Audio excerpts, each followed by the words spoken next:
which is sector-specific, cross-cutting measures to support manufacturers right across the United Kingdom. Dr. Subban. Speaker, the Secretary of State will know very well that Glasgow South West is home to a storied nationally significant collection of advanced manufacturing, from Type 26 frigate construction at BAE Systems to small satellites at Craft Prospect to the maritime supply chain at the Malin Group. Can I ask the Secretary of State, therefore, what conversations he's having with businesses in Glasgow and Glasgow South West about how we can grow this advanced manufacturing base so that Glasgow can play its full part in Britain's reindustrialisation? Question, but also for highlighting the extraordinary achievements on behalf of our country that have stemmed from his constituency. Just as he knows, on the Clyde, they've adapted from manufacturing the dreadnought through to the frigates that he just mentioned here.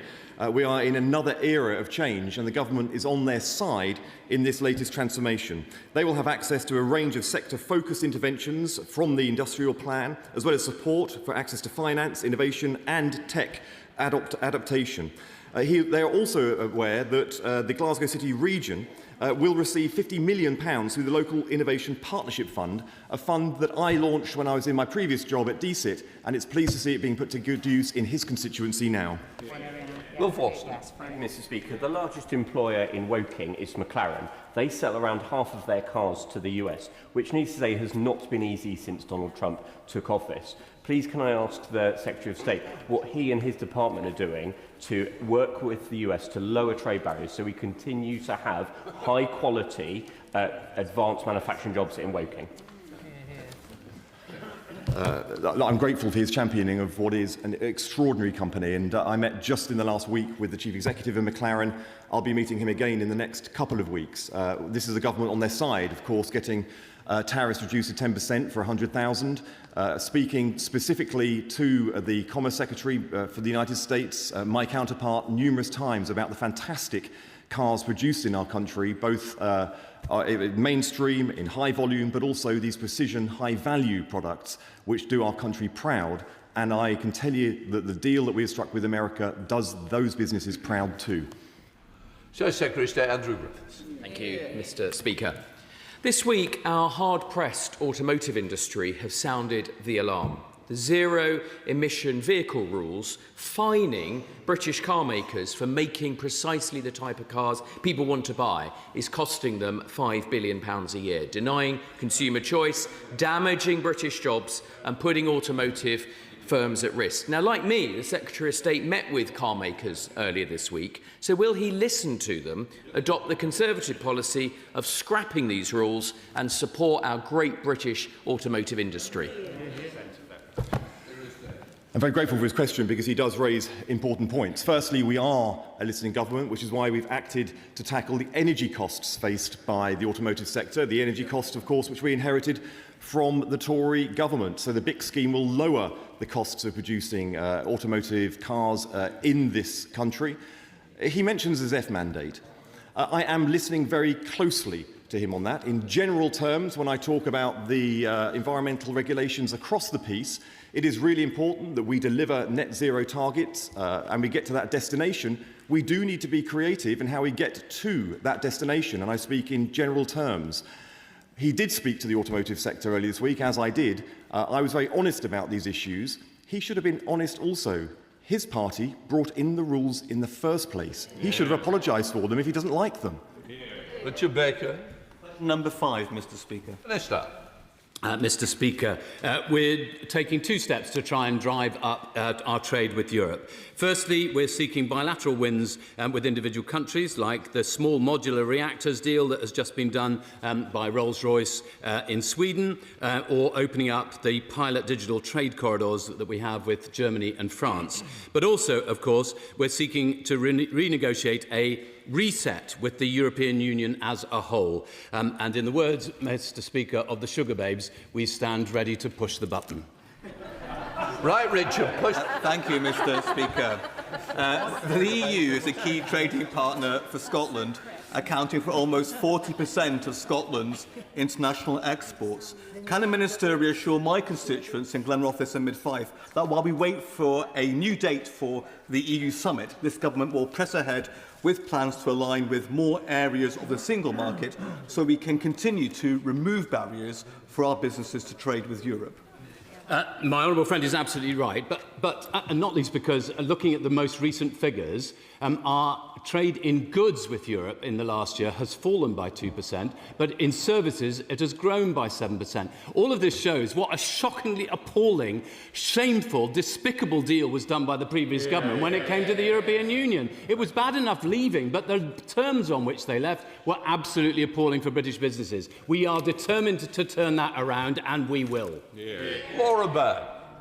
Thank you, Mr. Speaker. 10 years on, Brexit continues to have a detrimental impact on Scottish businesses to the tune of almost £4 billion in lost revenue per year. 40% of businesses say that Brexit is the main cause of trade difficulties. One of the worst hit sectors is the farming sector, and lots of farmers in my constituency have written to me, even in the last 2 weeks since I was sworn in, to tell me that Brexit continues to provide barriers for their businesses and trade, including labour shortages, trade friction and long-term uncertainties regarding subsidies. At a time when food insecurity and the cost of living cannot be disentangled from the experience of farmers, what is the Minister doing to support farmers in my constituency to help them produce the food that we need at this crucial time? Well, I want to recruit her to join my campaign to try and make sure that we end up with a better deal with the European Union so that farmers in the UK can export easily and readily into the European Union and that we can get goods from across the rest of Europe into the UK easily. But there's so many sectors that are affected. I sat down yesterday with Tracy Emin. She was one of the world's greatest artists. She was explaining to me that the problems that there are since Brexit because of bringing artworks in and out of the European Union into the UK, a really important part of trying to make sure that we remain the second biggest art market in the world. Again, part of the creative industries, which we should be supporting. Sarah Aldey, Liberal Democrat spokesperson. Mr. Speaker, joining the single market and a customs union could boost UK GDP by around £25 billion a year. Single market membership would give the UK access to EU defence programmes, creating high-skilled jobs in aerospace, advanced manufacturing and defence technology. It would restore passporting rights for financial services, reducing costs and administration for firms operating across Europe. And for businesses, joining a customs union would eliminate the rules of origin red tape, adding 2 to 8% to the cost of exporting. The current Prime Minister and Chancellor have both admitted that repairing the relationship with Europe is the biggest lever they could pull for growth. And the incoming Prime Minister has stated his desire to rejoin the EU. So will the Minister agree there is political momentum and the desperate economic need now to negotiate a new growth and defence partnership with Europe? Well, I do agree with the broad principles of that. However, I'm afraid that Lib Dems were part of the coalition government that created the momentum towards the Brexit referendum in the first place. And so I'm afraid, I'm not going to sign up to any campaign from the Liberal Democrats. We are going to make sure that we reset the relationship with the European Union. Alison Bennett. Question 6, Mr. Speaker. Minister. Thank you, Mr. Speaker. The Department has not provided guidance on this matter. The fees relating to the accreditation and monitoring of the alternative dispute resolution providers have not risen since 2015 and have been significantly eroded given the impact of rising costs since then. The intention of the new fee structure is to ensure that they are commensurate over time with the costs of the Chartered Trading Standards Authority performing the relevant functions to standard required, that these are predictable for ADR providers and provide cost recovery for CTSI. I thank the Minister for her response. Caroline from Linfield owns a small business that provides arbitration services. Since the introduction of the one-size-fits-all fees set down earlier this year, her business model and that of so many other small ADR providers has become nigh on impossible to sustain. Has the Minister considered the impact on the sector for these fee changes? Can she explain why no impact assessment has been done? And in particular, has she received feedback from trading standards since the legislation came into force? Thank you. Minister. I thank the Honourable Member for her question and for raising this issue. A well-functioning ADR system makes markets work more effectively and drive economic growth, and we're committed to ensuring that consumers and businesses are able to resolve disputes early. That helps to raise consumer confidence and higher compliance. We do recognise that there will be a period of adjustment as the new fee structure beds in, and we'll conduct a review in the autumn to assess whether the fee structure should be further amended. We recognise the importance of ensuring charges are fair and proportional for all ADR providers and CTSI as a competent authority. Gagan Mahendra. Question 8, Mr. Speaker. 7. It's perfectly fine, Mr. Speaker, because I am going to answer questions 7 and 16 together. So, and I can inform the honourable member that we are investing £2.5 billion into tackling the issues surrounding youth unemployment over the next 3 years, and that will include new initiatives, including a further 19 technical excellent colleges to provide high-quality training for jobs in key sectors. Mahendra. Thank you, Mr. Speaker. Recently, I met with Mission Employable, an incredible charity based in Chorley Wood, which offers supported internships for young people with SEND. It was deeply concerning to hear that in England, only 6% of adults with learning disabilities are in paid work.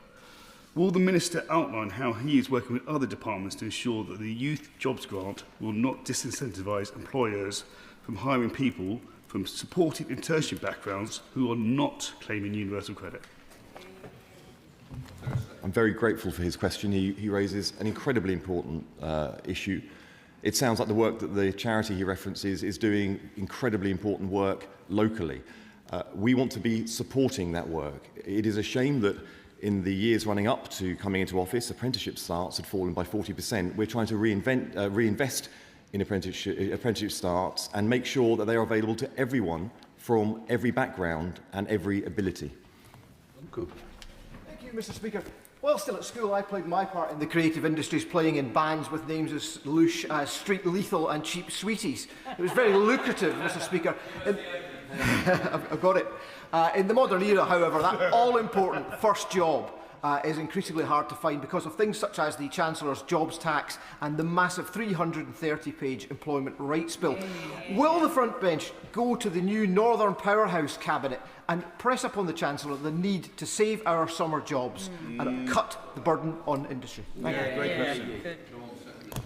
Well, I'm grateful for his childhood experiences. I think in retirement we'll see him in Mamma Mia the musical. My first job was on a battery chicken farm collecting eggs, so I hope that I can take a different path when I move away from the current profession. But I can assure him that we are investing not only the £2.5 billion, but we're also working across departments to make sure that 400,000 students from disadvantaged schools will take up AI and tech skills through the Tech First programme. These are the kinds of initiatives that we are wrapping around young people so they get the support in the age in which we are living. But I have to say, extending the hours for 13-year-olds is not a serious solution to the challenges that we face, and that is the only answer that we've heard from those benches in recent times. Mr. Speaker, SMEs are often best placed to kickstart a young person's career. When I met a group of small business owners at the Crown Pub in Granville last week, many told me that the upfront costs of training and supervision often act as a barrier to taking young people on. So, would the Secretary of State set out or update the House on what support the government is taking to incentivise smaller and micro businesses in helping give opportunities to young people? I'm incredibly grateful for his point. He makes a really important point. We have created a specific fund to support SMEs and also young people to start up businesses. It is incredibly important that people from all backgrounds get to explore their entrepreneurial talents, and that's exactly what this government is doing to make it happen. Leon. Number 8, Mr. Speaker. Secretary of State. Thank you very much, Mr. Speaker. I'm very grateful to my honourable friend for her question. We are investing £720 million in Greater Lincolnshire Investment Fund over the next 30 years. It's part of our devolved funding and our support for areas just like hers. Leon. I thank the Minister for that, Secretary of State for that answer. News of apprenticeship incentives, Youth Jobs Grant and the Jobs Guarantee will provide a welcome boost for my brilliant young people in Great Grimsby and Cleethorpes, but they and other job seekers will want to know what permanent jobs they can move into. We have huge opportunities and experience in new clean energy and the supply chain.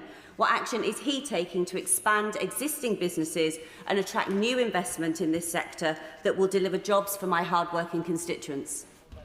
Thank you. She is right. Her constituents are hard-working and they deserve to have a government on their side, and in this government they are. We have invested £140 million into a pilot with the mayoral strategic authorities which will benefit her area. That will connect NEET 16 to 24-year-olds to local apprenticeship opportunities in her area. We're also investing the £2.5 billion into the Youth Guarantee and the Growth and Skills Levy over the next 3 years. NEETs rose 250,000 under the Tories. We are doing everything we can get to get that down, and that includes, in her area, specialist advice via the Business Lincolnshire Growth Hub. Christopher Vince. Number 9, Mr Speaker. Minister. Thank you, Mr Speaker, and I thank my honourable friend for his question and for his continued advocacy for young carers and young adult carers.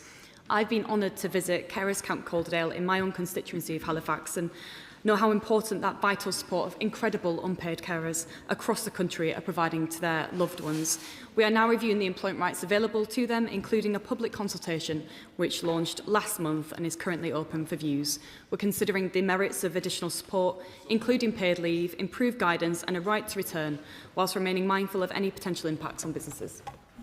Thank you, Mr Speaker, and I thank the Minister for her answer and her commitment to unpaid carers. I speak to unpaid carers across my constituency of Harlow all the time, and I want to personally thank them for all they do, caring for loved ones and the wider community as well. However, so many unpaid carers I speak to tell me they struggle to hold down a job, and many of them had to give up really important careers. So I absolutely welcome the Government's commitment to a review, which has the potential to be absolutely transformative. But does the Minister agree with me we must continue to support unpaid carers, both in Harlow and beyond? Minister. My honourable friend is absolutely right to highlight the vital contribution unpaid carers make to their loved ones and communities, and the experience of families in his constituency of Harlow reflect the challenges faced by unpaid carers across the country. We want to ensure that carers can remain in work and fulfil their potential. Through our review, we'll make sure we're backing our unpaid carers to balance work and care, as well as the employers who support them in the workplace. Andrew George. Question 10, Mr Speaker. Minister. Thank you, Mr Speaker. It was a pleasure to hear the honourable member's contribution at the recent Westminster Hall debate on seasonal hospitality businesses, including those in his constituency. We are delivering permanently lower business rate multipliers for over 750,000 retail, hospitality and leisure properties, backed by a £4.3 billion support package over 3 years, including transitional relief to protect businesses from large bill increases following the re-evaluation. We've increased the Hospitality Support Fund to £10 million over 3 years, building on the previous scheme, to support larger, longer-term projects. I'm committed to working in partnership with industry and across government to support growth and resilience, including through targeted support measures and engagement, including through the Hospitality Sector Council. Andrew George. Mr Speaker, welcome as that is, and I'm not crying wolf here, the hospitality sector faces the very high risk of substantial business failure within the next 12 months. As a result of the tax burdens which they have to face simply for attempting to survive, rather than shifting them to a tax burden for succeeding. In other words, from VAT and business rates to corporation tax. So will the Minister look again at this before real catastrophe comes to the sector, to talk to Treasury Ministers and find a way out of this extremely serious situation? I thank the honourable member for raising and for his question. Unfortunately, we inherited an absolute dire situation from the party opposite when they left office. They left deep economic scars on our economy from a decade of stagnant growth. And we know that hospitality thrives when our economy grows and wages rise and people have money to spend, which is why we're absolutely committed to supporting them and working closer with them. There's a wide range of factors he knows when government needs to consider introducing new tax reliefs, whether they support wider government objectives. And as he knows, government keeps all taxes under review as part of the policy-making process, and the Chancellor will announce any changes to the tax system at fiscal events in the usual way. Thank you, Mr. Speaker. Northampton-based McManus Pubs runs 18 pubs, employs 370 people. Speaking to Tom McManus yesterday, he told me that successive governments have ignored hospitality. And in the last 5 years, business costs have made it harder for him to turn a profit. Now, Tom's asked me to lobby government for a cut on VAT to 10%. What message does the Minister have for family businesses like Tom's? I thank my honourable friend for his question and for raising businesses and their preferences and what they've raised with him in his constituency, and thank him for his continued engagement on this issue and for his constituents. He knows there are recent announcements, the temporary Great British Summer Scathing Scheme, reducing VAT from 20% to 5% on selected hospitality activities between June and September, and he knows that we keep all taxes under review, but he should say to his constituencies and particularly his businesses and pubs that we absolutely committed to working with the industry and sector to support them to thrive. They are vital for our local communities, for people, for jobs, and I know he knows that too.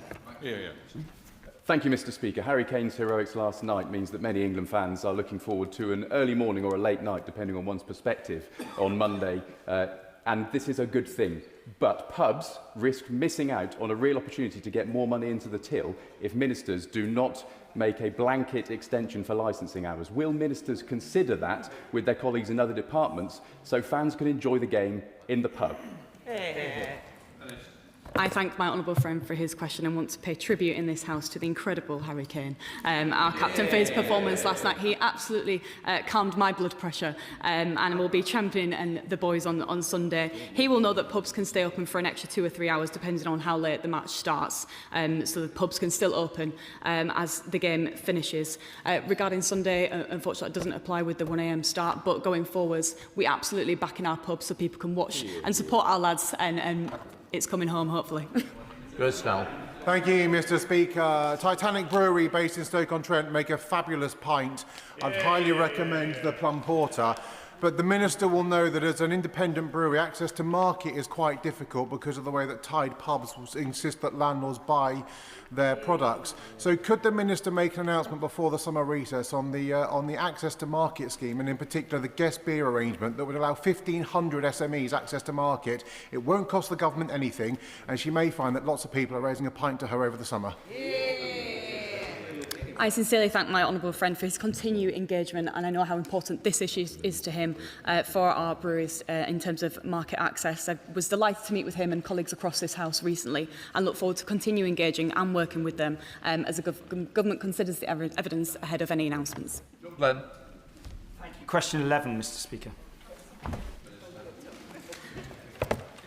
Thank you, Mr. Speaker. The hospitality sector remains a major UK employer, supporting around 2.1 million jobs last year, around 6% of total employment.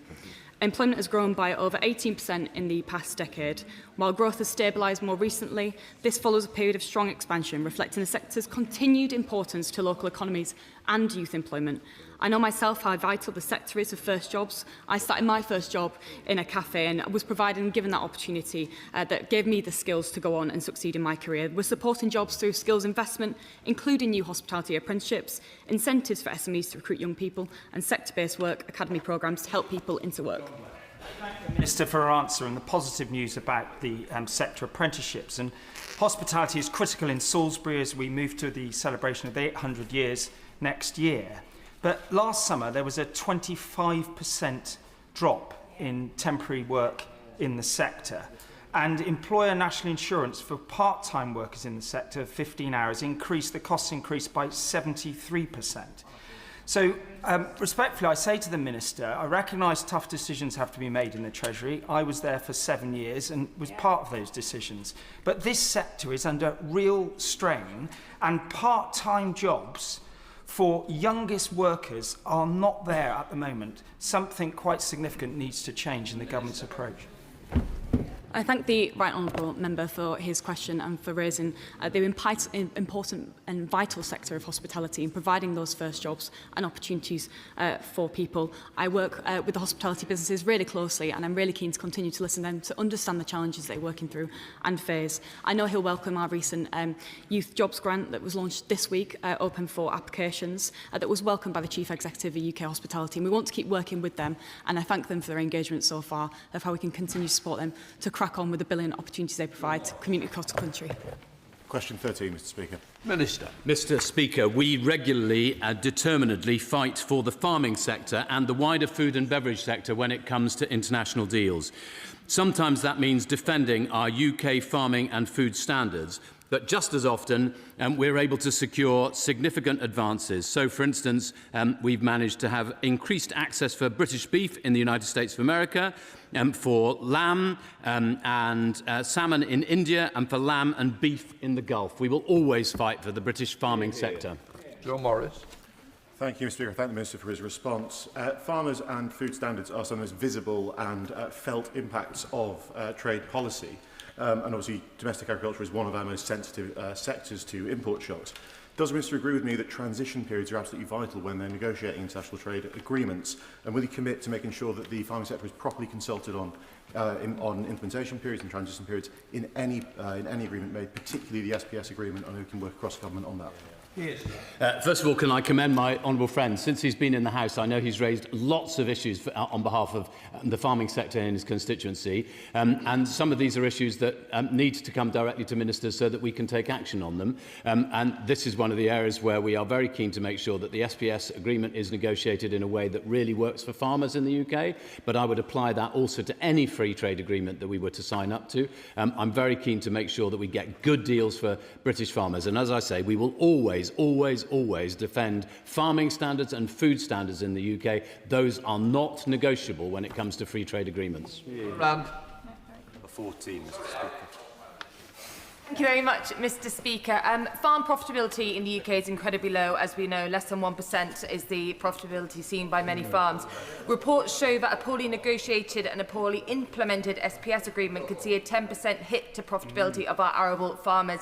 This will have a trickle-down impact across the whole agricultural supply chain, impacting many businesses UK-wide. How is his department working with the Cabinet Office and DEFRA to ensure our arable farmers and the supply chain are not impacted? We have regular conversations, and at every stage of the way we're trying to make sure that we get the best possible deal that works for UK farmers.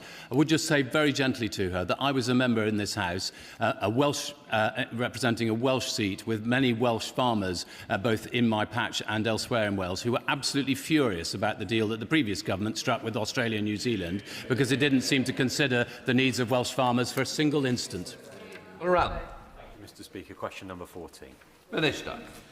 Mr Speaker, this government is determined to tackle the scourge of late payments, which closes down the equivalent of 38 businesses every day. The Commercial Payments Bill was introduced to Parliament on the 19th of May and had its second reading in the House of Lords on the 9th of June. This legislation sets out stricter maximum payment terms, mandatory late interest on late payments and stronger powers for the Small Business Commissioner to ensure that small businesses are paid in time. This will give the UK the strongest legal framework on late payments in the G7. Rand. Thank you, Mr Speaker. Small businesses are at the heart of Altrincham and Sale West, and when I meet them, often alongside the Altrincham District Improvement Board, they tell me that one of the biggest problems they face is late payments. So can the Minister explain further how this government's action on mandatory interest rates and forcing large firms to pay up within 60 days is a win for my high street? Well, my honourable friend always fights hard for small businesses in his patch. This bill will ensure that purchasers pay suppliers within 60 days and ensuring that mandatory interest is paid on late invoices. For too long, large businesses have used small businesses as a source of free credit. That will end under these plans. That will mean better cash flow for businesses in his constituency, more jobs, more economic growth and better high streets. John Morris. Question 15, Mr Speaker. Minister. Thank you, Mr Speaker. The UK was the fastest growing G7 economy in the Q1 of this year, and we know that we will only achieve a thriving economy once people have a wage they can count on, and we want to grow our economy with people in its secure work. And that is why we're giving greater certainty to over half of the UK's workforce through our Employment Rights Act and putting more money in their pockets. External analysis by world-leading experts show that the Act could increase employment, and our impact assessment shows it will benefit over 18 million workers all across the country. John Morrissey. Thank you, Mr Speaker. The Employment Rights Bill, minimum wage, the national insurance contributions are all making it difficult for employers to keep taking on new employees or even keeping them at all. And what advice does the Minister have for small business owners in Beaconsfield and Marlow having to make the difficult decisions to either cut jobs or close their businesses thanks to this government? What we're absolutely focused on is fixing the current issues in our labour market that the party opposite neglected. Poor working conditions, insecure work, inequalities, undercutting of employers, those good employers in brilliant SMEs, and the bad industrial relations that we inherited. Since July, real wages have grown. We've got the third highest employment rate in the G7, and we're focused on absolutely backing our brilliant SMEs. They are the backbone of the communities. I come from a small business family, and it provided me that first job and opportunity. That's why we want to get more people into work with our SMEs, so that we can build that thriving economy where people have a wage that they can get on with. On topicals. Question number 1, Mr. Speaker. Secretary of State. Thank you very much, Mr. Speaker. I'm very grateful for the opportunity to say that 1 year ago we published our industrial strategy. Since publication, work driven by the industrial strategy has secured around £360 billion of private investment into the 8 industrial strategy sectors and £33 billion worth of export announcements, supporting up to 120,000 jobs. That is because we are backing winners and giving our highest potential sectors everything that they need to succeed. And in year 2, we are going to go further. We will be cutting energy costs for about 10,000 plus manufacturing firms, working with businesses to create jobs, for the IS8 to secure the workforce of the future, and cutting regulatory burdens to unlock investment. And in just under 2 weeks, on the 15th of July, our trade deal with India will enter into force. India has never implemented a deal of this size, which could boost UK GDP by £4.8 billion every year into the long run. Mr. Speaker, this is just the start. We will continue to drive delivery, secure investment and good jobs, high-paying jobs, into year 2 and beyond. Thank you, Mr. Speaker. Mickfield Hall in Sowett is a great example of a small business that has survived COVID only to be repeatedly hit by this Labour government. They have contacted me to say they're keen to borrow money for long-term investment, but fearful of yet more taxes on business. What reassurances can the Minister give to those small businesses that want to invest for future growth like Mickfield Hall? It's good to see him again in the same session. I suggest he buys a lottery ticket tonight, because he's certainly having a lot of success on the draw. Look, I can assure him that we are investing in SMEs. We have funding targeted at helping young people in particular start up their own businesses. But he listed some of the perceived challenges in the economy at the minute. Don't forget, youth unemployment went up 250,000 in the years leading up to the general election, without all of the things that they keep mentioning that we're doing in terms of giving rights and giving investment into the economy. Mr. Speaker, the small coach operator in my constituency of Blythe and Ashington has got local authority school contracts, and he's seen the price he's paying for fuel increase by 38% per month without any additional support from the council. What assessment has the Minister made of extending schemes to support other fuel-intensive businesses to those tasked with getting our children to school? Can I firstly pay tribute to the work of the business in his constituency that he gives real advocacy for.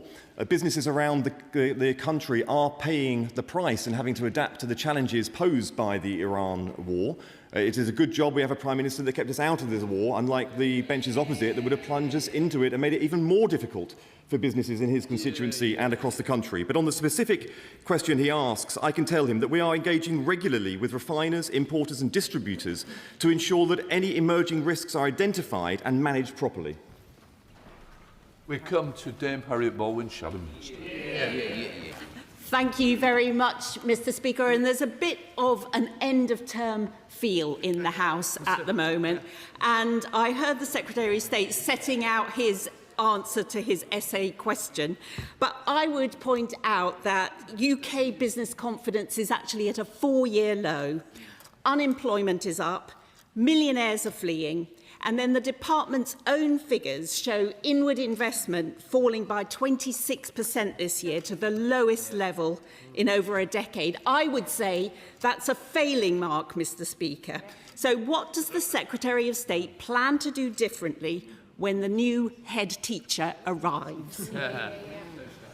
Thank you. I always look forward to her questions. The basics, the fundamentals of running our economy are going in the right direction. Growth is up. Inflation is down. These are things that that party never achieved in opposition when they were in government. We have achieved it in 2 years. We have got more growth into our economy in the last 2 years that they achieved for multiple years leading up to the election. Harriet. Well, I don't know about you, Mr. Speaker, but I didn't hear a plan for improvement there in that answer. And I'm afraid the mark is must do better. So let's turn to another bit of the Secretary of State's coursework in this failing end-of-term report.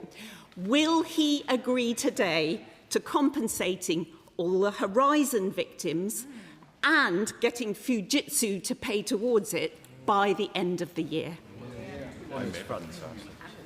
I can assure you that the Minister has met with them regularly. We are accelerating the compensation and the justice from what we inherited, where it was going too slow to deliver the justice that people required. And when it comes to Horizon, we will deliver the justice and compensation that people require. And when it comes to the plan, we have the industrial strategy crowding in £360 billion of private investment into those key sectors in our economy. We're lowering energy prices for manufacturers, plan after plan after plan, delivering the change that business is calling for and needs. Rhodes. Thank you, Mr. Speaker. How is the government working with trade unions to support workers in understanding and claiming their new rights under the Employment Rights Act? Thank my honourable friend for his question. We are working closely with various stakeholders to ensure that workers understand and claim their new rights under the Employment Rights Act. I know how vital trade unions are, not just organising, but educating workers on their rights at work, which I'm so proud they've been instrumental to the development and implementation, and we look forward to continuing to working with them closely. Mr. Speaker, in Aberdeen South there is a jobs emergency with 1,000 jobs a month being lost from the oil and gas sector. So will the government ditch their damaging policies that is destroying the oil and gas industry and destroying jobs in Aberdeen South? This government is investing in record amounts in the transition towards renewable energy. We need to break the dependence that our country has been forced into by that party on fossil fuels. We will do so by creating wealth, creating jobs and businesses in the meantime. Thank you, Mr. Speaker. In Stafford, Eccleshall and the Villages, 12.6% of the workforce, which is nearly 5,000 people, work in logistics and contribute around 400 million to our national economy. With over 85% of UK fulfilment warehouses expected to be automated by 2030, many of these jobs are going to face significant changes. Please can the Minister tell me what assessment the government has made of the impact of automation on working communities and what support will be available to help communities like mine? I'm extremely grateful for her really important question. As I've said throughout this session, we are investing in young people and people in work so that they can adapt to the changes that are happening in the economy because of the transition towards digital technology, in particular AI. We are providing flexible support through bursaries for younger learners and learner support funding for adults. And don't forget the work that we are doing jointly with DBT and the DSIT Secretary of State to make sure that people in the workplace are trained and they have all the skills they need to thrive in the digital age. Dr. Ellie Charles. Thank you, Mr. Speaker. Small rural businesses in villages like Pembridge in my constituency tell me that the combination of high business and VAT rates and rising NI contributions mean they're facing a struggle for survival, and small rural businesses face greater pressure than their urban counterparts, lower footfall, seasonal fluctuations in trade, so they operate with very tight margins. Does the Secretary of State recognise the additional pressures faced by such businesses and that existing support schemes simply aren't enough? And what more will he do to support businesses in constituencies like mine? Of course, we recognise that it's not just a tough time for small businesses, but it's been a tough decade if you've run a small business, Mr. Speaker. That's exactly why our small business strategy is improving access to markets for small businesses, is improving access to finance for small businesses and cutting the regulatory burden on small businesses. And we will, of course, keep doing more to make it easier, simpler and more profitable to run a small business. Paul Davis. Thank you, Mr. Speaker. Kirklees College provides training and qualifications needed to kick-start a wide range of careers for many young people in my constituency. However, all too often, Many from deprived backgrounds struggle to access such education. Will the Minister outline what steps their department is taking to improve accessibility to further education for people from more deprived backgrounds? Hear, hear.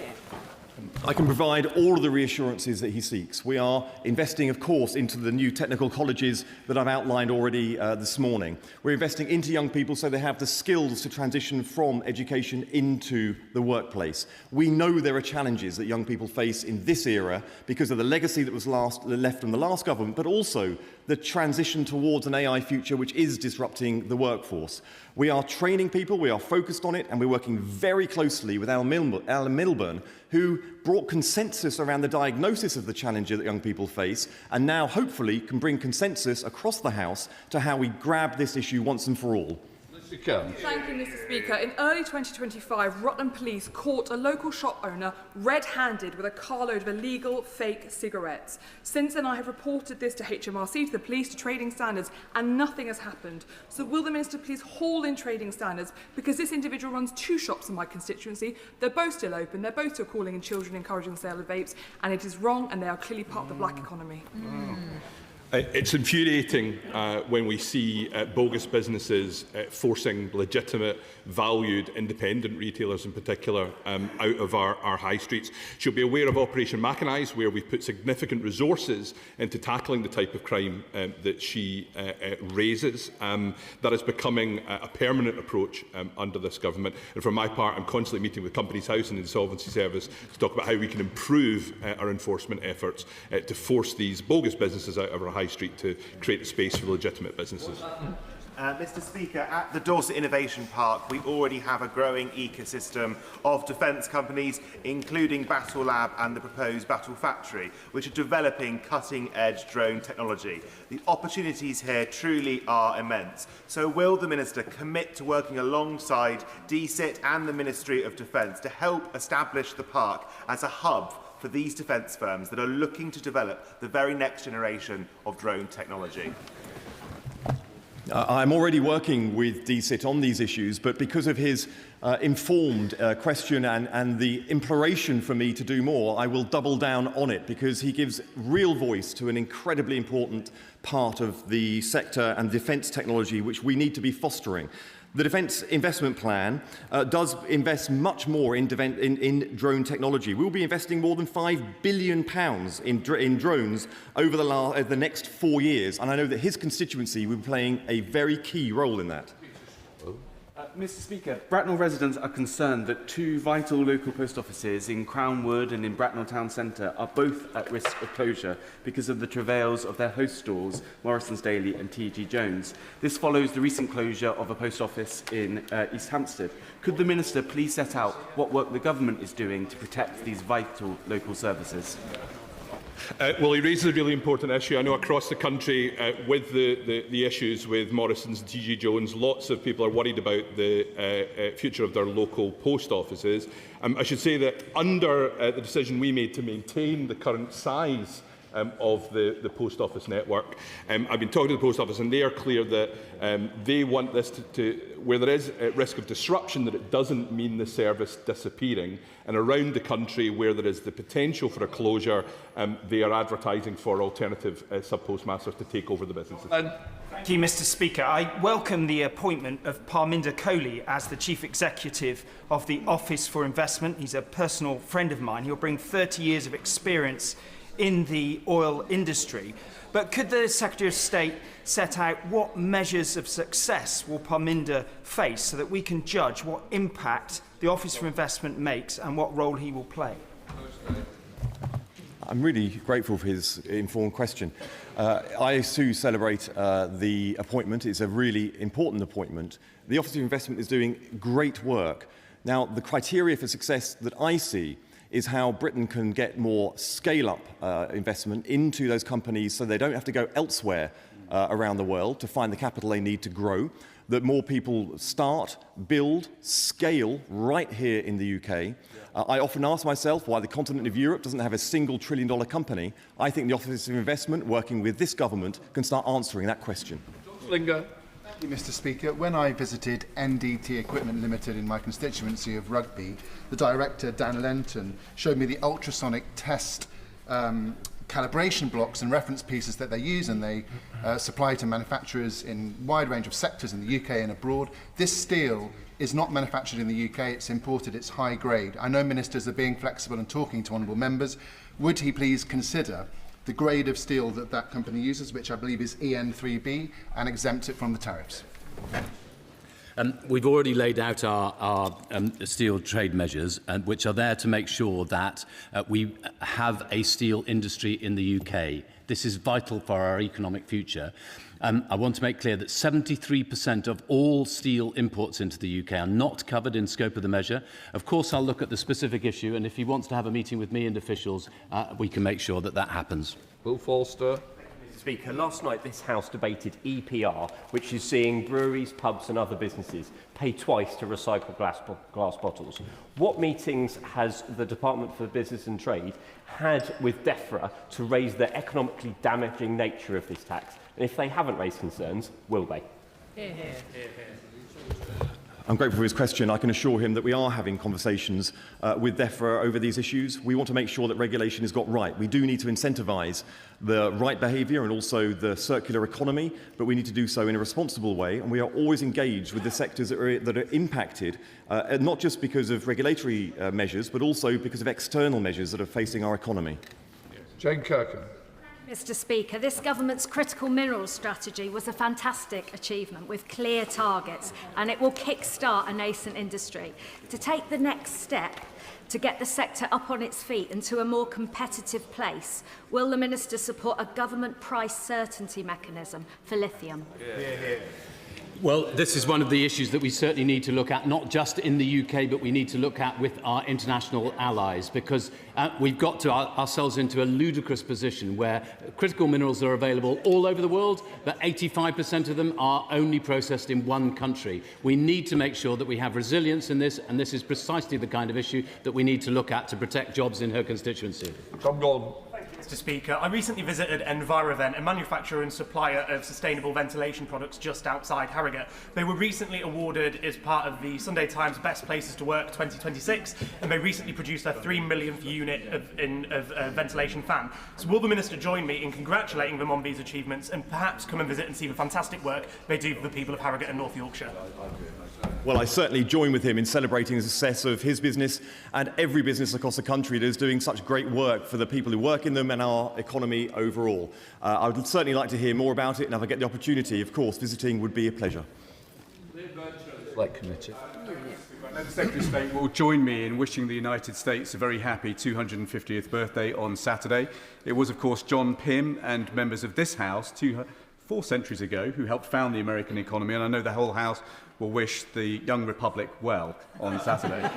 But it's actually the Republic of France that I want to ask him about. I'm publishing today correspondence between the committee and the Port of Dover, warning that we will have, without doubt, a critical incident at the border unless France is persuaded to suspend the entry and exit system. The modelling has been done. We know the chaos that will follow. What will the Secretary of State do to ensure we avoid this peril? I'm very grateful for my right honourable friend for his advocacy, for his question, and also I share in his birthday message to the people of the United States of America. When it comes to the issue at hand, the Port of Dover, I know that the Department for Transport is engaged in this, and also the relations that we have with the EU, thanks to being functional, thanks to being productive, these are issues which we are working with them on to make sure that the scenario that he outlined as worst case does not come to pass. Max Wilkinson. Mr. Speaker, the Secretary of State is aware of the importance of Cheltenham's cybersecurity industry, which is a key part of this nation's defence efforts. I have good news for the Secretary of State. We're about to break ground on the Golden Valley development, bringing 12,000 jobs in cyber and tech to my town, and also bringing much-needed new homes as well. Would the Secretary of State and colleagues like to come and visit this success story in due course, not for the groundbreaking next week, but further on in the future? It'll be really popular with the incoming Prime Minister. His enthusiasm is infectious, and of course He came to meet with me when I was the DCIT Secretary of State to talk about the Golden Valley, and we spoke about our shared ambition in that area for the kind of clustering of expertise that having GCHQ and others brings to his community, the community he represents here. I share the celebration that he brings to this House, and of course I hope I can get to visit at some point soon. Final question, Julie Min. Sorry, everyone. Mr. Speaker, the owner of Palace Cycles in Carlisle was recently telling me that while explaining to a customer that he would not service the illegally modified e-bike that had been brought into his shop, the bike shot across the shop of its own accord. When will the government regulate to ban the sale of these dodgy, illegal, unsafe e-bikes and the kits that create them? I thank my honourable friend for her constant campaign on this. I know how important it is and really, really value working closely with her. Businesses producing or supplying these products must ensure the products are safe before they're placed on the market, including online marketplaces. They should not supply products they know or should know are unsafe. She knows that that action includes regulatory action, and we work alongside other government departments. Our recent consultation has looked at how we can go even further to make sure products are safe. Let the front bench change over.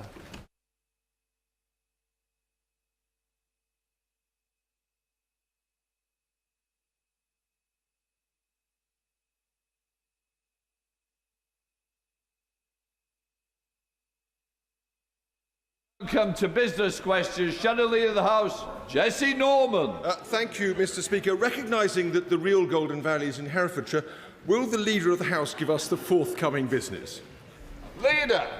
Mr. Speaker, the business for the week commencing the 6th of July will include Monday the 6th of July, consideration of Lord's amendments to the National Security State Threats Bill, followed by a motion to approve the draft environmental permitting, waste controlling or transporting and relevant functions of primary authorities amendment, England Regulations 2026, followed by a motion to approve the draft infected blood compensation scheme amendment regulations 2026, followed by a motion to approve the draft industrial training levy, engineering construction industry training board order 2026. Tuesday the 7th of July, opposition motion, the second allotted day, debate on a motion in the name of the official opposition, subject yet to be announced. Wednesday the 8th of July, a debate on a motion on UK rearmament and war-fighting readiness, followed by a general debate on corridor care in the NHS, the subject for these debates determined by the Backbench Business Committee. Thursday the 9th of July, a general debate on a ban on trade with illegal Israeli settlements, followed by a debate on a motion on the impact of strategic lawsuits against public participation, the subject for these debates determined by the Backbench Business Committee, and on Friday the 10th of July, the House will not be sitting. The provisional business for the week commencing the 13th of July includes Monday the 13th of July, second reading of the Immigration and Asylum Bill, Tuesday the 14th of July, remaining stages of the Representation of the People's Bill, followed by, if necessary, consideration of Lord's amendments to the Steel Industry Nationalisation Bill. Wednesday the 15th of July, Opposition Day, the third allotted day, debate on a motion in the name of the official opposition, subject yet to be announced. Thursday the 16th of July, the Sir David Amess Summer Adjournment Debate, the subject for this debate being determined by the Backbench Business Committee, and the House will rise for the summer recess at the conclusion of business on Thursday the 16th of July and return on Tuesday the 1st of September. I thank the Leader very much for the business. I know he and the whole of the House will want to join me in congratulating the England football team on their win last night. I must say, I'm not sure we should be thanking them for the trauma and heart-stopping cardiovascular workout that I at least experienced right to the end. The Prime Minister was quite punishing about the Liberal Democrats at Prime Minister's questions yesterday for their sanctimoniousness. And let's be clear, I think we can all agree he was spot on. But sanctimoniousness is not exactly something that the Prime Minister has been immune from himself. He was extremely rude about the state of the public finances after the general election. He promised tough decisions, I quote, to fix the foundations. The imaginary £22 billion black hole he inherited needed, he said, candour, discipline and hard choices. These tests should apply here too now with the Defence Investment Plan. That plan commits £15 billion in additional defence spending over 4 years, of which £4.7 billion will be confirmed at budget 2026. In other words, the plan, which comes 394 days after the Strategic Defence Review and on the eve of a NATO summit, is partly unfunded from the moment it was published. This is not what candour looks like, Mr. Speaker, or discipline or hard choices. And irony of ironies, the further £10 billion reportedly needed for the DIP is itself precisely the kind of unfunded bequest to the next government that the Prime Minister himself claims to condemn. And of course, the plan is too small. The government says 3% is its ambition for the next Parliament. Getting to 3.5%, the UK's core NATO commitment by 2035 requires about £25 billion a year more in today's terms. The government's offered no funded pathway to either figure. Little wonder the plan has been so roundly criticised by defence experts across the board. I know the leader will feel tempted to make comparisons with 2010. Perhaps I may remind him that the UK was reeling from the global financial crisis at that time. A very different US president was in the White House. Ukraine was not at war, and Russia was not threatening members of NATO directly. But of course, cost escalation in defence is just part of a wider British problem with major national projects. HS2 is the starkest warning. As far as I'm aware, and I spent 2 years at the Treasury trying and failing to stop it, HS2 is still constructing a gigantic so-called bat protector at a cost of more than £100 million in order to protect 20 or so pairs of endangered bats. There is little or no evidence that such a bat protector will do so, or indeed to think that a few nets with some bells on them would not be at least as effective. In other words, Edward Lear himself could not make this nonsense up. Now we have Northern Powerhouse Rail. This week, the Public Accounts Committee reported that the government still lacks a convincing plan to manage spend or prioritise benefits within the £45 billion rail budget. Unclear scope, optimistic costing, weak governance, late trade-offs. That is how large projects get into serious difficulty. Other nations have shown they can do it better. Norway built the world's longest and deepest subsea tunnel for about £450 million at the time of completion. We should be asking why we cannot do the same. We've got a great model nearby of our own in the Buckingham Palace resurfacing programme, which cost £369 million over 10 years. But this is the lesson for restoration and renewal of the House of Commons, the House of Lords and the Palace of Westminster, the cost of which is currently estimated at up to astonishing £12 to £19 billion. No one doubts that the Palace of Westminster badly needs restoration, and it needs a decision on that soon. No one disputes these points. The fire risk, asbestos, failing electrical and mechanical systems are real.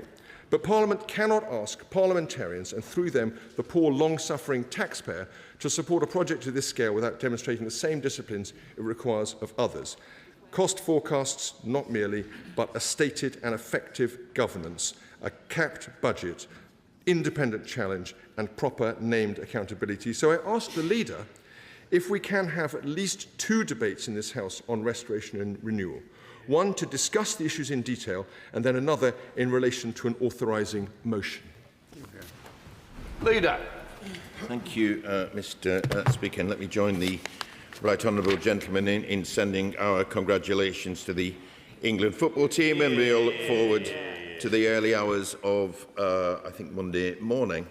Mr. Speaker, before I respond to the right honourable gentleman, let me, for a personal tribute to my predecessor, Sir Neville Trotter, who was the Conservative MP for Tynemouth for more than 20 years and who unfortunately passed away at the weekend. We, of course, Mr. Speaker, had our political differences. But he was a much-respected politician who dedicated his life to public service. And my thoughts, and I'm sure the whole House's thoughts, are with his family and friends. I also want to congratulate, Mr. Speaker, the new Clerk of the House, Eve Sampson, on her appointment as the 53rd Clerk of the House. Eve has worked in the House for almost 40 years. She brings a wealth of experience into the role and will be a distinguished successor to Tom Goldsmith. And, Mr. Speaker, she will also make history as the first woman Clerk of the House. This week, Mr. Speaker, the Youth Jobs Grant was launched Businesses who take on jobless youngsters will be offered thousands of pounds in the latest boost to youth employment support.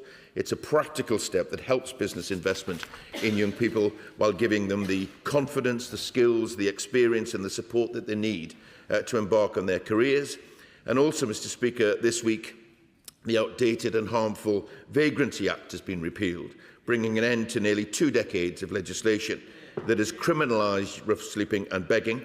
Repealing the Act is a vital step to ending a system which has failed to address the causes of rough sleeping, and it shifts the focus towards prevention and long-term solutions. Many members have raised this with me in this forum, including the chair of the Backbench Business Committee, and I know that they'll be pleased to see the Act has finally been repealed. I want to now turn to the remarks of the Right Honourable Gentleman and remind him that since 2024 tough decisions have been taken, which is why inflation is lower, interest rates have fallen, and at the same time we've invested more in public services. However, we accept that the security situation has deteriorated. The challenges are there, which is why the government has brought forward the Defence Investment Plan and plans on how we're going to fund it. He reminds the House that the situation in 2010 internationally was different. Of course it was.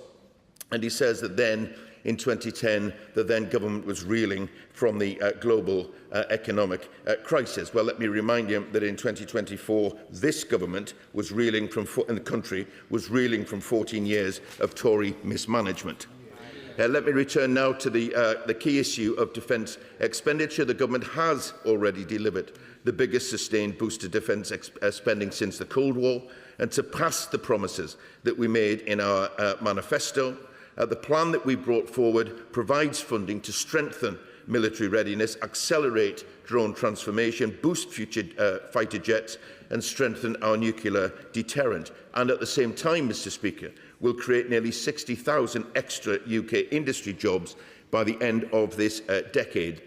We inherited a situation where £54 billion a year was being spent on defence, and under this government, that figure has rises to almost £80 billion a year by 2029. And of course, any plan will have its critics, but I note that the NATO chief, Mark Rutte, as well as the Chief of Defence Staff, have backed our plan. And we are on track to increase defence spending to 3% of GDP in the next Parliament. The vast majority of this package has already been funded through the right and tough decisions to prioritise departmental spending. But this will give the MOD the certainty that it needs to get on with it, and the remaining £1 billion a year over 4 years will be confirmed in the usual way in the budget. With regard to R&R, the Right Honourable Gentleman is absolutely right about the need for any major project to be managed properly and to make sure that where taxpayers' money is concerned, that we get value for money. And in that regard, I hope to bring forward a motion shortly to allow the House a long overdue debate on the next steps, because the Right Honourable Gentleman is absolutely right. There is broadly a consensus in this House about the need to get on with restoration and renewal. And that is the message which comes in the recent polling from the public. 3 out of 4 people want to see us get on and take the action which is necessary to restore this place. But there isn't a consensus about how we actually do it.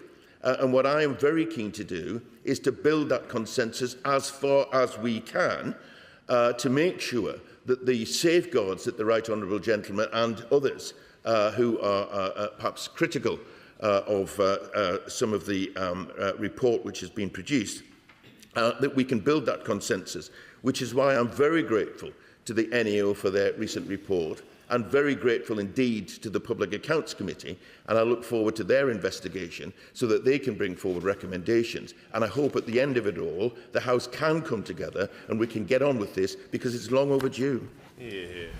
Can I just help everybody? We need to end this by around 11:45, so let's help each other. Good example, Siobhan MacDonald. Mr. Speaker, St Helier Hospital has the 4th best performing maternity unit in the country, the only exclusively NHS assisted conception unit in South West London, and a specialist gynaecology ward where nurses are highly trained in counselling. Yet all this is set to close next May because of the need for emergency repairs. Could the leader find the time for debate on these vital services, and that they be temporarily relocated on the St Helier site itself and returned to the current building on completion? Thank you, Mr Speaker. My honourable friend is a strong defender of the interests of her constituents, and I listened very carefully to her concerns about that. She will know that the government is committed to improving maternity across the country, which is why we've set up a national maternity and neonatal task force, and we're very keen to get on with her on the specifics of my honourable friend's constituency. If she wishes, Mr Speaker, to apply for an adjournment debate and hear directly from a minister about how those concerns might be addressed, I'm sure that she could do that. But also, if she seeks a meeting with ministers to make that case, I'll help her to arrange one. Bobby Dean, Liberal Democrat, spokesperson. Thank you, Mr Speaker. And can I join the whole House in congratulating the England team, and in particular Tottenham Hotspur Academy product Harry Kane for his heroics last night. And I'm also grateful for the Conservative benches for their lecture on sanctimony, although I note that self-awareness was never their strongest trait.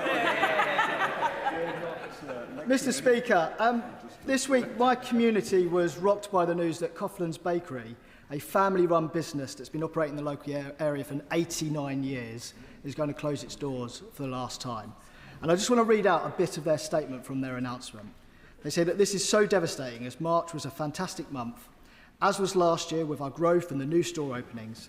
But as soon as April's new government rules kicked in on national insurance, wages and rates, it instantly hit the high street. Now, I think this shows that this is government policy directly killing long-term run family businesses. And we warned about this before it happened. And when we warned about it, we were told from the benches opposite that we couldn't fund public services without these rises in business taxes. But let me make it clear, you will no longer receive any tax income from this local business anymore, and I fear that the revenue loss will continue to grow over the course of this year. So will the government organise a statement from the relevant departments explaining what they're going to do about small businesses in distress, outlining how many are at risk and how many have already closed since April?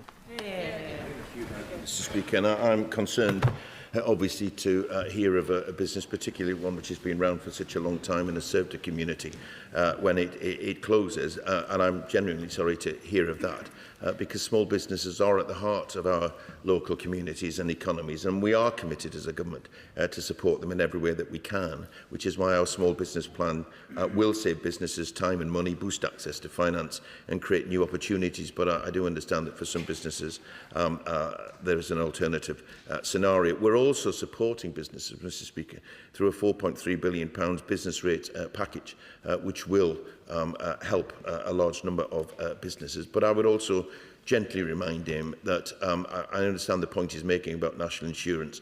It was done in order to spend more and invest in our public services, and you can't have it both ways. Liberal Democrats constantly talk about the need for more spending on all sorts of things, and yet when it comes to a difficult decision about voting for the money, they vote the wrong way.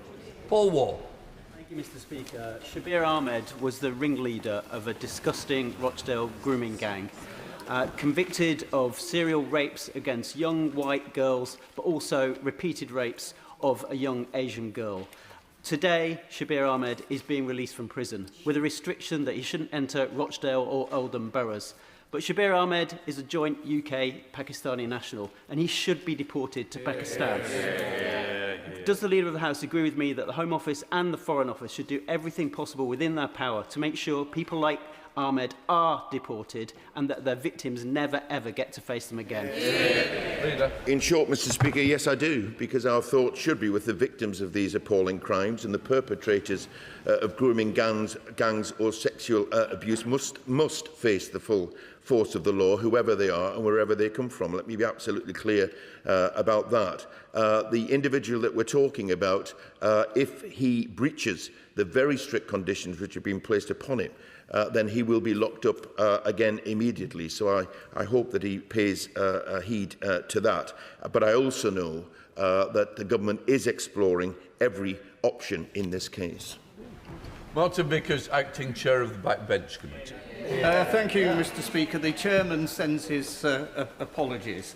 In addition to the business that the Leader has announced, the committee have agreed 2 select committee statements, one next Thursday from the Science and Technology Committee and the following Thursday from the Work and Pensions Committee.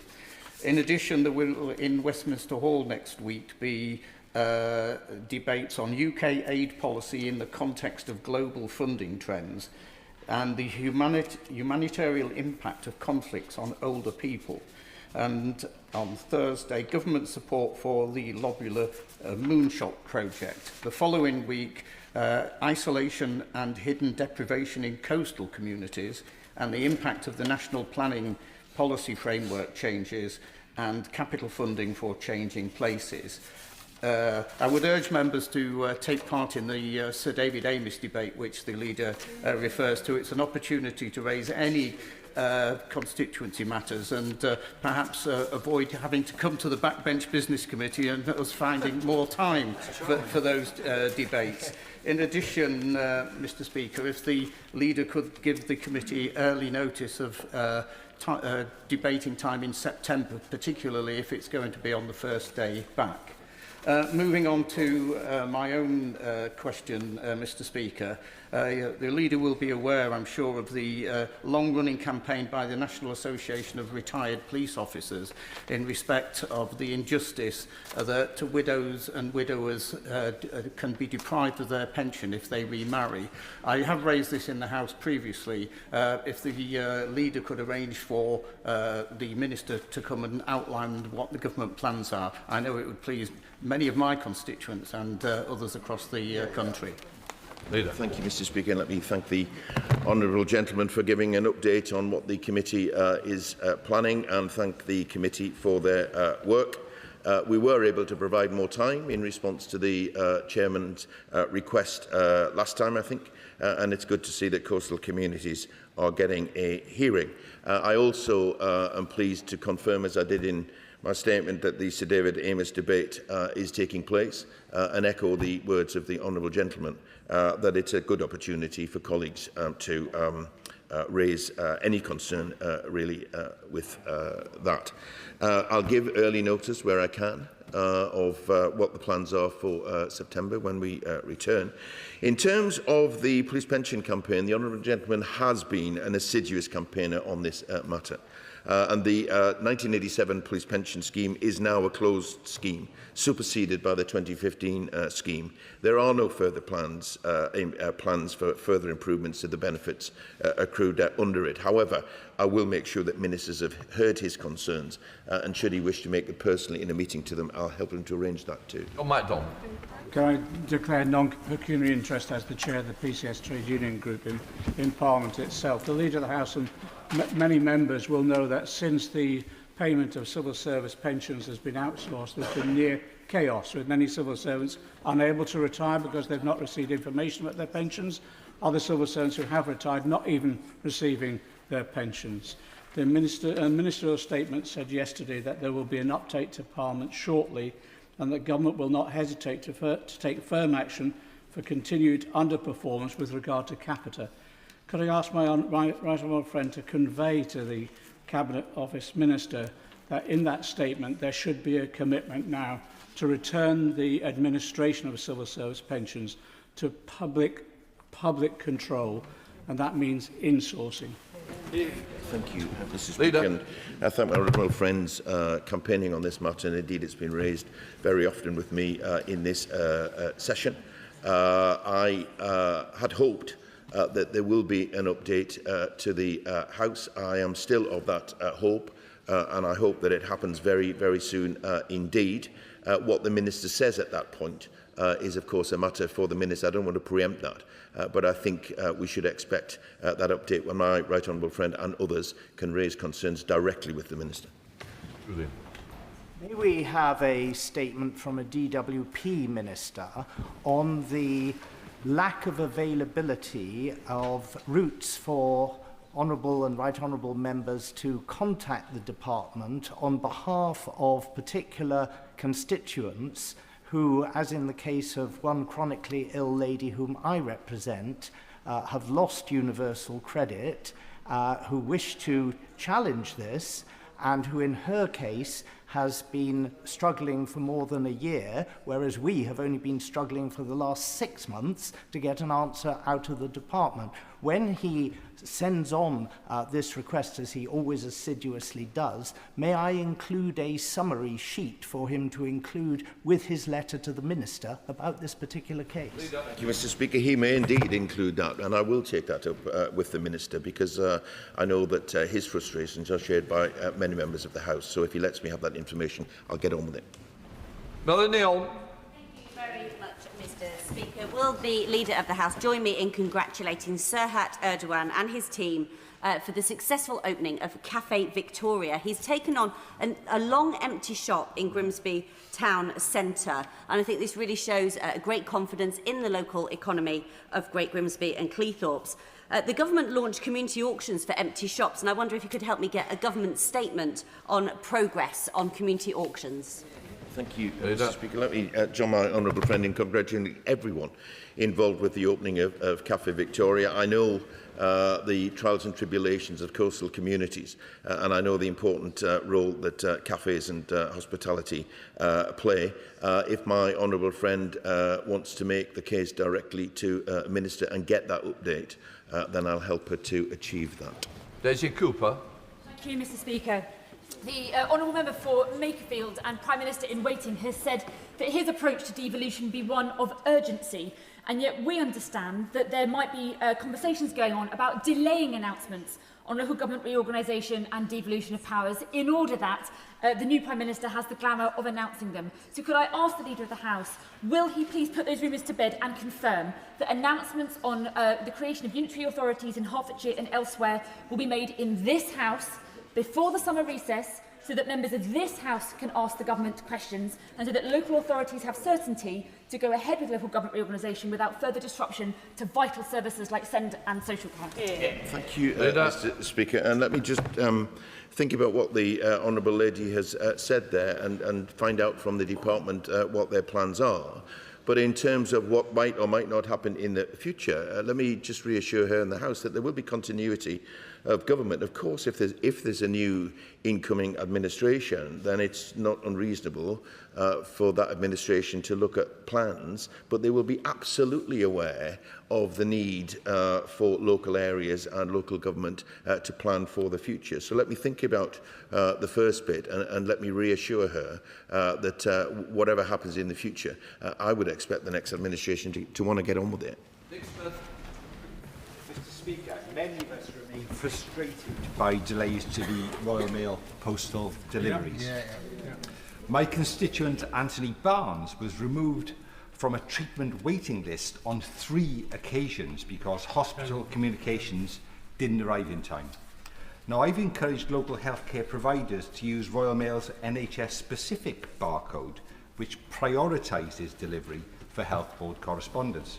So can I ask the Leader of the House for a ministerial update on Royal Mail's performance, including uptake of the NHS-specific barcode?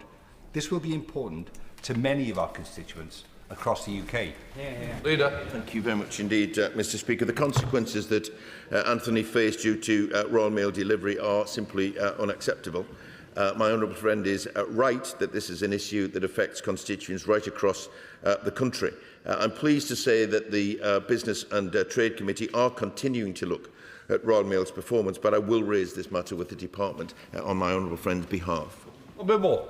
Thank you, Mr. Speaker. Back in 2022, the Keighley Cougars were awarded over £2 million to replace the Danny Jones stand, which is in dire need of repair. But Bradford Council have still not yet made a decision on this money being released, despite it going to the Keighley Cougars in 2022. So can we have a debate in this place about how we unlock money that had previously been allocated through the Keighley Towns Fund so we can get these projects underway for the benefit of my residents in Keighley? Thank you, Mr. Speaker, and let me wish the Keighley Cougars well in their endeavours, but also I hope that Bradford Council have heard the honourable gentleman's concerns, and that I hope that they can get on and get the positive response that he seeks.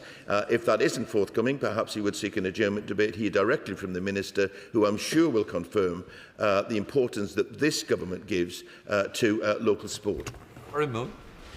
Whereas, Mr Speaker, Rick Rescorla, a son of Hale in my constituency, was a security guard in the Twin Towers on 9/11 and is widely credited with saving 2,700 lives whilst sacrificing his own. Decorated in his career in both the British and US armies, Rick was truly a national hero. Ahead of the 21st anniversary of 9/11, would the Leader of the House grant a debate in government time on the heroes of 9/11, and would he also help me secure British and US Army representation at a ceremony in Hale on 9/11? Thank you, Mr Speaker. And I thank my honourable friend for raising this matter to the House. He's absolutely right to highlight the bravery shown that day by Rick Ricori. It is an absolutely remarkable story on what was a very dark day indeed.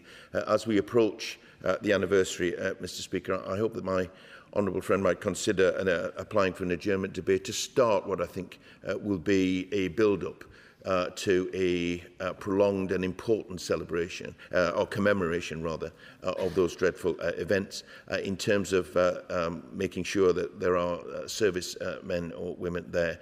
Then I hope that the MOD has heard that. If not, then I'll point it out to them. Robert Jenrick. On Tuesday, we learnt that the only two major road projects in the East Midlands, the A46 in Newark and the A38 in Derby, were to be scrapped. So many questions remain. How are these projects chosen? Why are the only projects being scrapped in the whole country those in the East Midlands? Who, if anyone, was consulted? The Labour Mayor of the East Midlands was not. How much money has been wasted over the last 10 years getting to the point that we are today? Does the Department for Transport even support this decision, given that the only communication that we've had, by which I mean myself, the Member of Parliament for Lincoln and the Labour Mayor of the East Midlands, has come weirdly from a special advisor in number 10, not from the Secretary of State for Transport? It really is a mess.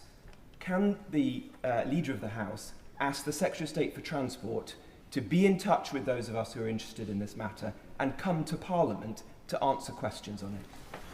Thank you, Mr Speaker. Yes, in short, I will ask the Secretary of State to ensure that MPs from that area, including the Right Honourable Gentleman, do get the information that they seek. These are very tough decisions indeed, Mr Speaker, because on the one hand, it's quite right that members on the other side, indeed on our side, are calling for greater expenditure on defence, which is why every department has been asked to look at its spending commitments, including transport. These are tough decisions. I do understand that they are frustrating and can have a big effect on local areas, but I will seek a meeting for the Right Honourable Gentleman and local MPs so that they can make their case to the relevant minister.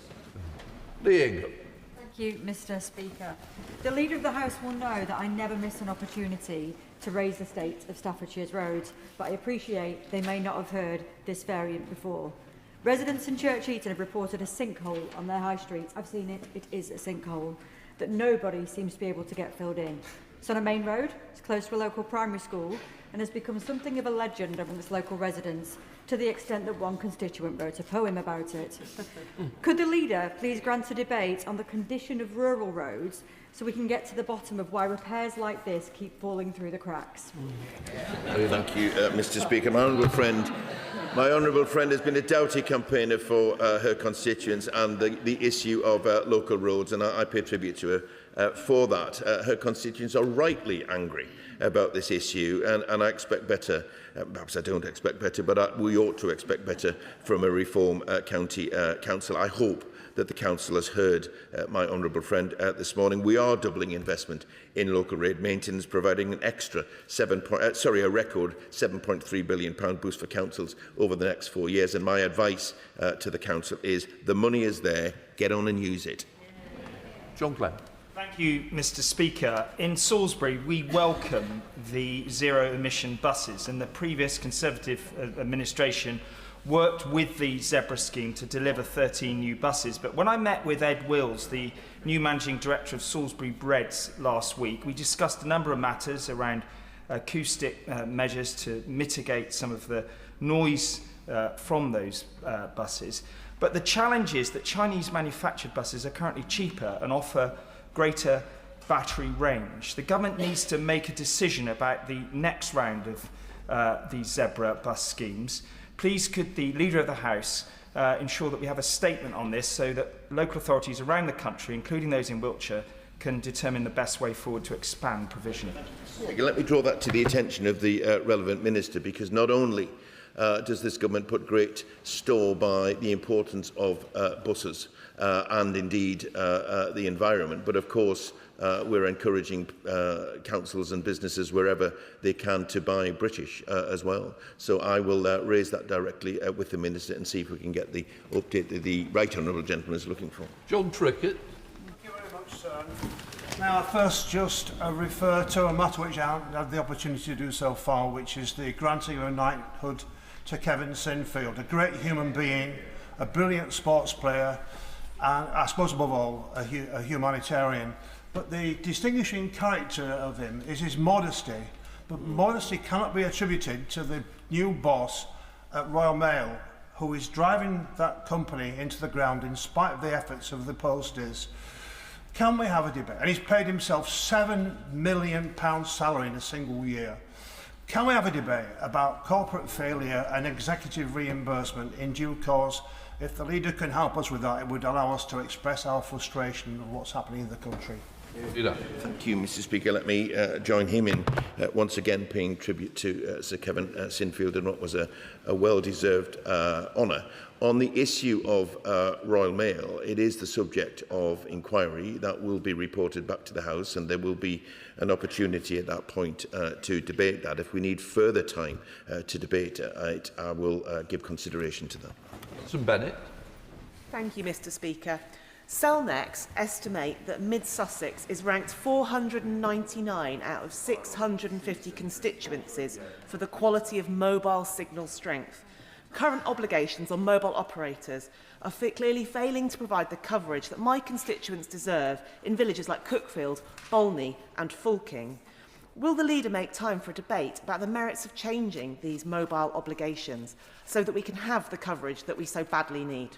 Thank you, Mr. Speaker. And clearly, this is a concern for government, because we do want to make sure that every area has the services that they need, and we're very keen to get that rollout. I would encourage the Honourable Lady to look towards an adjournment debate, or perhaps a Westminster Hall debate, in order to make her case, because she'll hear directly from the Minister about what more we can do.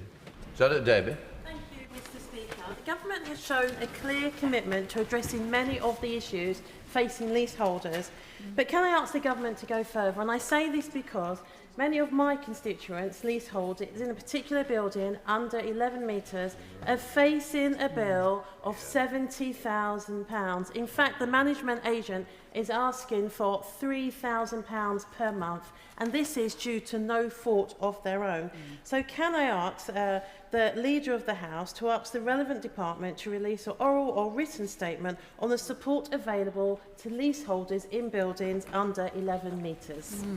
Thank you, Mr. Speaker. My honourable friend raises an important matter. The government is working hard to strengthen leaseholder protection within the Leasehold and Freehold Reform Act of 2024 and our forthcoming Leaseholder and Common Hold Reform Bill. But I certainly will seek the update for her that she seeks. But remind the House that later today there will be a backbench business debate on leasehold reform, where my honourable friend and leader of the members may want to raise these issues and hear directly from the Minister. Bradley Thomas. Thank you, Mr. Speaker. The House will be delighted to learn that 17-year-old Leo, who I previously mentioned in this House, is now cancer-free after being matched with a stem cell donor. This is excellent news, and Leo is up for an award, the BBC Make a Difference Young Hero of the Year award that's coming up. Will the whole House join me in wishing Leo the best of luck, and perhaps the Leader of the House will also root Leo on to go and win? Thank you very much indeed. I certainly send my best wishes to Leo in two regards, that his full recovery takes place. A remarkable story. I'm delighted to hear, because I do recall the honourable gentleman raising this, but also all the very best with that award. There are some remarkable young people, and I hope that Leo's story is recognised as part of that. Gilbert. Thank you, Mr Speaker. Over 70 organisations and novelist Irvine Welsh are backing the community-led bid for Leith to become the first ever UK town of culture. Can my right honourable friend put in a word for Leith with DCMS ministers, and will he make arrangements for a written statement to provide an update on the timescales of the UK Town of Culture 2020 competition? Here. Thank you very much indeed, Mr Speaker. I'm sure Leith is a perfectly lovely town and a fine contender for Town of Culture. However, my honourable friend invites me down a route that I simply can't go because North Shields in my constituency has also put in a very strong bid. And Chorley, and I just remind the House that I do have to return to my constituency, so I need to be careful about what I say. But I wish all the towns, including Leith, all the very best in their attempts to be crowned the first Town of Culture. It's a great scheme. Whether you win or not, I think it's a great way of highlighting the importance of our towns and of the communities that live there. And I will ask the relevant minister to bring an update to the House on the process as soon as possible. And Davis. Diolch yn fawr, Mr Llefarydd. On the 23rd of December 24, my constituent Aaron Jones was killed in a hit and run whilst walking his dog. The perpetrator was sentenced to 4.5 years in prison. 2 weeks ago, his widow Lisa received a letter from the Ministry of Justice informing her of sentence changes under the Sentencing Act of 2026, but she'll have to wait until the end of August to know whether the man who took her husband's life will be released earlier than expected. Does the Leader of the House agree that this uncertainty only brings further distress to victims' families? And will he grant a debate in government time to ensure that the Act is implemented with the required sensitivity and the safety and well-being of survivors at its forefront? Mr Speaker, I understand the sensitivity of this and the distress that not only the death of Mr Jones but also what has happened since must bring to the family. These are difficult decisions, but I understand the point about assurances as far as they can be given to families. I hope that the Ministry of Justice has heard this, and I will raise it directly with them. If the Honourable Lady seeks an adjournment debate to hear from a Minister how else this can be strengthened, I think that would be appropriate. But let's be clear, this needs to be a part of every process, not just individual cases. It needs to be a cultural shift in how we deal with these matters. Justin Matters. Thank you, Mr Speaker. On the 15th of June, a vehicle crashed through the fence at Sunny Days Nursery in Vale Road, Ellesmere Port, injuring a number of children. Thankfully, it doesn't look like there's been any long-term damage, and I know the parents want to praise the staff at the nursery and indeed other local residents and businesses who came to the children's aid, but it has raised some questions about the security and safety standards at nurseries, which is something I understand the Department for Education are looking at, but I wonder if we could have a statement from the Department about this issue, please. Mr Speaker, my honourable friend is absolutely right that the Department of Education takes this very seriously indeed and is looking at these matters, and I'm sure when they've reached some conclusions they'll want to bring them to the House. But also let me pay tribute, as he has done, not just to the staff of the nursery, but it sounds as if the whole community rallied on this unfortunate and terrible situation. And let us hope that what comes forward makes it much less likely that something like this would happen again in the future. Thank you, Mr Speaker. In 2023, I secured funds from the last government to conserve and bring home our 10-foot sea dragon to Rutland. Unfortunately, the local council, Rutland, has now overrun on another project and decided not to bring the ichthyosaur back to Rutland, which will cost our local economy in terms of future prosperity. The local conservator has said he will reduce the cost of conserving this national specimen of national importance, but they're saying they can't accept a reduced cost and they can't re-tender for it because of national government rules. Does this not seem preposterous and absolutely flies in the face of the idea of best value for taxpayer money? It sounds slightly odd, Mr Speaker, and I share the Honourable Lady's concern about this. Let me take that away if she provides me with the details after this. Let me take that away and look at it, get the department to look at it to see whether or not how the council has interpreted this actually is the reality. But I hope that the council has heard her remarks. Phil Brickle. Thank you, Mr Speaker. May I declare an interest as the Chair of the Anti-Corruption and Responsible Tax APPG. Now, this week, the member for Clacton declared he's earning an extraordinary £22,500 an hour working for a gold bullion dealer.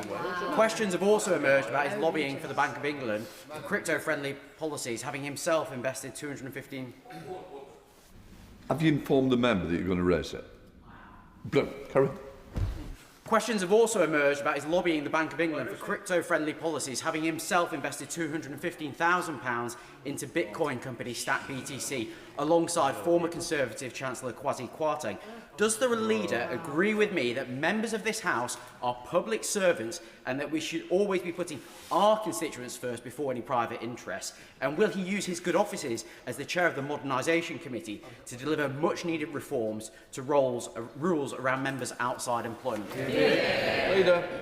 Yes, Mr. Speaker, I do share the honourable gentleman's view on the importance of the primary job of MPs. There was a debate on this in Westminster Hall yesterday, and this was raised on a number of occasions, and the Minister set out the current government's response. The government believes that an MP's primary job is to represent their constituents, which is why we've already made some important changes following the general election to tightening the rules relating to MPs' second jobs. But we accept that there is a great deal more to do, and I will continue to work closely with the Committee on Standards, who are looking at this, and I hope will bring forward the recommendations that will satisfy my honourable friend.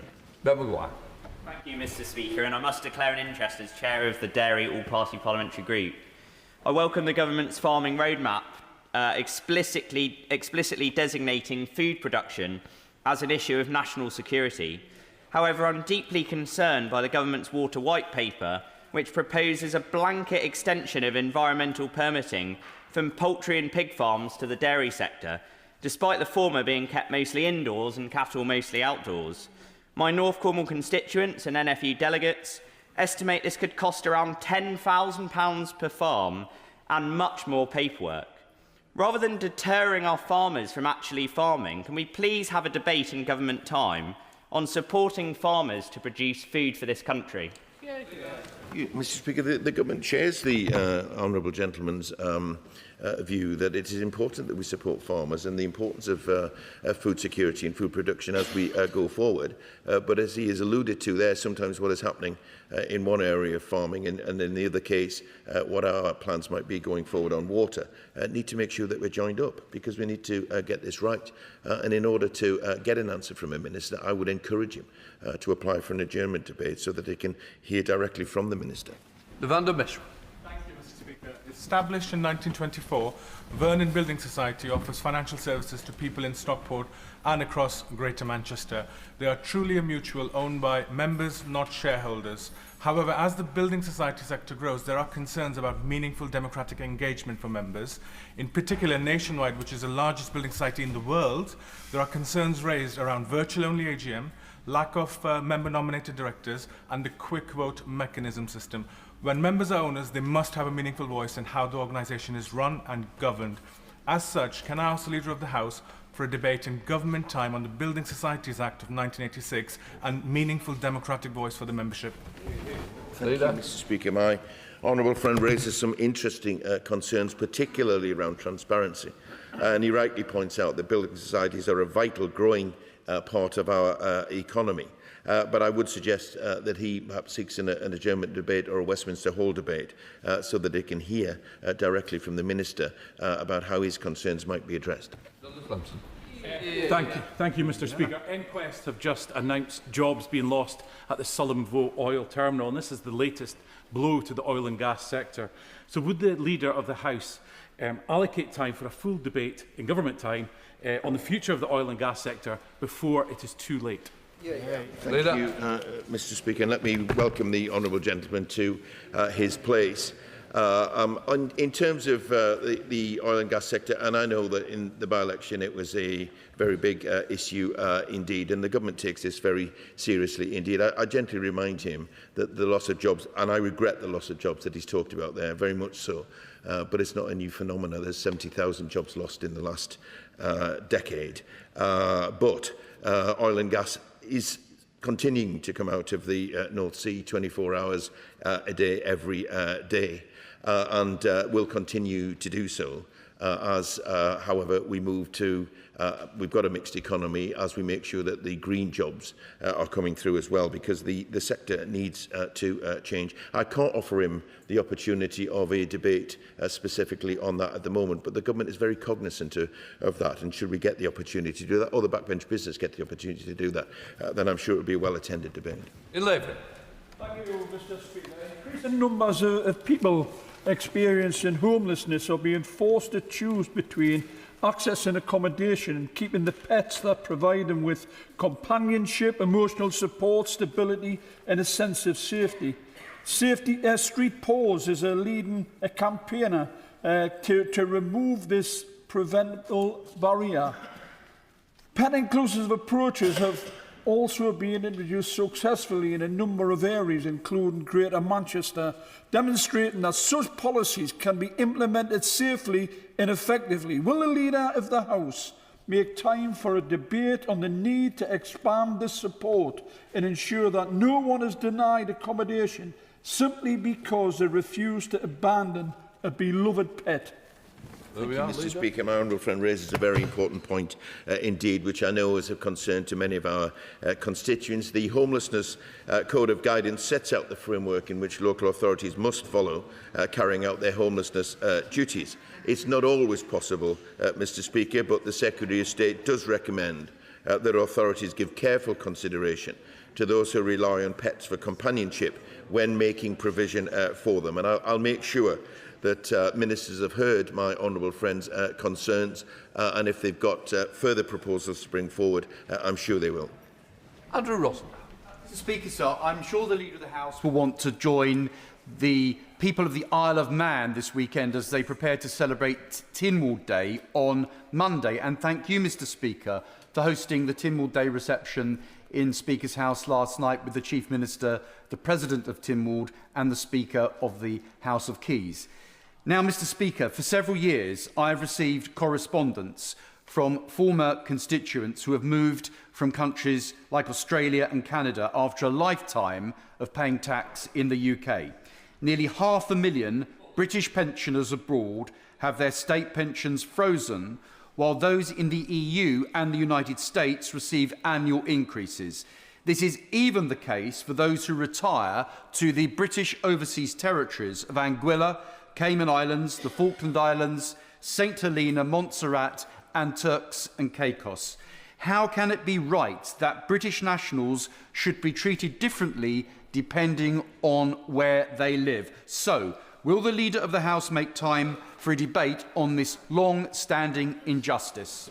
Thank you, Mr. Speaker, and let me join the honourable gentleman in congratulating the Isle of Man on Tynwald Day and wish them every success going forward. On the issue of frozen state pensions, I can't respond in any detail now because it's a pretty complex area and I may well get it wrong, but I'll raise his concerns with the relevant ministers and see that if we can get an update on where we are and what proposals there might be going forward. But if the honourable gentleman seeks a debate about this, because it won't just be his constituents, but although he does take a particular interest in overseas territories, then that debate may well get an opportunity to put those concerns directly to the relevant minister. Lee Barron. Thank you, Mr. Speaker. Just over 18 months ago, Harshita Brella was murdered in Corby and her body was found in the boot of a car. We're aware that there's an ongoing police investigation and none of us wants to do anything to prejudice that, but her family feel isolated. Recently they flew over from India to get an update. When they hear nothing, they feel as though nothing is happening. So would the Leader of the House work with Home Office and Foreign Office colleagues to ensure that the family receive monthly updates on the progress of securing justice for Harshita? Thank you, Mr. Speaker, and I thank my honourable friend for raising this important case and share his horror at this horrific attack. And our thoughts remain with Harshita's friends and family, and I do understand the strength of feeling in this case. As my honourable friend points out, there is an ongoing investigation, but I do understand that the Home Office will be writing to him soon to address his concerns, and should he want a further meeting with them, I'm sure they'll be happy to arrange it. Thank you, Mr. Speaker. Yesterday, over 50 parliamentarians from across this House, alongside Ukrainian counterparts, wrote to the Secretary of State for Culture, Media and Sport about Masha and the Bear, a Russian cartoon character which sees the militarisation of children and a distinct lack of regard for boundaries as key themes. It's currently streamed to British children on Netflix and ITVX, produced by a Russian studio, paying tax to the Russian state, and has been labelled an instrument of Russian soft power by the Ukrainian Centre for Countering Disinformation. Does the Leader of the House agree with me that British children should not be an audience for content with these propaganda concerns? And will the Leader of the House ask the Secretary of State for DCMS to bring forward a statement on what the government intends to do about it? Thank you, Mr. Speaker. I do share concerns if children are being bombarded with propaganda. Because it would be highly inappropriate. And the honourable gentleman is absolutely right to raise these concerns here. I will take it up with the Secretary of State for DCMS and get an update on what the government intends to do and can do in this matter. Mary Kelly Foy. Thank you, Mr. Speaker. It's been more than 2 years since the devastating explosion at Coronation Terrace in Wellington, and while the immediate emergency has long since passed, the impact on local residents continues. Families have had to live alongside an unsightly, derelict and potentially dangerous site, with prolonged delays in resolving insurance claims involving numerous parties, leaving the community in limbo. And as usual, discussions take place behind closed doors, but my constituents deserve to see all those involved working together to bring this matter to a conclusion. So will the Leader of the House advise on the best way to expedite action in cases such as these, where complex insurance processes appear to have stalled progress for far too long? Thank you, Mr. Speaker. And I thank my honourable friend for raising this matter. She is an assiduous campaigner for her wonderful constituency. It is important, Mr. Speaker, that work is done, that it's transparent and that it is timely. I would encourage the local council to engage with this matter and to work with my honourable friend to resolve this issue. It is their responsibility to help in these matters. But I will also reach out to the relevant government department to request that they provide my honourable friend with any available guidance on this matter. Jim Shannon. Mr. Speaker, thank you very much. Can I ask the Leader of the House, please, if you would ask the Foreign Secretary to make a statement on the escalating abduction crisis in northern Nigeria. Reports indicated some 1,100 people were abducted in the first 4 months of this year, but last week gunmen, terrorists, attacked Government Day Secondary School in Lassa, Borneo State, abducting 36 students and 1 staff member during examination time. What representations has the government made to the Nigerian authorities to strengthen civilian protection, secure the release of those still held captive, and to tackle the armed groups responsible for these attacks? Thanks so much. Mr. Speaker, and as ever, the honourable gentleman raises a serious matter, and I saw those reports, and it is absolutely appalling with as to what has happened. Is happening. The UK stands firmly with the people and government of Nigeria against these attacks at this very difficult time. And of course with the families of the children who have been abducted. We do continue to work closely with the government of Nigeria, including through our ongoing security and defence partnership. And I will raise, on behalf of the honourable gentleman, his concerns with the Foreign Office. Elaine Stewart.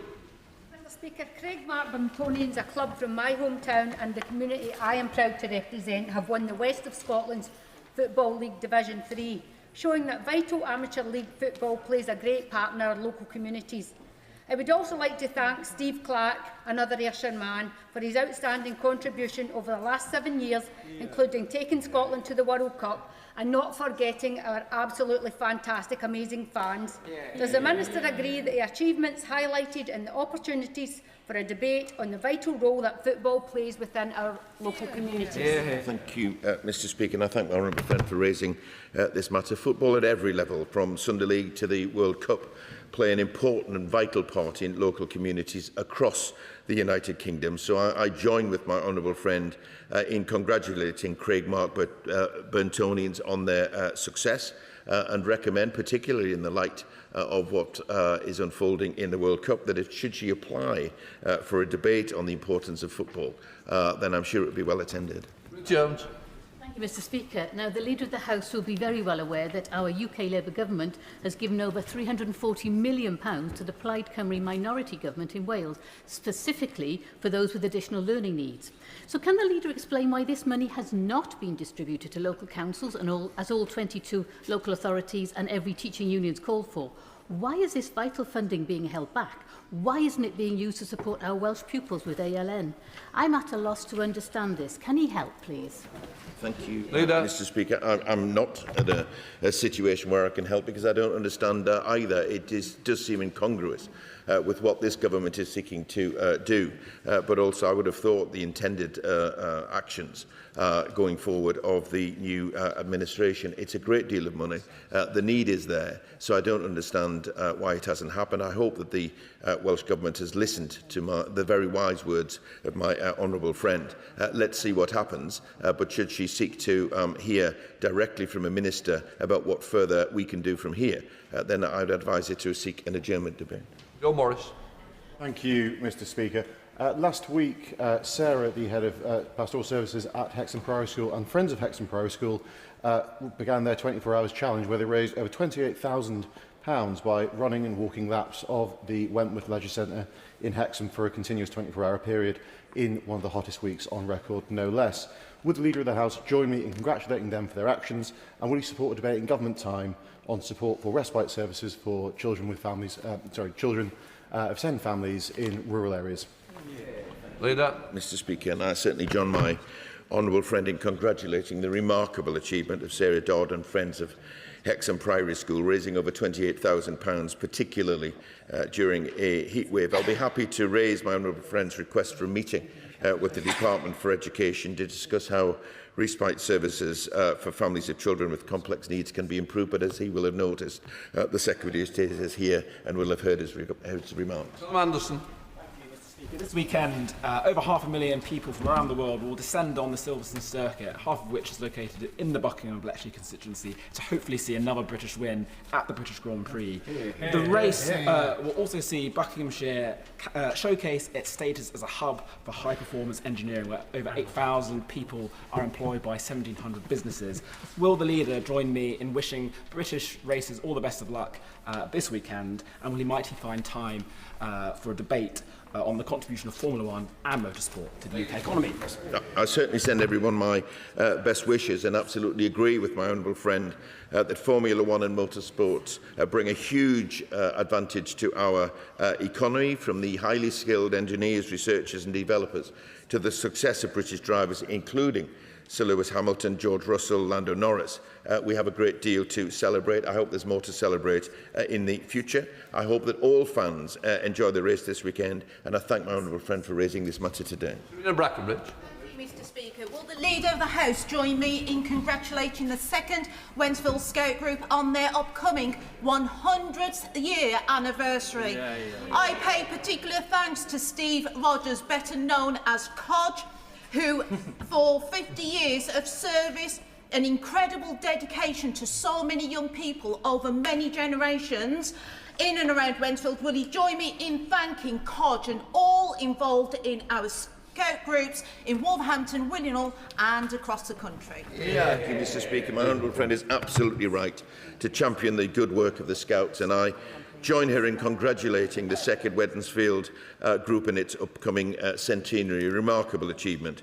I also join her in thanking the voluntary service of Steve Rogers and indeed all the Scouts and Girl Guide leaders who generously give their time in support of young people. Alison Gardner.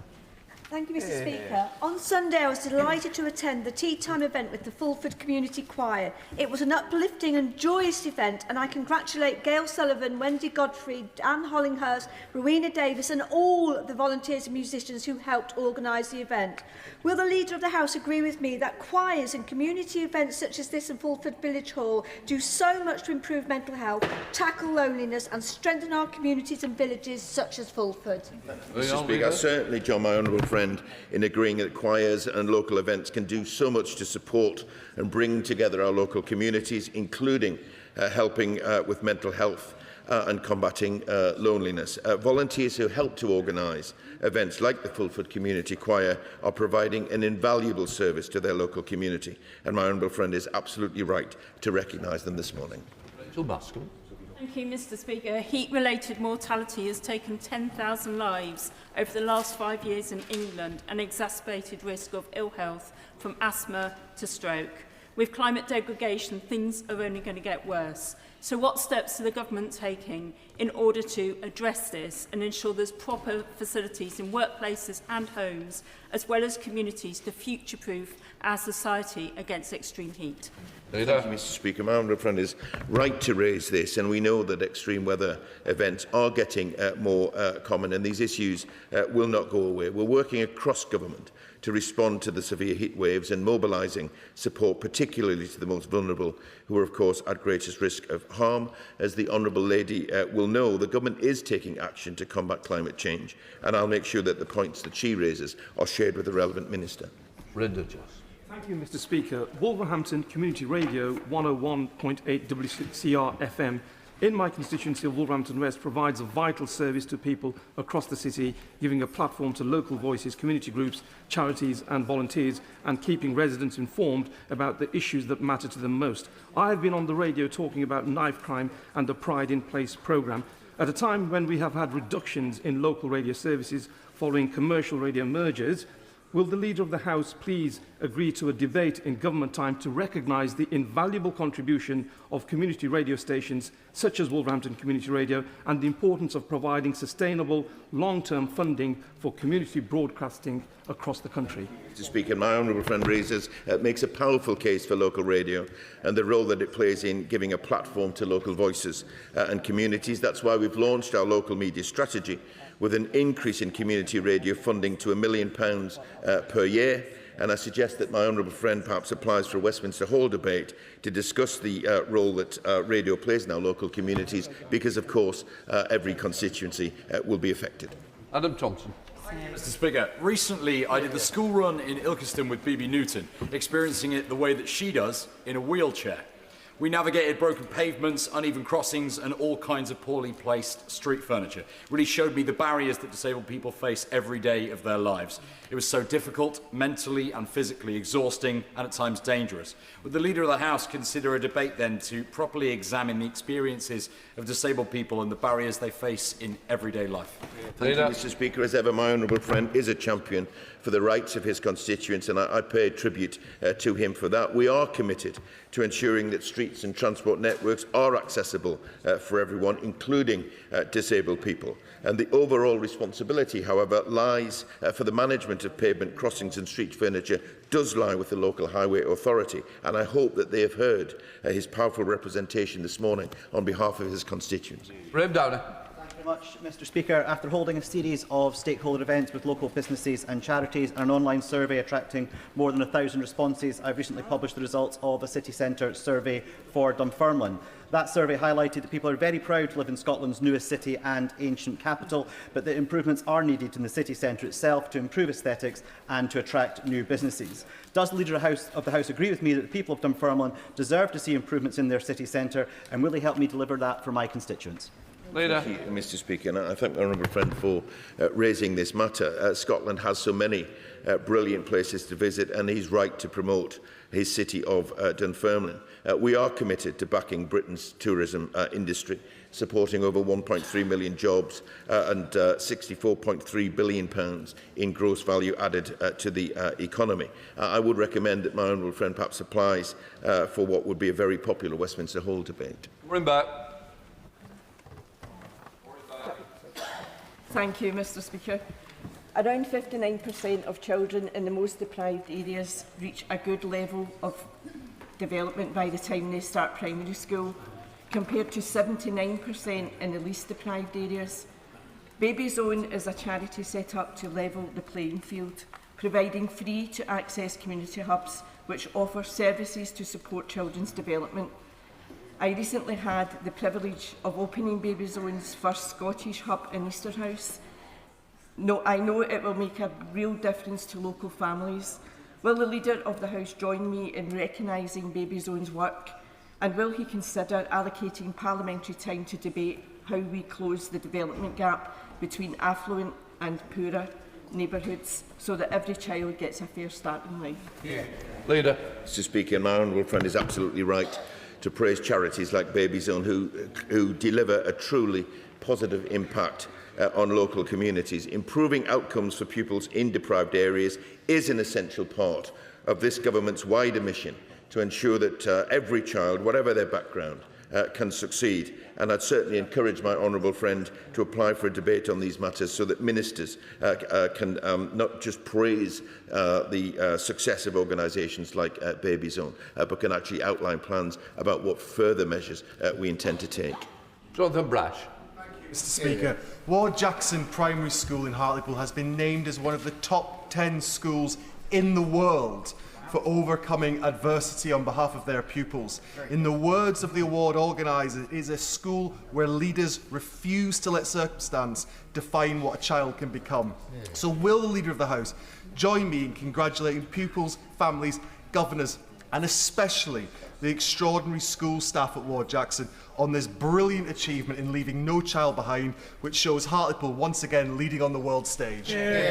Thank you, Mr Speaker. And this government is absolutely committed to giving every child the best start in life.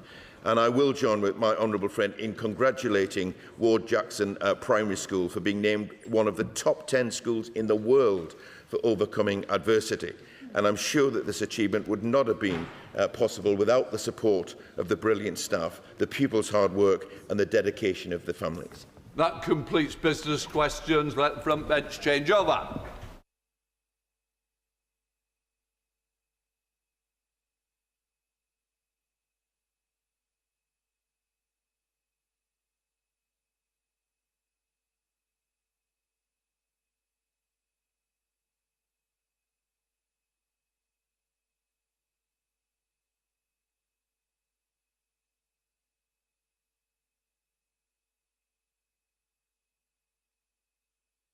We now come to the statement. Prime Minister Sir Keir Starmer.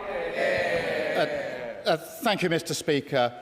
This morning in Downing Street, I met some of the mothers and adult adoptees harmed by historic adoption practices in England. They are here with us in the gallery today. And I had the chance to talk with them privately. They are the most remarkable women, and I know the whole House will want to join me in paying tribute to the extraordinary courage with which they've shared their harrowing testimonies and fought for the truth time and time again. I have to confess, as I said to them this morning, I found it hard to read the testimonies and to hear their stories. I found it particularly hard as a dad. How much harder it must have been for them to go through that, to set out their testimonies and tell their stories over and over again. As they said to me this morning, something which is so intensely private, having to be public, and the courage and resilience they have shown, and others alongside them, is absolutely incredible, and I want to mark that. Mr Speaker, what happened to them and to tens of thousands of mothers, children and families should never have happened. It is a stain on our history. Mothers, many young, vulnerable and without support, were coerced, bullied or misled into feeling that they had no choice but to have their children taken away from them. What a thing to do. And Mr Speaker, these were not isolated or accidental acts. They were practices embedded within systems across local authorities, across voluntary and faith-based institutions, and in health and social care services, including parts of what is now the NHS. All institutions that operated with power over people's lives. Yet they did so without compassion, without consent, and without dignity or proper safeguards. Mr Speaker, these practices were particularly prevalent between 1949 and 1976, but also extended beyond those years. In some cases, women, including those placed in mother and baby homes and other institutional settings, were cut off from their families, relationships, education and employment, and subjected to harsh and isolated conditions. Some experienced treatment that amounted to exploitation and abuse. Mr. Speaker, many were made to feel ashamed, and that came through very, very powerfully in the discussions I had this morning. Silenced and unworthy of care or dignity. Children grew up believing that they were unwanted. Young mothers were told that they were immoral and that their babies would be better off without them. And again, as they told me this morning, that lasts a lifetime and has a huge impact. Anne Lloyd Keane, here in the gallery, and of course formerly of this House, described to the Education Committee how she was stitched without anaesthetic and said, and I quote, that she was told, "You will remember the pain because you've been a bad girl." Mr. Speaker, many of those harmed in this way feel a gut-wrenching sense of shame, and Anne and others have said that stayed with her and that she still feels it today. And I know that this apology will not be able to lift that completely.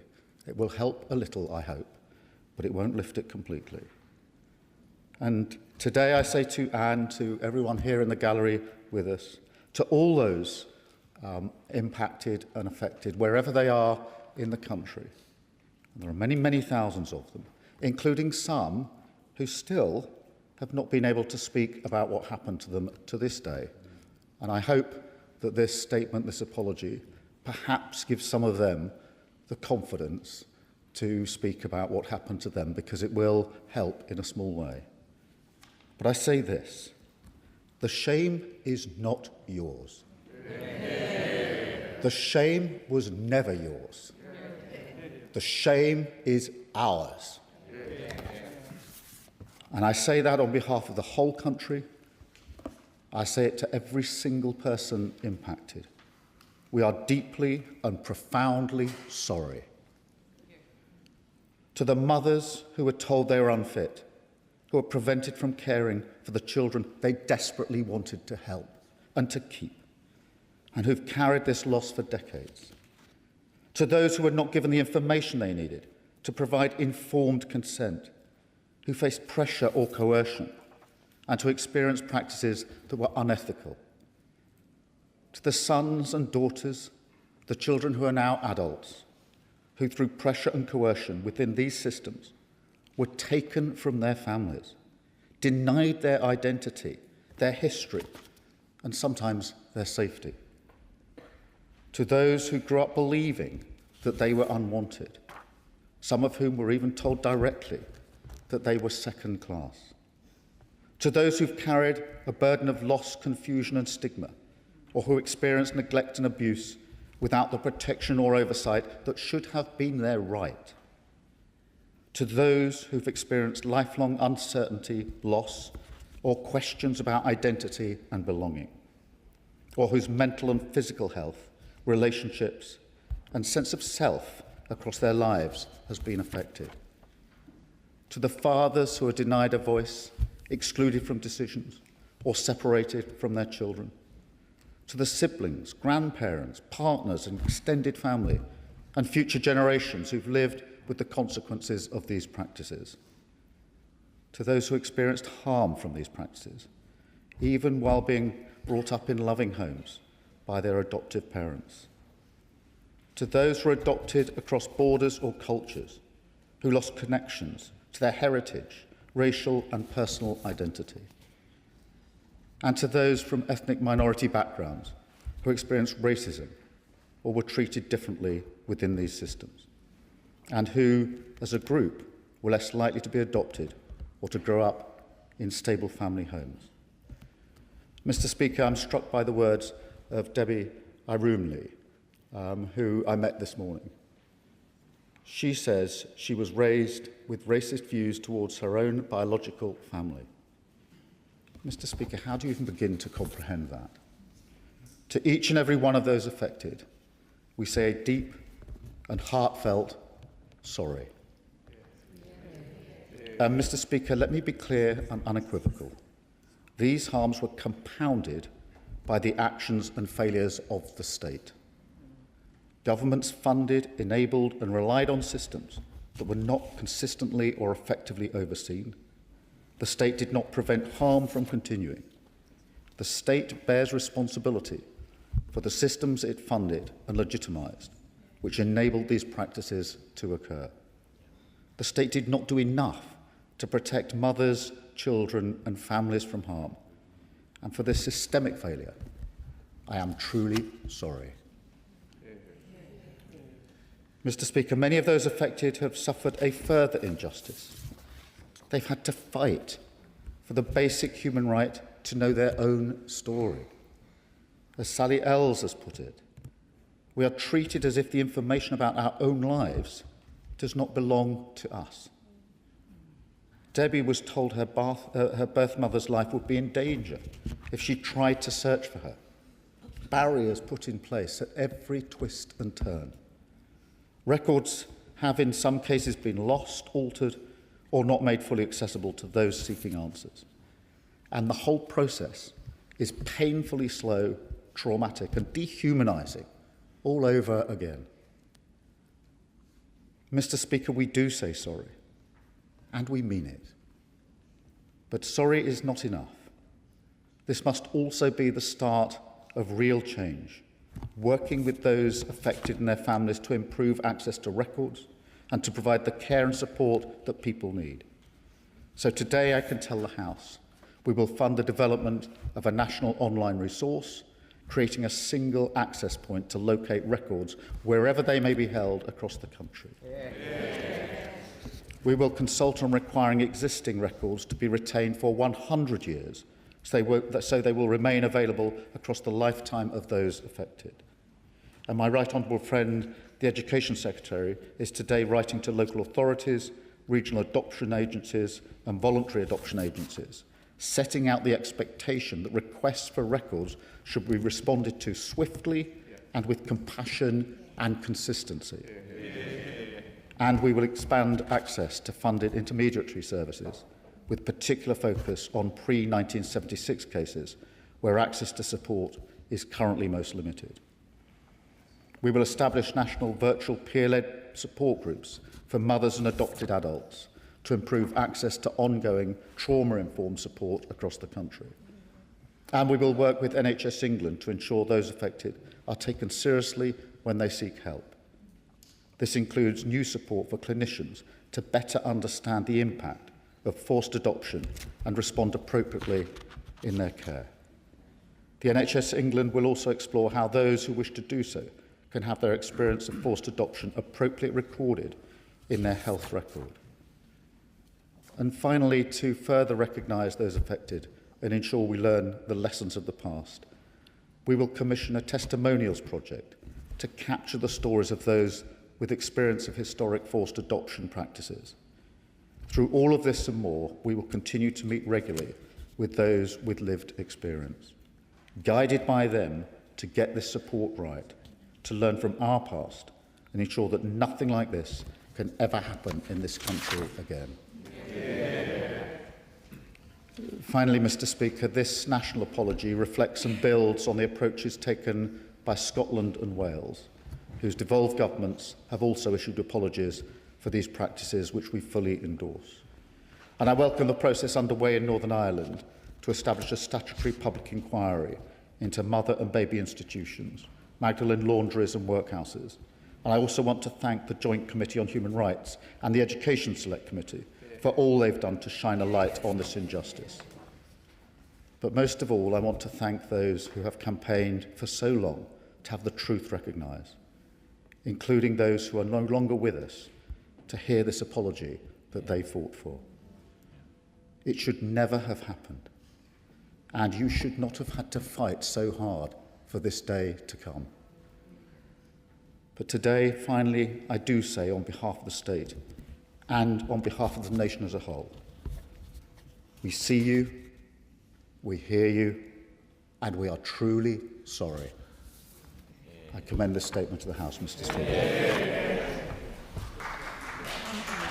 Shadow Secretary of State Alex Burkhardt. Thank you, Mr. Speaker, and I'd like to thank the Prime Minister for advance side of his statement and also for coming to the House to deliver this statement himself. On behalf of His Majesty's opposition, we welcome very much what he has said and agree that whenever the state makes grave errors, it has a deep responsibility to apologise for what it did to those that it has wronged. 185,000 children grew up in Britain without their mothers because of bad decisions and fundamentally flawed beliefs that treated unmarried mothers with a shame and stigma that today is mercifully alien to us. But those decisions and those beliefs have left a permanent mark on each and every one of those lives, on children separated from their mothers and on the mothers whose children were taken away. As the Prime Minister said, this is a stain on our history.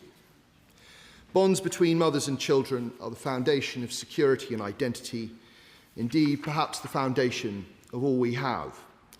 And whilst I know from very much experience that the act of adopting a child is amongst the greatest kindness one person can show another, and that many of those children will have gone on to be raised by loving families, there can be no doubt that they will also have carried a great grief across many years. One cannot help to be moved by the very powerful testimonies that some have given. I remember just one. The journey back from the hospital was the longest I held my daughter. It was 2 hours, and it was like everything suddenly made sense. I just felt like this was absolutely right, and I wouldn't let go of her. A woman appeared and said, "It's time," and she was taken from my arms and handed over. And the baby howled, I assume I did, and the following week they sent me back to school. Thousands upon thousands of such experiences happening every day in every corner of our country over many years. Thankfully, in the years since, a huge amount has been done to ensure that such things cannot happen again in our country. Change in adoption law and modern courts and legislation make a repeat of these injustices very much less likely. So we welcome the steps that the Prime Minister has outlined today. We very much welcome the fact that the Education Secretary is writing to local authorities and agencies, setting the expectation that requests for records should be swiftly responded to. I'm glad that that builds on the steps the last government tried to take to improve access to adoption records, offer post-adoption counselling and improve the complaints procedure for agencies. All of these steps, we hope, will make a difference to some of those experiences, some of those whose experiences lie in the past, and many in the future. While the state, I would like to ask the Prime Minister, if I may, just a small number of questions. The Education Select Committee called for an assessment of international redress schemes. Can the Prime Minister confirm whether the government is considering this? I very much welcome the Prime Minister's announcement of support groups for mothers and adopted adults. Could he tell us who will be responsible for establishing this service and what budget will be set aside for it? But I thank the Prime Minister very much for his statement and repeat what he has said to those affected. The shame was never yours. Well, could I thank him for the tone of his response and for the welcome for what the government set out today, and thank him for the care and attention that he has shown to this issues and linked issues personally. And can I say to him and the whole House that I genuinely believe it is so important that we speak with one voice in this House today, so that those affected know this is an apology from all of us in equal measure, and that it is a united House on an issue like this. And thank him for leading in that way, because it impacts not us in this chamber, it impacts all those who have been affected by this, to know that this whole House supports the apology that's given today, and the way it's being given is really important to them, and I do thank him for that. In relation to his questions, we are looking at schemes. We are being guided by those affected as the support that they think is most important to them, and will continue to be guided in that way. And as for responsibility, he asked, that will be the Department for Education, but I'm very happy to provide him with further information as these things develop. Thank you. Chair of the Select Committee, Helen Hayes. Thank you, Madam Deputy Speaker. The evidence the Education Select Committee heard from mothers and adult adoptees was utterly devastating. I want to thank Diana de Vries, Anne Lloyd-Keane, Sally Ells and Debbie Iromlu for courageously reliving their trauma so that we could shine a light on the extent of the injustice they suffered and the urgency of the need for a meaningful response. They should not have had to work so hard for so long just to be heard and to have their experiences recognised. I also want to thank the academics who gave evidence, and especially Professor Harold Gordon and Dr. Michael Lambert, whose painstaking and rigorous research helped to prove what mothers and adult adoptees have long known, that the state was culpable for the wrongs they suffered by presiding over, funding and facilitating a system that systematically dehumanised unmarried pregnant women and their babies and inflicted horrific cruelty upon them. I thank the Prime Minister for this apology today. It is long overdue and much needed. I thank him for the breadth of the apology and for the work the government has done with survivors to get to this point. Women whose babies were forcibly adopted and who endured cruelty and humiliation in mother and baby homes and in the NHS should know today that the shame of this period in our history rests on the government and on religious and community and healthcare organisations who presided over, facilitated and sustained this system. It is not theirs to carry, and it never was theirs to carry. This apology, Madam Deputy Speaker, is a watershed, but it must be only the beginning of putting right the disgraceful wrongs of this shameful period of our history.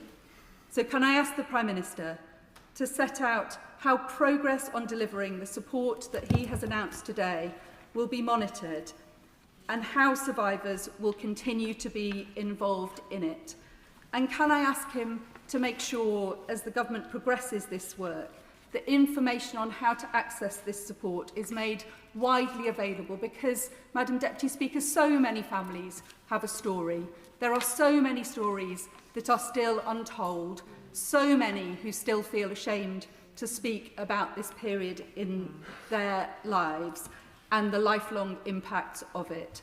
And they must no longer feel ashamed. They must feel that they can come forward and access the help and support that they need. Well, can I thank her for all the work that she has done on this and that she has led through the Education Committee and all the members of that committee. I've heard about the testimony to the committee and how difficult and harrowing it was for all concerned, and she's absolutely right to thank those who gave their testimony to the committee and those who supported the work of the committee. She used the word dehumanised, and that is the right word, although it hardly feels strong enough to me. To break the bond between a mother and a child is nothing less than dehumanising. It goes to an intense feeling that we all have as human beings, and to break that bond is indescribably painful, even to describe, let alone to have gone through. So dehumanising is the right word, and not just the initial act and all the pain and anguish, but then, as I discussed with those in the gallery this morning, the everyday reminders. Do you have children? What a difficult and awful question to answer over and over again. They've all come to terms with how they'll answer that question. A question we all hear, we all pose on a daily or weekly basis. Just really struck me this morning as such a simple everyday thing, but such a painful thing. And there'll be so many, thousands of those across all of the testimonies and all of the stories. In relation to her questions, the monitoring will be by the Department of Education. We will, of course, involve survivors as we go forward, and I've no doubt the committee will want to monitor that itself and to be updated regularly. And the point she makes about making the support widely known is so important, because there are many thousands who need the support and they need to know it's available. And I'm acutely conscious, as I said during the statement, there are some who've still not been able to speak about this to this day. And I'd hope that by making it widely available and widely known, the support, that may help some of them to feel that they can come forward and get the support they need. Thank you. Liberal Democrat spokesperson Munira Wilson. Thank you very much, Madam Deputy Speaker. Could I thank the Prime Minister for advance sight of his statement? And on behalf of the Liberal Democrats, I'd like to welcome the Prime Minister's apology, and we associate ourselves fully with all of his remarks, including those about being united as one house in this apology.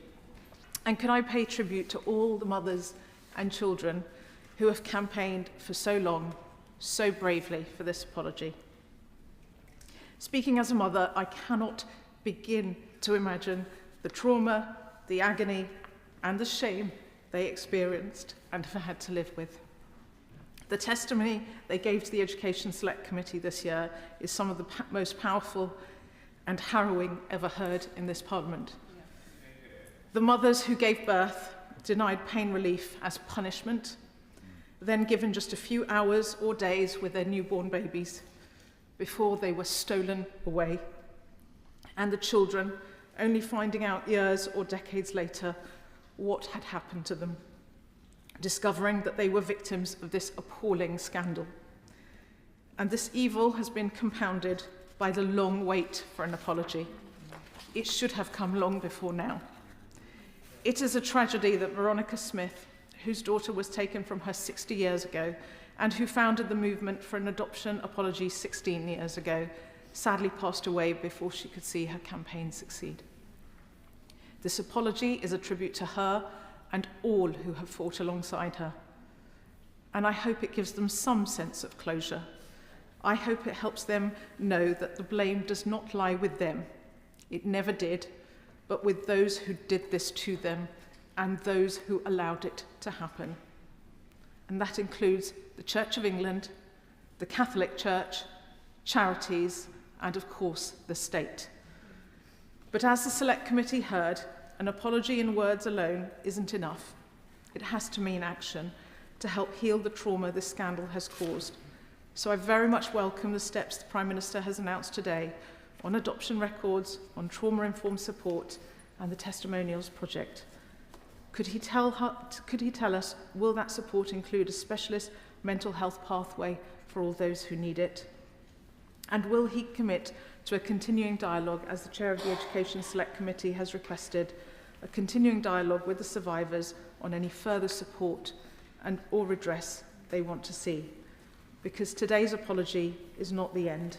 It must be the beginning of a better, more caring approach to these mothers and their children. Thank you. Can I thank her for welcoming this apology and repeat just how important that is, that we are united across this House speaking with one voice. I do thank her for that. And she mentioned the long wait for an apology, a long wait for justice, and that's the double injustice. Not just what happened, but then the fight, as is often the case, for acknowledgement of what went wrong. And we've got this wrong as a state so often. We circle the wagons and protect the decision makers and the wrongdoers instead of asking ourselves the question, where's the injustice here and how do we put it right? That has to change because it's happened in this case and it's happened in other cases. So I thank her for drawing attention to that. We are looking at mental health pathways. I think they're vitally important and how they need to be tailored as well, trauma-informed and developed. And yes, of course, we'll continue the dialogue with all of those affected and with the Education Committee and with the House. Thank you. Tracy Gilbert. Deputy Speaker, as an adopted person born in 1972, I welcome today's statement from the Prime Minister. I have no idea if my birth mother felt forced to have me adopted, but I do know that prior to the birth, she was in a Church of Scotland mother and baby home. My adopted parents have since died, but I am sure they would not want to have adopted any child who had been forcibly removed from their mother. Does the Prime Minister agree with me that mothers should be supported by the state to look after their children and not forced to give them up? Can I thank her for sharing her personal experience? And it is obvious how hard that is. Things that are intensely personal and private, full of pain and grief, being said out loud in a chamber like this is really difficult. It's hard for some of us to comprehend just how difficult that must be. And so I salute her courage and resilience and all those that have spoken out. To have to speak out about something which is so intensely difficult, so over and over again, is incredibly, incredibly demanding. But the comfort, I hope, is not only that because of that, you've been seen and heard, but that others will have the courage to speak out about what happened to them. And I thank her in that regard as well. And yes, we must keep up this support. Yes, we must keep up the dialogue, and we will. And I thank her again. Sir Edward Lee. I agree with everything that the Prime Minister has said, and I join in his apology. And of course, whilst historical misdeeds, and these are misdeeds, have got to be condemned, individuals have to be judged by the standards and morality of their own time, not our own, and we've got to bear that in mind. But I will say this, that those of us who claim to be of religious persuasion should remember that our religion should be one not of judgment, but of love. And that love should extend to everybody, young mothers, babies, and every frail person from the very beginning of life to the very end. Yeah. Can I thank him for his contribution, of his welcoming of the report and his comments about love. I don't entirely agree with him, I have to confess, on judging people by the standards of the day. I understand the point he makes.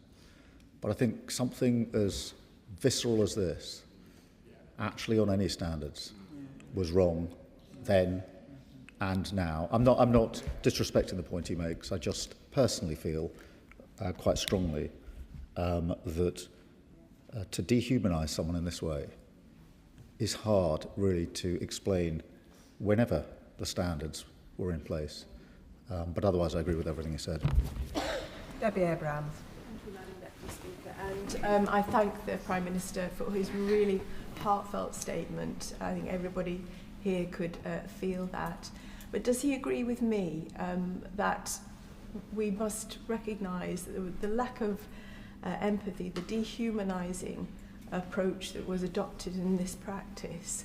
I'm minded of the statement, don't judge someone before you walk in their shoes, should apply.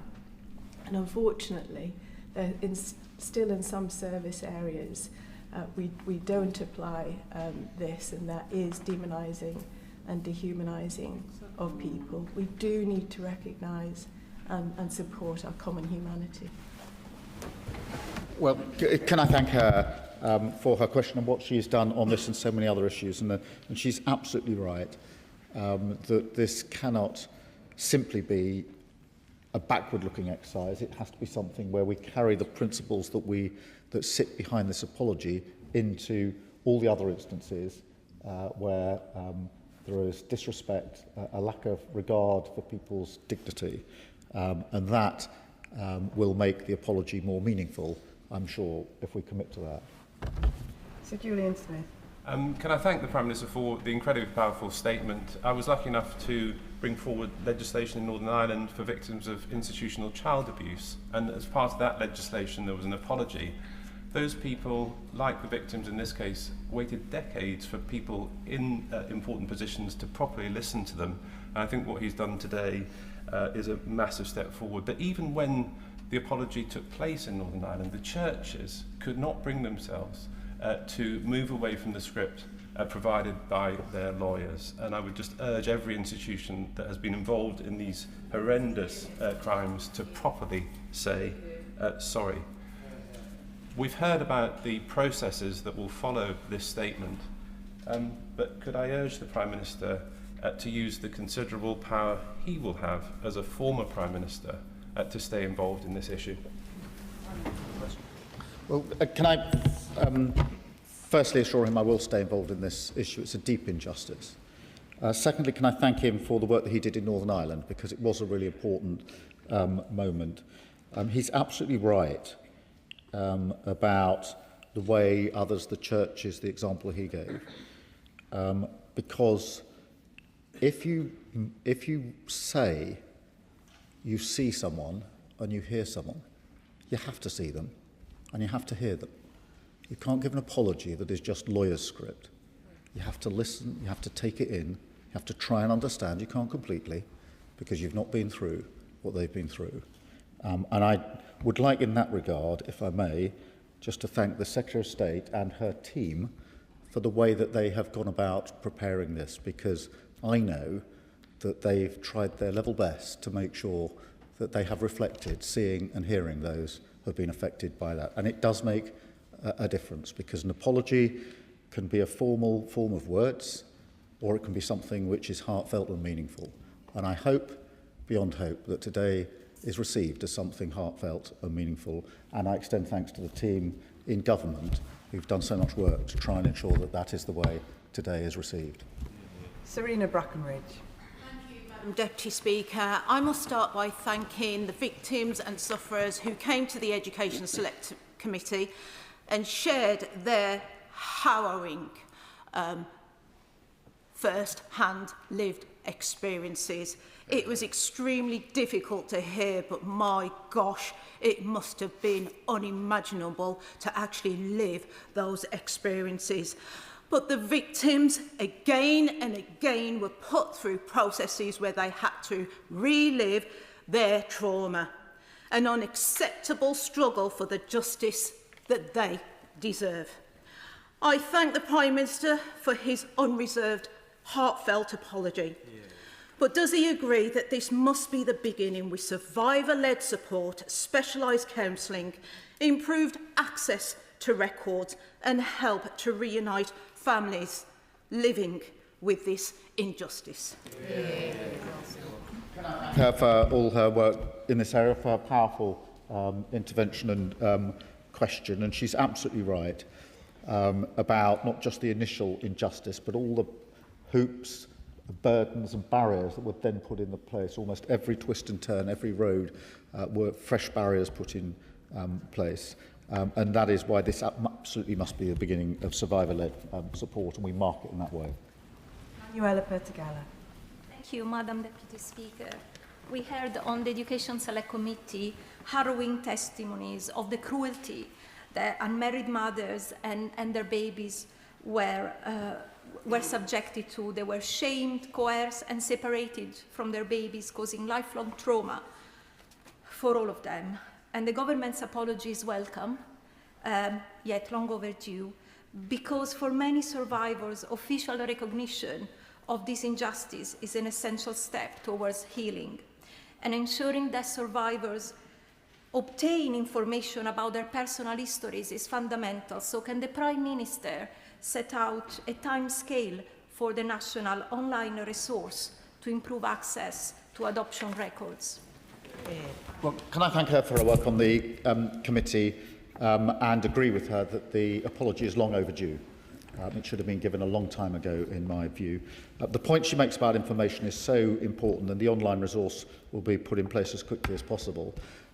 It's not a small matter, because this is information that belongs to those that are affected. It's not information that's provided to them out of some service from the state. It's their information, and the fact that barriers have been put in the way of those seeking their own information about their own lives, their own identity, is an appalling additional injustice, of which there are very many in these cases. Rachel Maskell. Thank you, Madam Deputy Speaker. I sincerely thank the Prime Minister for his statement today as the chair of the all-party parliamentary group on adoption, and he will know that I wrote to him at the start of the year about the importance of issuing this apology, and I really thank him for the way that he has done that. We know that 185,000, that's just hard to appreciate 185,000 families were affected from that post-war era to 1976 with forced adoption, 404 families in my own city. Will he ensure rapid access to therapeutic support? Because we know it's incredibly difficult both for adoptees but also for women and those who were girls who had their babies forcibly removed, but also consider babies who were brought to the UK from other jurisdictions who also were forcibly removed from their mothers. Prime Minister. Can I thank her for her work on the APPG and for her campaigning on this and acknowledge what she has done. As for the number, whether it's 185,000 or not, which is a shocking number, I worry it may be more than that, because I worry there are cases that we still don't know about, where the records aren't available, and where, as I say, some people have felt that they still can't talk about it. So that rapid access to therapeutic support is hugely important. She's right to highlight it. Alicia Kearns. Madam Deputy Speaker, to all the mothers and your stolen children who have wrongly carried grief and shame for so long, you were denied the love that you deserved and tortured by a state, and the silence only re-victimised you, and we are sorry. But it is shameful that Bernardos and the Salvation Army have yet to apologise and face up to the role that they played in this. My father was haunted by the way in which Bernardos played a role, and he would tell me of his horror of seeing the laundries as he walked around the streets of Dublin that he carried for life. But in addition to those who were cruelly and forcibly adopted, hundreds of babies died or frankly were killed as their mothers were tortured, and they were buried in unmarked graves. So will the Prime Minister, as he continues with his important work on this, put in place an effort to find those graves and to force the opening up of those records so that the mothers who were denied a lifetime of memories with their children can at least now bury them and have time at those graves with them? I can give that undertaking. Can I thank her for raising that important aspect? And with each question, with each issue, we can begin to understand the very many ways in which the injustice across a number of different fields, a number of different strands played its part. But for those who lost their babies altogether, that work on graves is really important and on records. Thank you. Thank you, Madam Deputy Speaker. And can I echo the Prime Minister's powerful tribute to the women, to the mothers and families who suffered and struggled for so long for this apology, and who suffer still the legacy of such state failure and indeed state cruelty, which shames us but never them. The moral outrage targeted against unmarried mothers is largely past, but the Prime Minister spoke about the lack of compassion which enabled the state cruelty. And we do see today increasingly in bureaucratic processes, increasingly in technology, in under-resourced state capability, still too often, a lack of compassion and understanding. What can the Prime Minister say to reassure us that action can be taken to ensure humanity and compassion in the state? Well, can I thank her for her question and the way in which she drew attention to the suffering. And we absolutely have to make sure that compassion is there in everything the state does. And we can change rules, we can change processes, but it's a culture. It's about recognising that human dignity matters whoever you are, wherever you are. And if that was inserted into everything the government does and the state does, what a difference it would make. Human dignity is one of the most important things to me and my politics, and that's what's been lacking here, and we'll do everything we can to turn that around. Tom Gordon. Thank you, Madam Deputy Speaker, and I'd like to thank the Prime Minister for this long overdue apology and his statement today. Nothing can undo the horrific harm and trauma that has been caused. A number of steps that he's outlined in this statement talk about developing a national online resource and a national virtual peer-led support groups. I wonder if I might press the Prime Minister on what steps will be taken to ensure those who might struggle to access digital services and might be digitally excluded, what support they can expect, and if he might consider setting up a national hotline so everyone can get justice, no matter if they can use technology or not. We are setting up a national advice line because it is important that it is national, that it is available, and that it comes in different forms, because digital will work for most people but not necessarily everyone, and this is where we need to make sure that everybody affected and everybody who hasn't come forward yet finds a way to get that support in the appropriate way, and we'll take those steps. Florence Eshelome. Thank you, Madam Deputy Speaker. And I also want to thank the Prime Minister for this important statement and to pay a tribute to the courage of the women who came forward, including my constituent, Anne Keane. Shortly after I was elected in 2019, I met Anne. We first met online. And what I sensed from Anne was someone who was not going to give up until her voice and the voices of many women who suffered this injustice had been, that wrong had been right. And Anne has worked tirelessly with many other campaigners. And in that spirit of cross-party, I want to pay tribute to the late Sir David Amess, who also led on this, and the letter that he delivered to the then Prime Minister Boris Johnson in May 2021. I still remember that I still have that text message on my phone from Anne telling me what more I could do.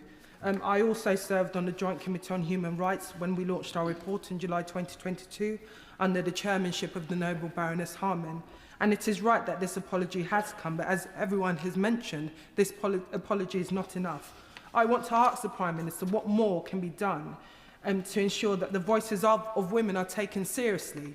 We had the maternity statement the other day, and a running theme in all of these injustices is women not being believed, women being silenced, and women being told that they are the problem. What more can we do to ensure that women's voices are front and centre when it comes to matters concerning them? Can I thank her for drawing attention to the anguish that the mothers must have felt, and that constant sense of shame that was inflicted, but also to the adult adoptees, as they described them this morning. This message of being unwanted is really hard. And as they said to me this morning, it's not something you can just offload. It's not something that changes.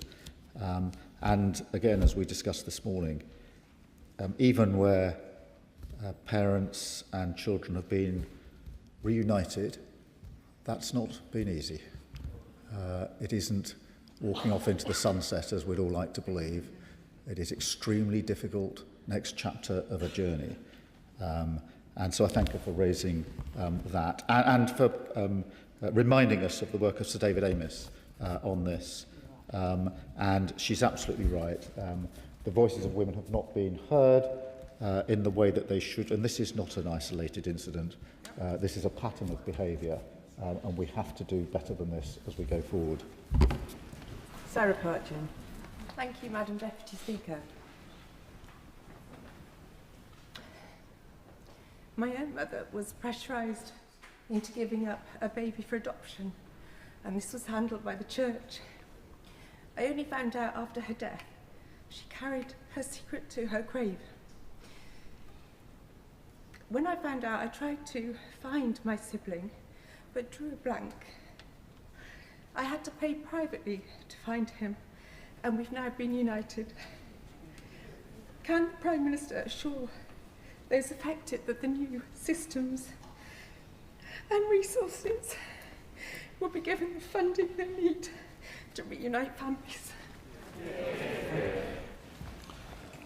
Can I thank her for sharing that personal story? And we can all see just how difficult that must have been. She's shown huge courage in saying that in the chamber today. And the way she described her mother taking the script to her grave is very powerful, and an example of the way in which some people simply feel they can't talk about this and didn't talk about this, and where they've passed will never now be able to talk about this. So she shows great courage in speaking on her mother's behalf as well. I'm glad that there has been that reuniting, but it can't be the painful journey that she's just described. We have to do better than that, and we will. Janet Davey. Thank you, Madam Deputy Speaker. And I thank the Prime Minister for his sincere and moving apology, and I stand with him on that, as I'm sure everyone does across this chamber. And may I say there is possibly no dry eye across this chamber, which really demonstrates the effect it's had on all of us as a society.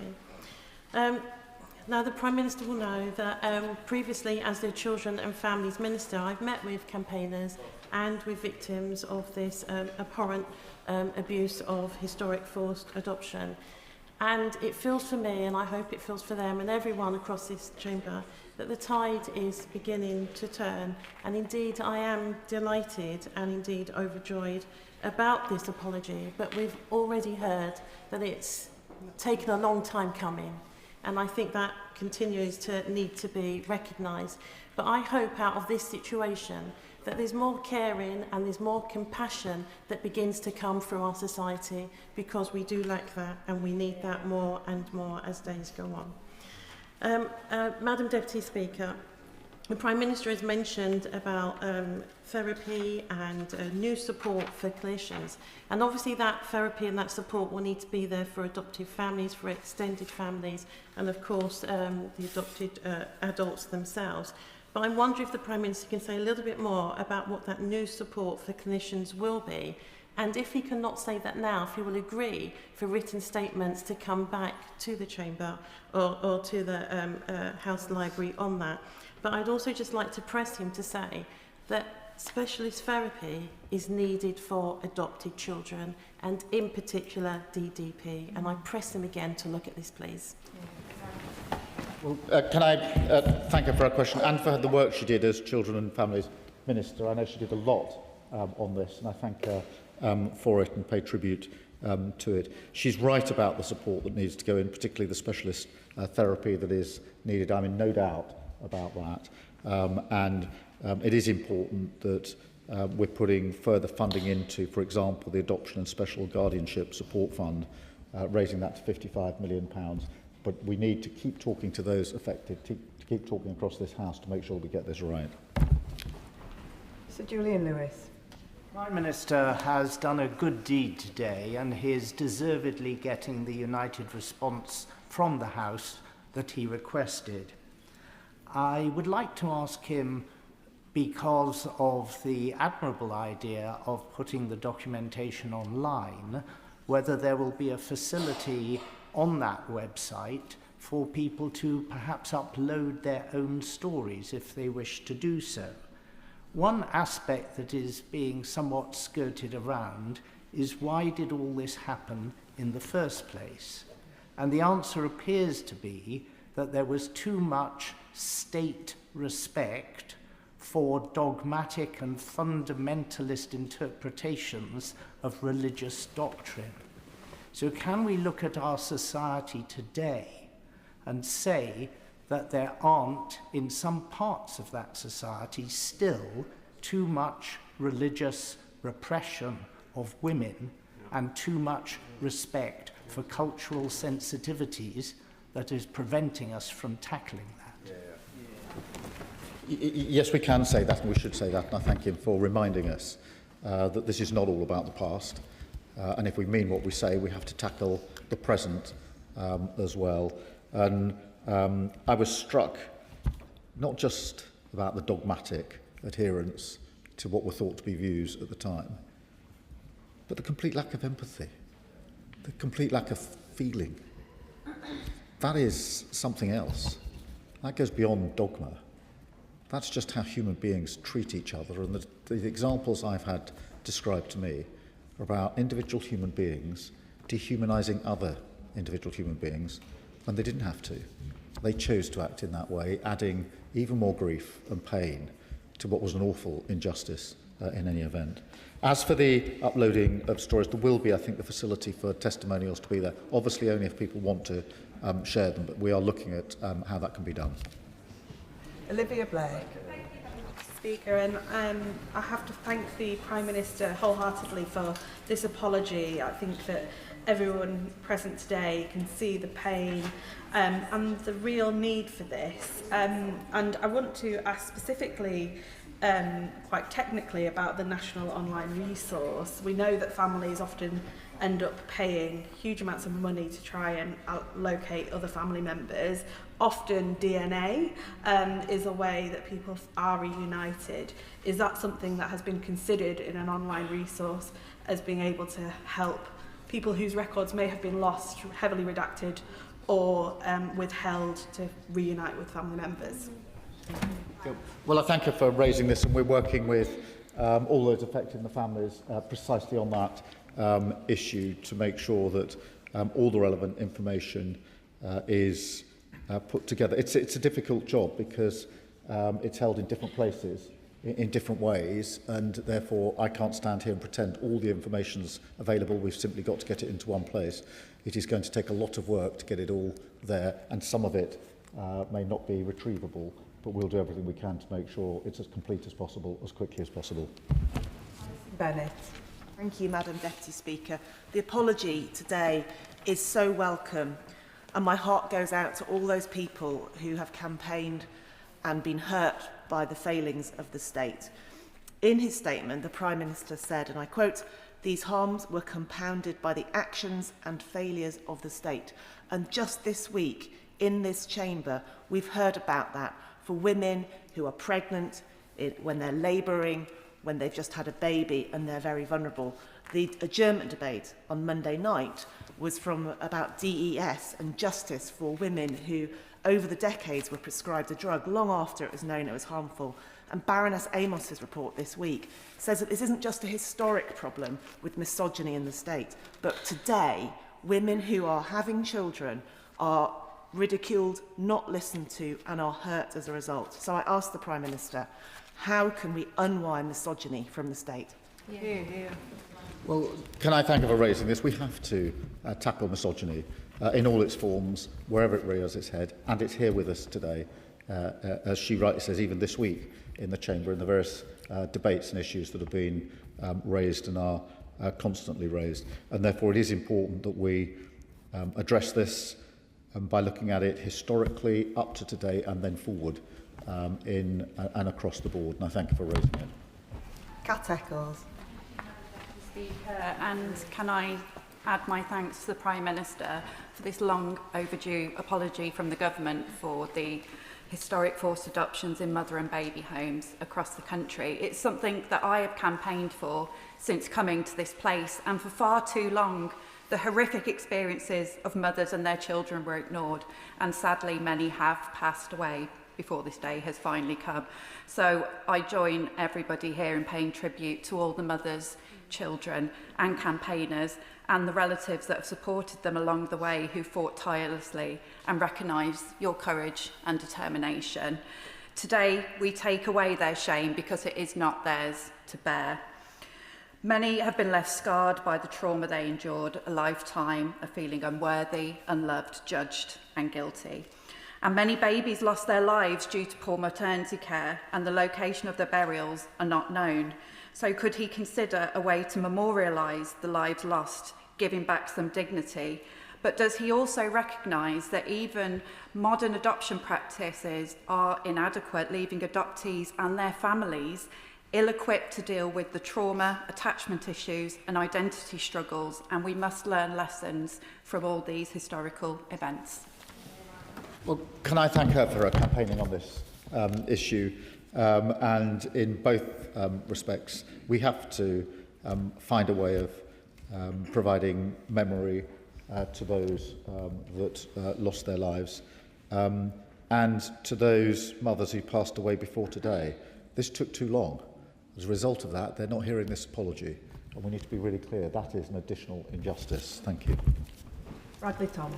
Thank you, Madam Deputy Speaker. This is long overdue, and so I congratulate the Prime Minister on bringing this forwards and for the tone in which he's delivered it.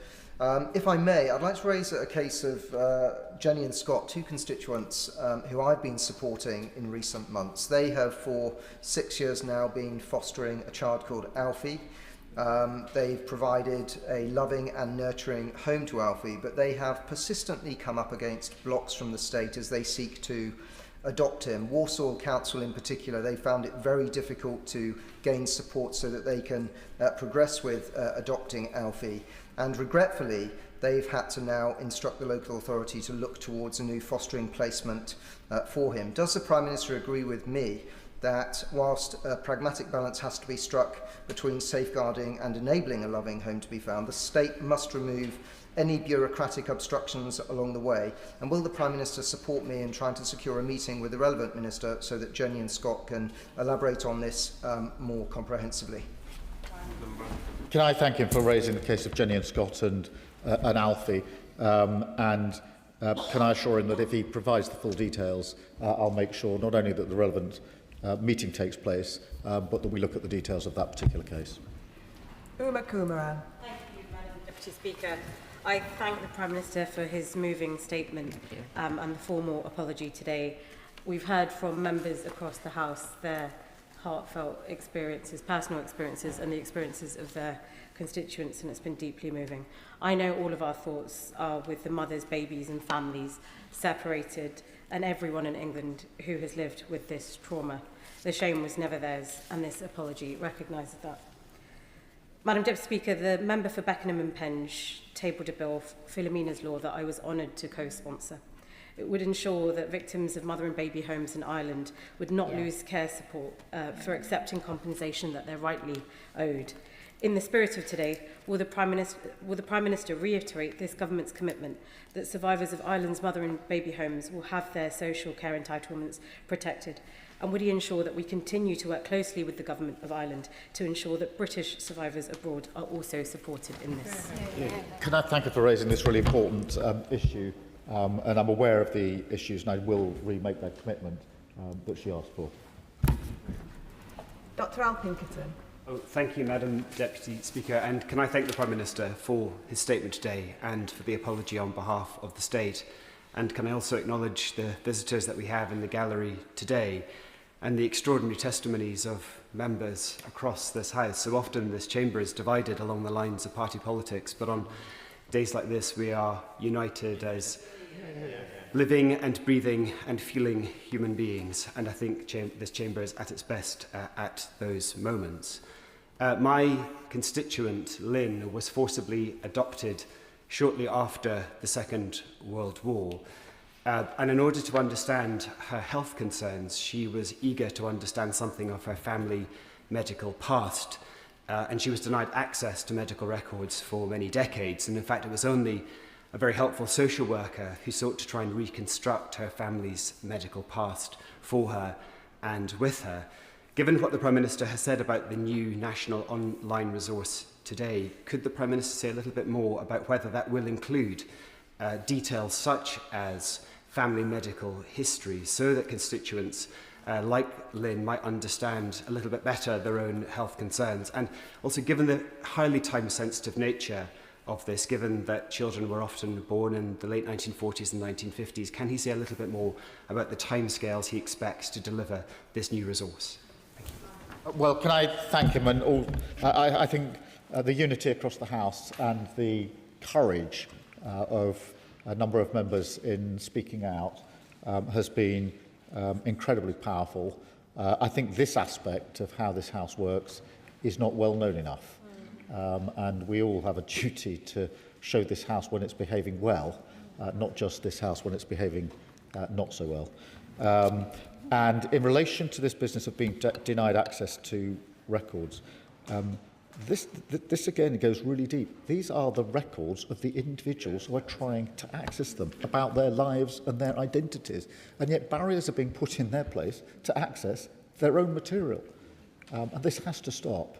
And so we need to do everything we can to make sure those medical histories are available. And he's absolutely right. We need to move at speed here, because we're talking about events now, in some cases, of many, many years ago. So we need to move at speed, but we need to just remove the barriers. This is information, personal information, private information about people, about their background, their identity. They're entitled to it. And nobody should be putting barriers in the way of that. And I know they have done. Orinda Joss. Thank you, Madam Deputy Speaker. I'm really grateful to the Prime Minister for his heartfelt statement and apology. As a man of faith, I struggle to see what possible religious justification there could have been to have babies taken away from young mothers just because they were not married. And I have to feel a sense of shame as well that religion could be used in such a way. But I would like to join the Prime Minister in paying tribute to all the mothers, the campaigners, members of trade unions as well, including members of my own trade union, the GMB, for the decades of campaigning that they carried out to achieve this apology, and one would have hoped that the apology could have come sooner. But can I please end by asking the Prime Minister, does he agree with me that it is never too late to issue an apology for a wrongdoing? Yeah. Prime Minister. It is never too late to issue an apology for wrongdoing. I wholeheartedly agree with that, and pay tribute to all those who have campaigned, including trade unions and the GMB. He's absolutely right about what went wrong here, because the question that should have been asked was, what support can we give you to be able to bring up your baby? Not the questions that were asked. And if that question had been asked, we wouldn't be standing here today in the way that we are. Douglas Lumsden. Thank you, Madam Deputy Speaker. Can I also welcome and thank the Prime Minister for his statement today. I was actually a member of the Scottish Parliament when it issued its own apology, and I know how important it was to those families. Can I ask the Prime Minister how the government will work with devolved governments to provide ongoing support, access to records and potential redress schemes to those affected? Well, I thank him, and for reminding us how important it was in Scotland as well. We have to work with the devolved nations on this. It is important that we do so constructively, positively and at speed, because everybody affected needs to know that we are all pulling together on this, and that where information and support is needed, it will be provided as quickly as possible. James Nash. Thank you, Madam Deputy Speaker, and I welcome today's heartfelt and important apology. The Prime Minister may recall that 16 years ago, Gordon Brown publicly apologised to Britain's child migrants, 130,000 young children sent overseas, often without their parents' consent, to Commonwealth countries around the world. Margaret Humphreys and the Child Migrants Trust, which is based in my Rushcliffe constituency, continue to support survivors and campaign for recognition and redress. Following today's apology, alongside the very important commitments that the Prime Minister has made, would he also consider what more can be done to support the child migrants and to honour the national apology that was made back in 2010? Prime Minister. Well, I thank him for his question. The 2010 apology was a solemn moment, and work continues to honour the legacy of that apology, just as the work will continue to honour and follow through on the apology that has been issued today. Richard Ford. Thank you, Madam Deputy Speaker. It was barbaric that 185,000 babies were taken from young mothers across a quarter of a century until just 50 years ago. And the Prime Minister is right to say how wrong that was.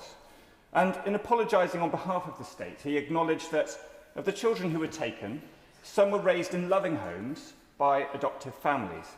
Does the Prime Minister accept that it is possible to say sorry to birth parents and their children while simultaneously being grateful to parents who did their very best to adopt children over that period, many of whom didn't know about the circumstances in which those babies were removed from their birth parents? Prime Minister. Can I thank him, and I don't want to go against the spirit of his question, but I do have to say this. I think too many of those that were adopted were told that they should be grateful for what happened to them. And too many of the mothers were told that they should be grateful that their children would get care they couldn't provide. That in itself was deeply hurtful. Deeply, deeply hurtful. I'm not trying to suggest that others didn't try to do their level best, but this was not a situation in which anybody affected this should feel or be told that they should be grateful for what happened. And I'm not really not disrespecting his question. It's just having had some of the discussions I had this morning, I know that this is felt very, very deeply, and I must say that, therefore, from this dispatch box, and I do. But otherwise, I thank you for his question.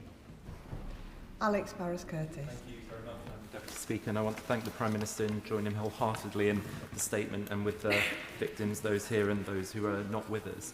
As he said, it's another example of the perpetuation of abuse, not just in the initial abuse, but then in the cover-up, the secondary abuse that follows, the denial, the frustration for victims, their families and friends to get the truth. So I wonder what more you can say about that and the culture change that can be embedded, not just across the state, but at every institution that this applies to, so that this stops happening, but also that there is accountability where that does once again happen. And if I can just quickly join with my honourable friend with what he said about the Child Migrants Trust and urge the Education Secretary to perhaps look at the work that they've done, because I had worked with them before working in this place, on testimonials, because I think some of the experience there will be very invaluable for victims, for their stories, if they want them to be told and recorded, for them to be so done.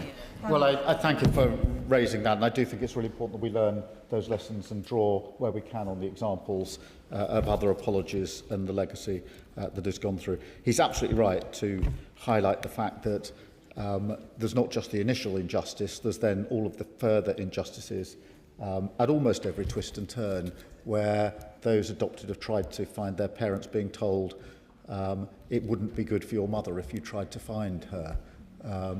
Or you can't have access to your own records, which will help you with your own identity and sense of worth.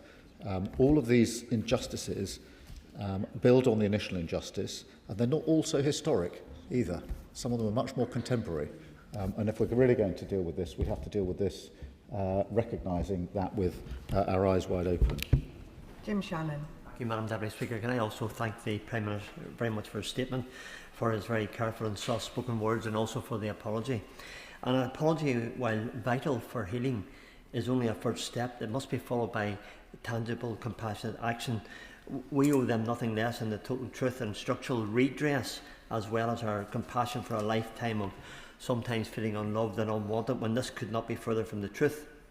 We cannot give their years or the relationship back, but we can be honest and step up.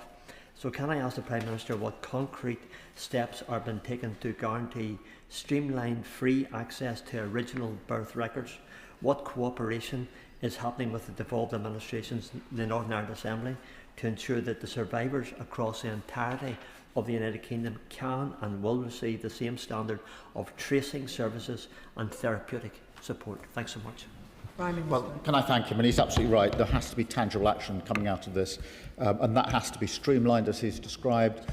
We need to work with the devolved administrations. What we cannot do now is add a further injustice to all the injustices we've been describing during the course of this session by anything that makes it harder from here on in for people to get the support and the information that they need. And so we need to action what we're saying today, and we will do so.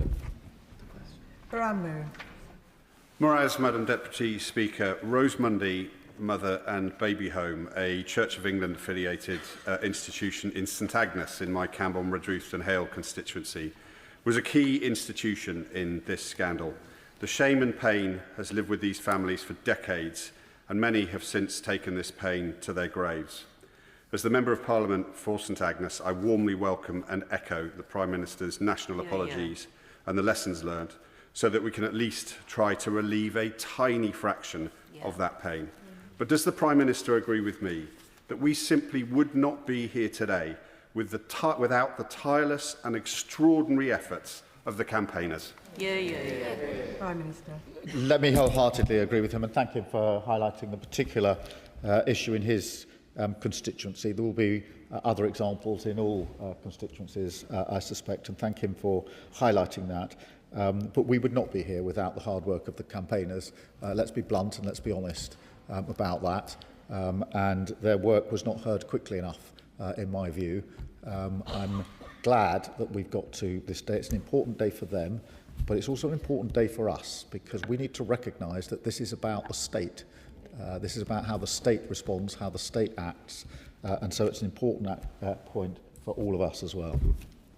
Chris Vince. Thank you, Madam Deputy Speaker, and I thank the Prime Minister for coming here with his heartfelt apology. And can I thank all of the campaigners for being here today and for the evidence they gave on the Education Select Committee. I was incredibly proud to be on the Education Select Committee when we reopened this inquiry, and I also want to pay tribute to my humble friend, the Chair of the Select Committee, for the work that she's personally done on this, and also the Minister and the Secretary of State. And we heard some really compelling evidence, not just from the parents, from the mothers who had their babies so cruelly ripped away from them, as described by many members across the House, but also from those who were themselves adopted. And I can see Sally in the gallery there, who spoke about a feeling of not belonging. So would the Prime Minister agree with me that when we look at supporting those people who are victims of this terrible injustice, it's not just about supporting those mothers, but also supporting those babies who were adopted, who are now obviously adults? Well, I'm grateful to him, and I know the testimony was really powerful, and let me thank again the Select Committee for their work. But he's absolutely right that we have to see everybody affected here, and of course that is the mothers, of course that's the adults who were adopted. It goes beyond that, the extended families, the other members of extended families, siblings, and of course those who sadly passed before we got to today. But he's absolutely right. If we're going to hear and if we're going to see, we've got to hear and see everyone impacted by this, not just some. Anthony Blett. Madam Deputy Speaker, I want to thank the Prime Minister for this long-awaited and long overdue heartfelt apology on behalf of the state. As a mother to an 18-year-old daughter, each day that takes me further away from the day I gave birth to her, the more fiercely I hold on to the precious memory of her entering this world. So I cannot begin to imagine the pain inflicted on those mothers who had their babies ripped away from them. And I imagine they also have clear memories that never fade, but instead become even sharper as time goes by. I'm in awe of their strength. I am so sorry they experienced such pain. And I thank the Prime Minister for making it clear the shame sits with churches, charities, the healthcare system and the state, not with the survivors. I hope today goes some way in helping families torn apart to heal as best as they can. Prime Minister. Well, I thank her for her question, and she's absolutely right that this is pain that is felt and carried every single day by those affected every single day, and we recognise that. And I also recognise that today doesn't change that. Let's not pretend that it's all taken away by this apology. It's not. It lightens a little the load. It provides a degree of justice and acknowledgement from the state. But I'm in no doubt at all that that pain will continue, unfortunately, to have to be carried by those affected. We will simply do all we can to support them throughout that. But nothing can lift this. Nothing ever will lift this. But let's do everything we can to build on the apology given today. Sarah Edwards. Thank you, Madam Deputy Speaker, and I want to thank the Prime Minister for his sincere apology for those who have experienced this historical forced adoption scandal, and pay tribute to those in the gallery today and those that cannot be here.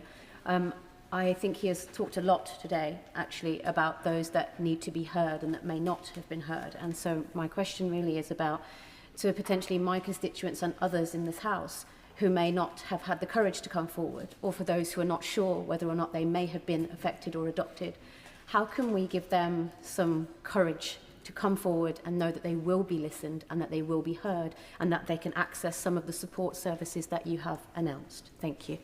Prime Minister. I hope the apology goes to help those who haven't felt able to talk about this to come forward. On one level, it's a matter of courage, but it's probably more than that.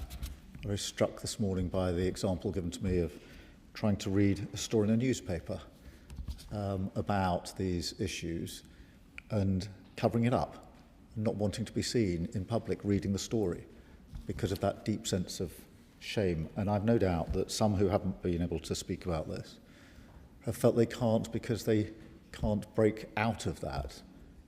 I hope today helps them. I hope that by making it clear the shame is with us, it's our shame, and by hearing of the courage of those in the gallery and others who've campaigned, that it may just give them the ability to come forward.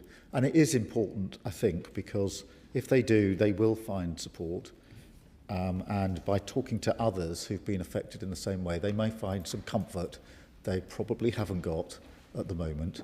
But it is very difficult for people who have shut these things away to have the ability to come forward. It will take time, but hopefully it's one step closer today. Peter Swallow. Thank you, Madam Deputy Speaker. In moments like this, I feel the sheer privilege of getting to serve on both the Human Rights Committee and the Education Select Committee.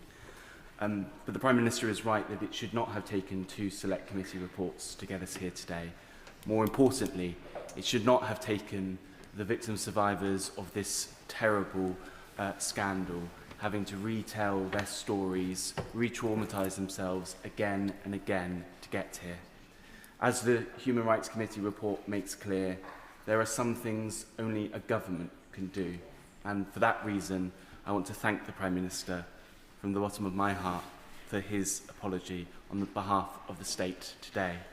And just ask him, if he may, to set out in a little more detail how he and the Department for Education have worked with the survivors of this scandal to get to where we are today, and the full apology that he has set out.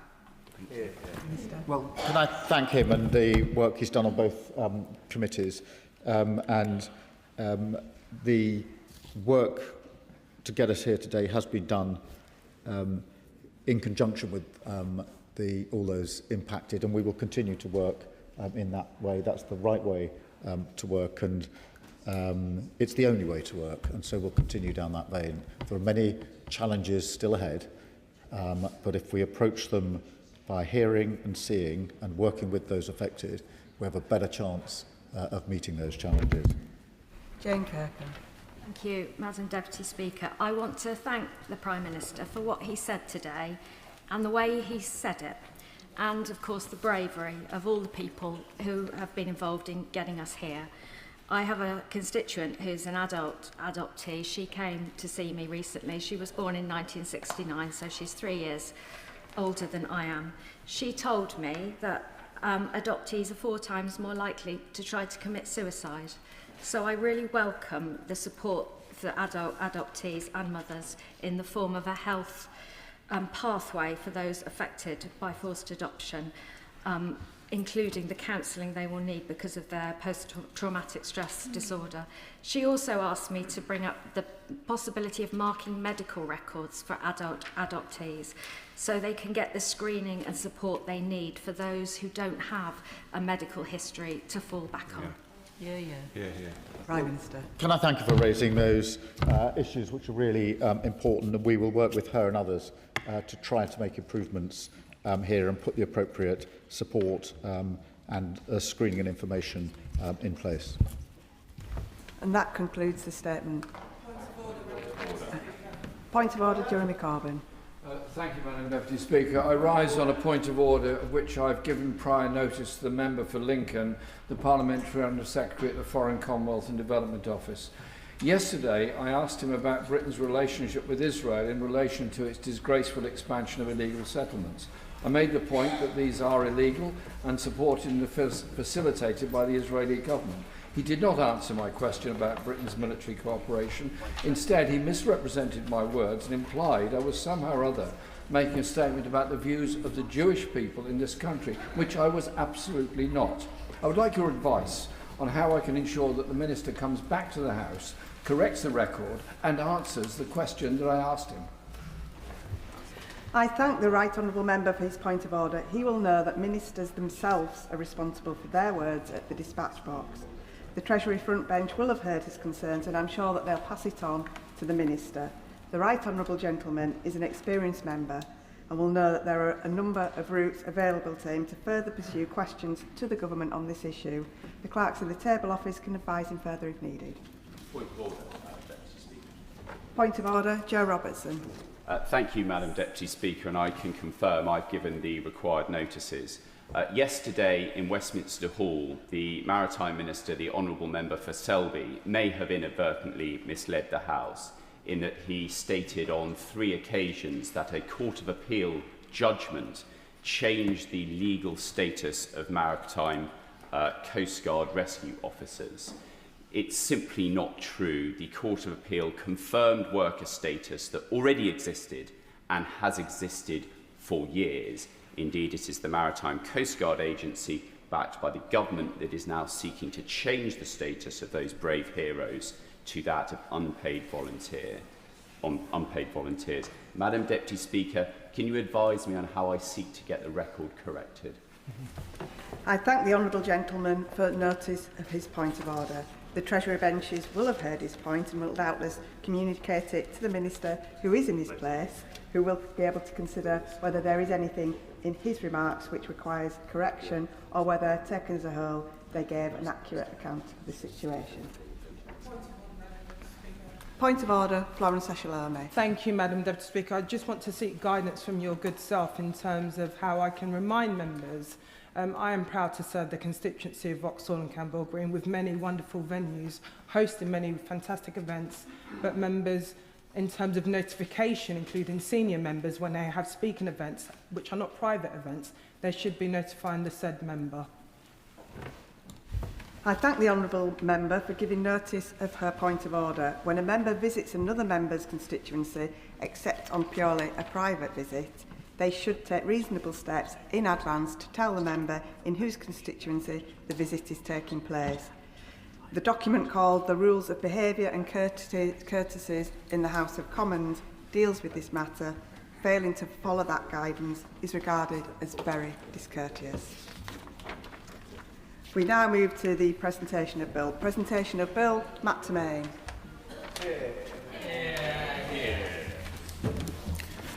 Controlled Drugs Procedure for Specification Bill. Second reading, what day? Friday, September the 11th, 2026. Friday, September the 11th, 2026. We now come to motion number 1 relating to the appointment of the Chair of the National Audit Office. Prime Minister. Thank you, Madam Deputy Speaker. I beg to move that a humble address be presented to His Majesty, praying that His Majesty will appoint Michael Jerry, CBE, to the office of Chair of the National Audit Office from the 10th of January 2027. The Chair of the National Audit Office plays an incredibly important role in our democracy. It supports Parliament's scrutiny of government expenditure and safeguards the independence of the National Audit Office. At a time of continued pressure on public finances and household budgets, delivering value for money across government is absolutely vital. It is therefore right that this appointment is made on the basis of merit and commands the confidence across this House. Michael Jerry brings extensive experience of leadership, governance and public service. As a government lead non-executive director, he provided independent advice and challenge across government. His work strengthened the performance of the public institutions all our constituents rely on. Indeed, his commitment to public sector effectiveness is such that since leaving the role, he has led university programmes at home and abroad, challenging others to think about how leaders can deliver for the people they serve. Alongside his many years of service in public roles, Michael has also supported the work of various charities, including the King's Foundation and the Fair Trade Foundation, and, remarkably, he's still found time to pen 4 books. Throughout his career, he's demonstrated a strong commitment to the values this office requires. I'm confident he has the judgment and experience necessary to fulfil its responsibilities, and I commend this motion to the House. The question is, as on the order paper, Sir Geoffrey Clifton-Brown. Deputy Speaker, can I thank the Prime Minister very much for making this appointment. As Chairman of the PAC and the Appointments Panel, I warmly welcome his motion today to appoint Michael Jerry, CBE, as the next Chair of the National Audit Office. Michael Jerry brings extensive experience in government leadership and organisation transformation, together with independence and judgment, to this important role. Can I take this opportunity of paying tribute to the current Chair, Dame Fiona Reynolds, for her distinguished service? The Public Accounts Committee has long benefited from the NAO's outstanding support, and we're grateful for her stewardship. Michael has the skills and the leadership needed to ensure the NAO remains a high-performing, innovative and digitally enabled organisation, supporting Parliament's detailed scrutiny of public spending and helping to secure value for money for the taxpayers. For these reasons, I am delighted to support this appointment. Thank you. The question is as on the order paper. As many as are of that opinion say aye. Aye. The contrary, no. I think the ayes have it, the ayes have it. And I'll just give a few moments for the front benches to swap over.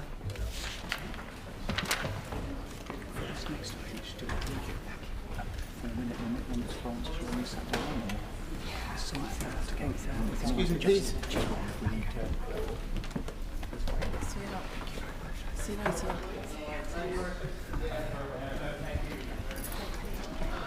Order. Before we come to the debate on commonhold and leasehold reform, I should inform the House that permission to appeal has been granted following the judgment on the judicial review brought forward by ARC, Time Freehold Income Authorised Fund and others over the Leasehold and Freehold Reform Act 2024.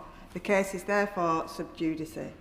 Mr Speaker has granted a waiver to allow members to discuss fully the Housing, Communities and Local Government Committee report and the implications of the Government's draft Commonhold and Leasehold Reform Bill.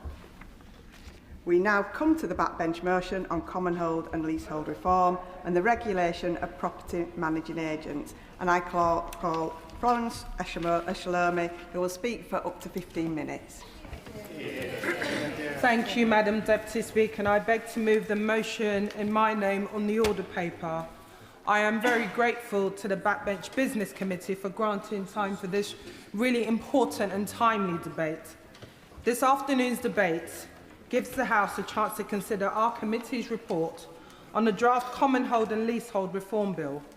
Could I start by thanking my fellow committee members for their collaboration and cross-party work on this, to the excellent committee staff for their help with preparing the report, as well as the committee's two specialist advisors, Professor Nick Hopkins and Wendy Wilson, for their assistance throughout our inquiry. Today's motion invites the House to call on the Government to use the final bill to legislate for the regulation of managing agents. Now, colleagues across the House will be all too familiar with their inboxes of the Wild West of managing agents. But first, I'd like to begin by discussing some of the findings on our draft bill more generally. For many of the 5 million leaseholders across England and Wales, these reforms have been a long time coming.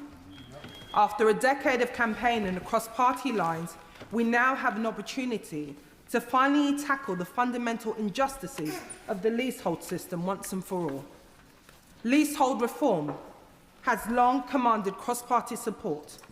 10 years ago, the campaign in Parliament was championed by the former member for Worthing West, Sir Peter Bottomley. His work in chairing the all-party parliamentary group on leasehold and commonhold reform amplified leaseholder voices across Westminster. And to my honourable friend, the current chair, the member for Ellesmere Port, for his tireless campaign in bringing together cross-party members. And it is in that cross-party spirit that my honourable friend, the Right Honourable Member for Ashton-under-Lyne and Lord Michael Gove, generously gave evidence alongside each other in the opening session of our inquiry. To see two former housing secretaries united in their view that this draft bill is welcome, the government must go further and faster to deliver for leaseholders. Now, this bill is a technical and long bill. It runs to 164 clauses and 13 schedules. But if we take a step back, the problem it seeks to address is about control. Control is supposed to be one of the main advantages of buying your own home. For many leaseholders, a flat is their first foot on the housing ladder. They may have been drawn up by the banners and drawn in on the new build developments, advertising the government's Help to Buy scheme. Many leaseholders were told that this was the affordable route to buy in via shared ownership. They were expecting control, that feeling of security, knowing that you can make the changes you want in your own home, that you will have control over the running cost, and you won't be threatened with the eviction by a landlord. The benefits of home ownership simply do not apply to leaseholders. Leaseholders are homeowners, yet they are tenants. Far from the home ownership and that dream that many were sold, many of them are stuck in a living nightmare. In the words of one of the leaseholders who shared their story with our inquiry, and I quote, "I thought I'd bought a flat, then discovered leasehold is a financial trap. I have no control over my finances, my relationship, where I live or where I work." We all agree that this is an injustice that needs to be addressed. This afternoon's debate is an opportunity for members to reflect on the draft bill and what additional measures might be needed to be included in the final version to ensure that we get these reforms right. Now, Madam Deputy Speaker, perhaps the most headline-grabbing measure in the draft bill is that it will cap existing ground rents at £250 a year. We must be absolutely clear across this House and any other place that ground rent is money for nothing. Yes. An investigation by the Competition and Markets Authority found no persuasive evidence that leaseholders receive anything in return for ground rent. Many leaseholders have had ground rents which have doubled every 10 years or increased with RPI. I will give way. Grateful for the Select Committee Chair giving way and thank her for recognising the work not only by myself but by Peter Bottomley and Jim Fitzpatrick on the APPG. I was struck by a comment in the Select Committee's report about the argument that was being put forward by some freeholders that ground rents were actually used to cover service charges and were putting people in danger if they were to be lost. And the Select Committee used the word shameful for that argument being put forward. Doesn't that just show actually this is a system that is just a money-making racket and people are using any excuse to carry on that income stream? I thank my friend for that, and I'd refer him to the evidence session when we had the representatives from the freeholders at our session, and I think for my committee colleagues that was one of the most enlightening sessions where we probed, we pushed and we tried to seek justification for ground rent, but none was forthcoming, and it shows that it is a money-making scheme. We must be absolutely clear, as the Competition and Markets Authority said, ground rents have no place. Last month, there were media reports that the government is preparing to accept our committee's recommendations to bring the £250 ground rent cap in force in late 2027, 1 year earlier than previously planned. If those reports are correct, that will be a welcome news for many leaseholders who are calling on us to act with greater urgency. But even before the bill was introduced, we are hearing threats of judicial review from a small number of organisations with very deep pockets. Rather than engaging with the process here in Parliament, they are preparing to challenge the democratic mandate of successive governments and the will of this House to make these changes. Shame on them. They know that they have lost the political debate. The government should be emboldened by the fact it has successfully defended judicial review in the past, and we do think that the government should push ahead with these reforms. But there is a real risk that these measures could be delayed if freeholders do launch such a challenge. So the government has called on the committee has called on the government to include the clause for the ground rent cap in the final bill to make sure this cap comes into force 2 months after the legislation received royal assent. We also support the government's intention to change peppercorn ground rent over time. We understand that this will need a transition period, as ministers must be confident that they are striking a fair balance between the interests of competing parties. However, it is not clear to us how the government decided on this policy for a 40-year transition. Based on the evidence so far from our committee, we think a shorter transition period may be justified and may be also fair. That is why our report calls on the government to publish more data in the coming months so that we can be confident that we are getting that transition period right. Another key focus of the draft bill is the measure to replace leasehold with a new common hold tenure. Common hold will allow all homeowners to have a vote in how their block is run. Homeowners are not required to participate in Commonhold if they do not want to, and many blocks will vote to appoint their chosen managing agent. But this modern tenure offers homeowners the control that they do not currently have under the leasehold system. I'll give way. My friend and her committee for the excellent work that they've done in preparation of this bill. Pensioners who bought retirement flats in my constituency in Ayr Valley Court and Sutton Court were hoping for peace of mind, instead of which they've had rocketing service charges, poor maintenance, lack of communication and transparency from First Port, the property managing agents. Does my honourable friend agree that while Commonhold is a fantastic opportunity for leaseholders to take charge, that in addition to this we need further independent regulation of property agents to make sure that they provide a good service to leaseholders or common holders in future? I thank my honourable friend for that, and I thank many members, including my honourable friend for the member for Uxbridge. I'm going to come on to the very important area of managing agents and a firm that is synonymous with many of us in this chamber, First Port. I'll give way on that point. I'm very grateful to my honourable friend for giving way, and when she does come on to property managing agents, can I just add to the experience that her committee will have heard of constituents in my communities. Probably a third of the casework that I am dealing with relates to the poor performance of property managing agents. And does she agree with me that many leaseholders face real difficulty in getting proper recourse? So a much tougher regime than the regime that is currently in place involving the Property Ombudsman and the Property Redress Scheme is urgently needed if leaseholders can have genuine hope that when they have concerns about managing agents, those concerns will be taken seriously. I thank my honourable friend and fellow London MP, and this is not an issue isolated to just London, it's many areas right across the country. And this is a big issue that was raised continuously throughout our inquiry. And as I mentioned, I will be coming onto the issue of managing agents more broadly.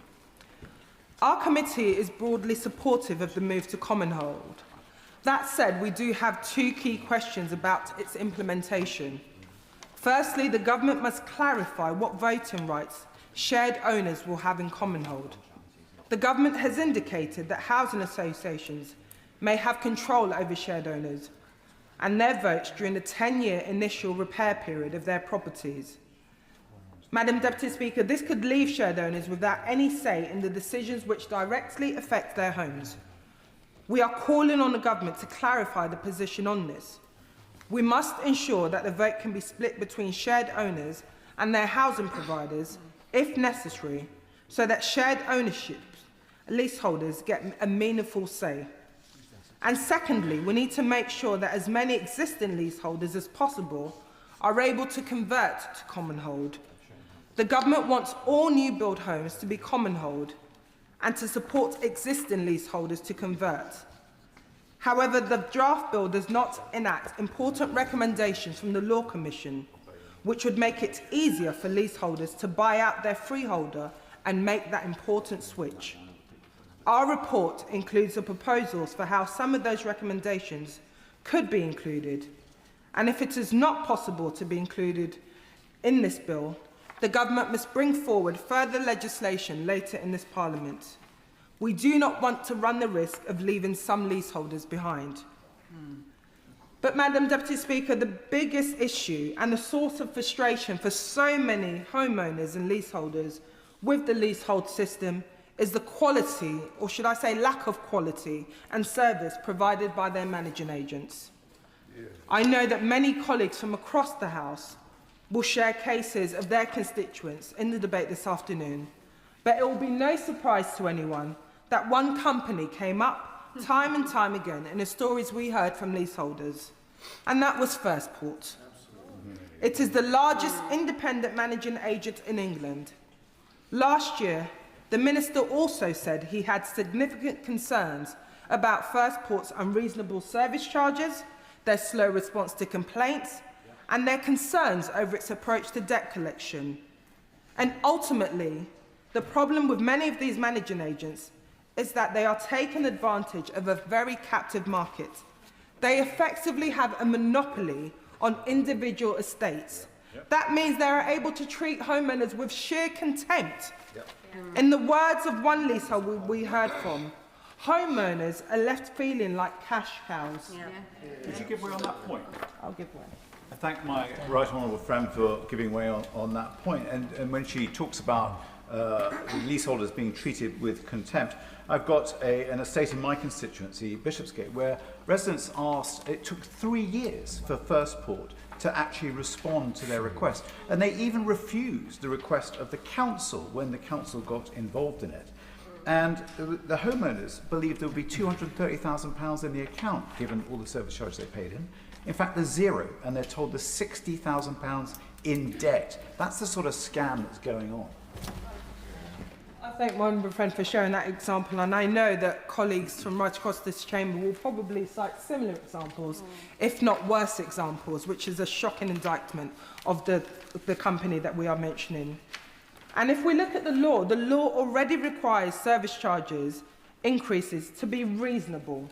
But when charges are skyrocketing for basic maintenance services, like cutting grass, I think many of our residents do not feel that they're being treated reasonably. On that point, would my honourable friend give way? I'll give way.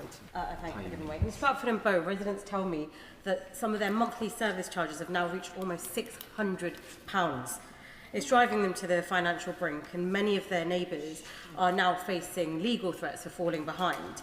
I've had to intervene on several occasions, calling public meetings with terribly behaving management agents who are treating these residents as cash cows.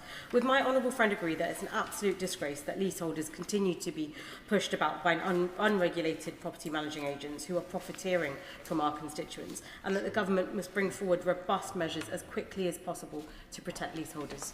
I thank my honourable friend for raising that, and as I mentioned, I know that many colleagues will have similar cases, and this is an area that we do want the government to seriously look at. And this is a topic that has been frequently brought up in the chamber, and it is right to see members advocating for their constituents. But, Madam Deputy Speaker, we have to be very honest. It shouldn't take a local MP or a housing minister having to name and shame these companies. We're talking about some of the largest managing agents in England. We are seeing patterns of the same companies coming up time and time again across the country. And as MPs, our support for individual blocks and housing estates might result in small wins locally, but it isn't addressing the root cause of the problem. Our committee surveyed over 7,000 homeowners and found that the regulation of managing agents was the #1 action which homeowners wanted the government to prioritise as part of the leasehold and commonhold agenda. In 2018, the Lord Best report proposed a new regulator to cover letting and managing agents with a mandatory and enforceable code of practice. Lord Best recommended that this new body should be established with a statutory regulator for property agents, as there was no existing body which could take on this role. And if we're actually honest, even the managing agents themselves have told us that they would welcome Lord Best's proposals for regulation and the professionalisation that this would bring to their sector. And when we already have industry-funded professional bodies with their own codes, self-regulation doesn't work. I'll give way to mine. Thank you for giving way. On that point of regulation, I'm dealing with huge numbers of groups of leaseholders, and one of the things we've discovered with the managing agent, very much as she's describing, is this habit of subcontracting, only to find that the subcontractors are owned by the same company and they've just changed their name. And when you raise this, the answer we got from First Port last week was, we can do what we want. Doesn't this just reinforce her argument on regulation? Before the Honourable Lady rises, can I just remind members that this is a very oversubscribed debate, and I'm sure that many people want to speak. Florence Eshelome. Thank you, Madam Speaker, and I'd like to thank my honourable friend for that intervention and to wish him a happy birthday. And I'm sure a birthday present would be to get the regulation of managing agents for his constituents. And we have to be honest that self-regulation does not work when there's no real enforcement. And leaseholders are clear with us that they do not just want mandatory qualifications. As Lord Best put in his evidence to us, being qualified doesn't necessarily make people behave properly, but you still need a code of practice and enforcement. So what we need, Madam Deputy Speaker, is a regulator with teeth, one which will issue meaningful sanctions against agents that treat homeowners like a revenue stream. And for the worst offenders, that should include the removal of their licence to operate. I should acknowledge that our inquiry heard from some campaigners who were concerned that regulation could add to the cost passed on to leaseholders via service charges. But on balance, we think that regulation is now necessary to protect all leaseholders from rogue managing agents. The reality is some leaseholders will not be able to convert to common hold. Some blocks will not be able to meet the 50% threshold to convert. And some blocks will have special features which mean that they are not eligible. We cannot leave those homeowners behind. Ultimately, common hold is a vast improvement, but it won't always be as simple as hiring and firing agents. Common holds are likely to appoint managing agents on contracts that last for several years. Common hold needs to have the confidence that they are appointing high-quality service providers. An independent code of practice would provide that assurance. So overall, we think that this is a valuable addition to the final bill, one which would benefit homeowners and homeowners who want to crack down on poor-performing agents like First Port when the regulator has the teeth to deliver this. In conclusion, Madam Deputy Speaker... Very quickly. For giving way, and she has mentioned a number of times that nobody should be left behind by this legislation. My constituents suffer from the actions of the St Mary Magdalene and Holy Jesus Trust, a charity which refuses, supposed charity, which refuses to allow them to extend their leases and which is subject to a loophole in the current legislation, so leaving them, as one put it, as prisoners in their current homes. Does she agree with me that this legislation should address the concerns and liberate my constituents? I thank my honourable friend for making that important point, and the issue of marriage values and the extension of leases and many people having to take out additional loans just to remortgage and extend their lease. This is all the areas covered in this draft bill, and I know that this is something that the Minister is keen to address as well. In conclusion, Madam Deputy Speaker, this bill will be an opportunity to impact the lives of millions of constituents across England and Wales who bought their homes in good faith. All of us must take responsibility for keeping this topic on the agenda and for ensuring that this final bill is brought back here and to make progress through Parliament in the autumn. We cannot allow this issue to be swept away by events happening outside of this place or beyond our control. Our report sets out the blueprint for changes needed to make this bolder, more ambitious piece of legislation. With an independent regulator, we can all ensure that homeowners will see a real change in the short term. I therefore urge members across the House to support today's motion. Leaseholders' expectations have been set very high, so it is vital we get these reforms right. If we do this, this will be the Parliament that finally makes leaseholders true homeowners with the control that they've been promised and that dream of home ownership. The question is as on the order paper, and we'll start with an immediate 4-minute time limit. Robbie Moore. Thank you, Madam Deputy Speaker. And can I congratulate the member for Vauxhall and Camberwell Green for her opening remarks and the work of her committee that she has done in producing her report. It was an exceptional read, so I do thank her and her committee for that. Madam Deputy Speaker, I'm seeing increasing cases where leaseholders experience a range of problems, including high service and administration charges, a range of and a complete range of lack of transparency, of overcharging, charging disproportionate costs to extend leases or to buy freehold, poor actions by managing agents, a slow and costly sales process, and an imbalanced dispute mechanisms with the potential to become liable for the freeholders' legal costs. Nowhere is this more apparent in the retirement village in my constituency up in Ben Ridding. For the past year, I've been working with the Clevedon owners group in my constituency who have experienced real-life examples of how current leasehold framework governing the integrated retirement sector falls well short of the standard that should be expected. The Clevedon Owners Group is made up of a group of leaseholders at the Audley Clevedon Retirement Village in Ben Ridding. They have experienced repeated failures by their landlord to fulfil some of the most fundamental obligations contained within their leases, while they continue to collect substantial service charges. Madam Deputy Speaker, this group have estimated that the Audley Group collects approximately £30 million worth of annual service charges per year across their whole estate, with £3.5 million of deferred service charges. And yet their residences are falling into disrepair, and the freehold owner is not updating their commitments and indeed undertaking their responsibilities. They have highlighted to me that their biggest concern is around the legal definition of the service charge. Crucially, whether they maintain mandatory payments in retirement leases fall within the statutory definition of the service charge under the Landlord and Tenant Act 1985. The experiences of the residents in the Audley Retirement Village demonstrates exactly why this seemingly technical issue has profound and real consequences.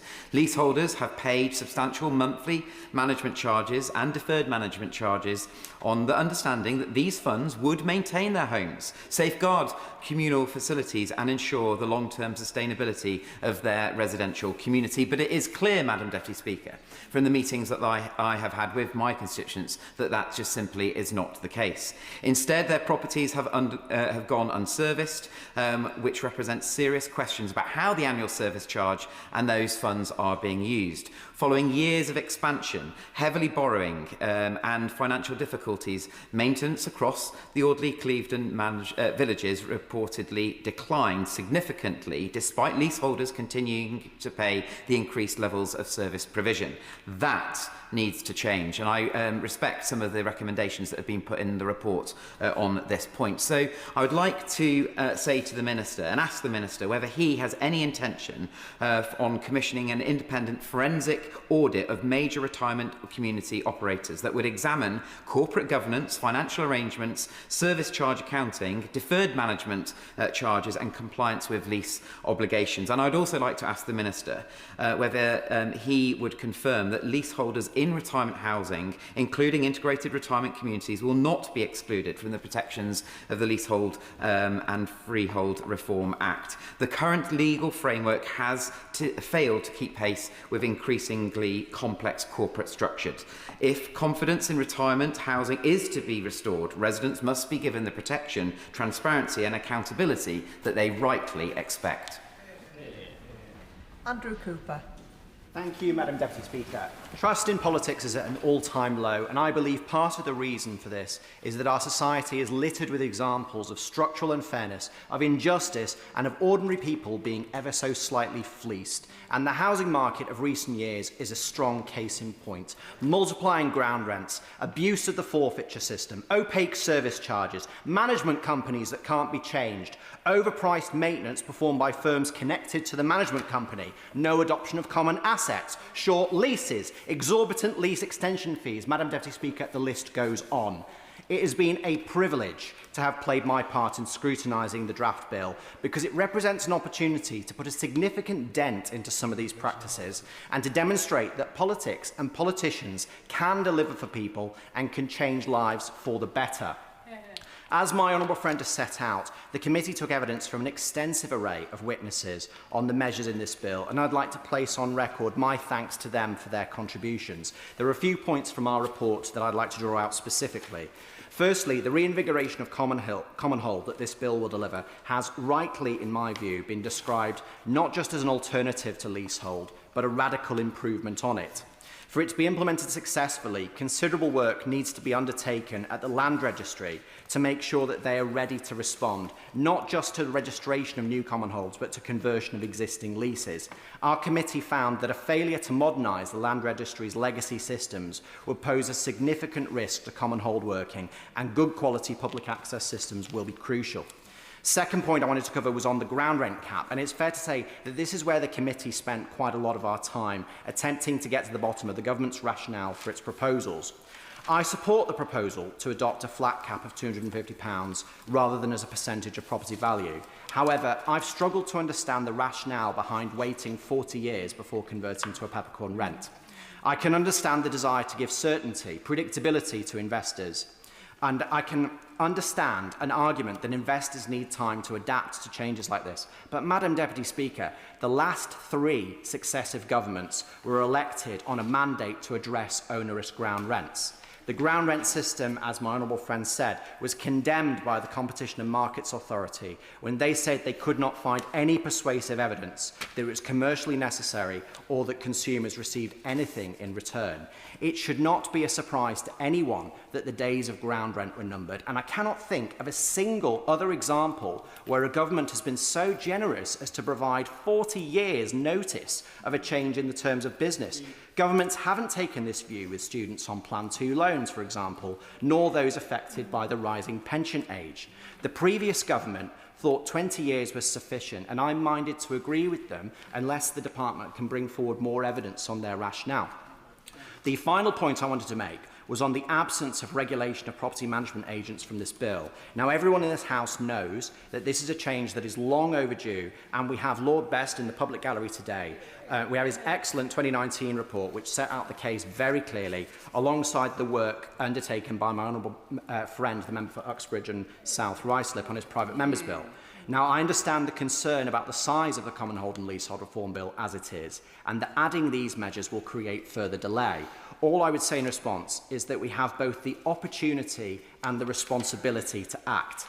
No time has been set aside in the King's speech for a separate regulation of property agents bill, so I hope that the Minister will seize the opportunity in front of him and chip away at another practice that blights the lives of our constituents and undermines trust in institutions to deliver for them. Thank you. Will Forster. Thank you, Madam Deputy Speaker. Leasehold is a con. We are one of the few countries in England that still has residential leasehold, and because of that, people are being sold a lie on home ownership. As Woking's MP, I hear countless stories about it, and I won't use my time to go through every single one of them, but I impress on the government this: we need to regulate these bureaucratic con artists. People have been scammed out of home ownership in place of leasehold. It's fleasehold. Dreams of home ownership have stayed dreams, far out of reach and fast becoming a nightmare. We hear far too often of leaseholders who have been distressed by a poor service. These bad actors lie behind paperwork and avoid responsibility. Major firms, such as Firstport, have for far too long been allowed to deliver appalling levels of service without consequence. The new leasehold reform bill must put in place a regulator with the teeth to sanction these rogue agents with meaningful penalties.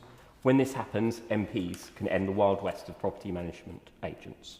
If we want to look at why leasehold reform is so urgent, we only need to look at managing agents like Firstport and how they treat leaseholders.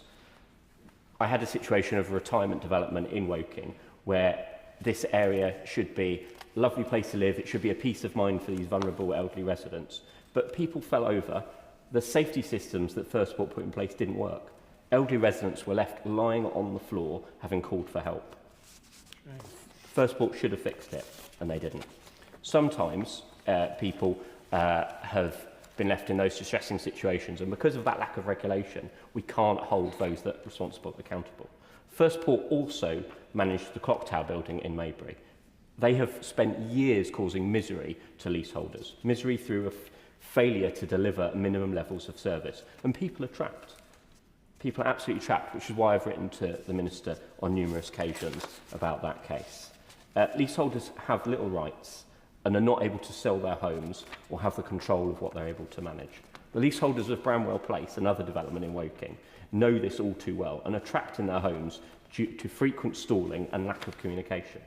The developer completed the necessary fire safety investigations a year ago, but refused to release critical reports, burying them in internal review. Now the lenders have denied the people in those homes mortgages, buyers are walking away, and innocent residents are left struggling.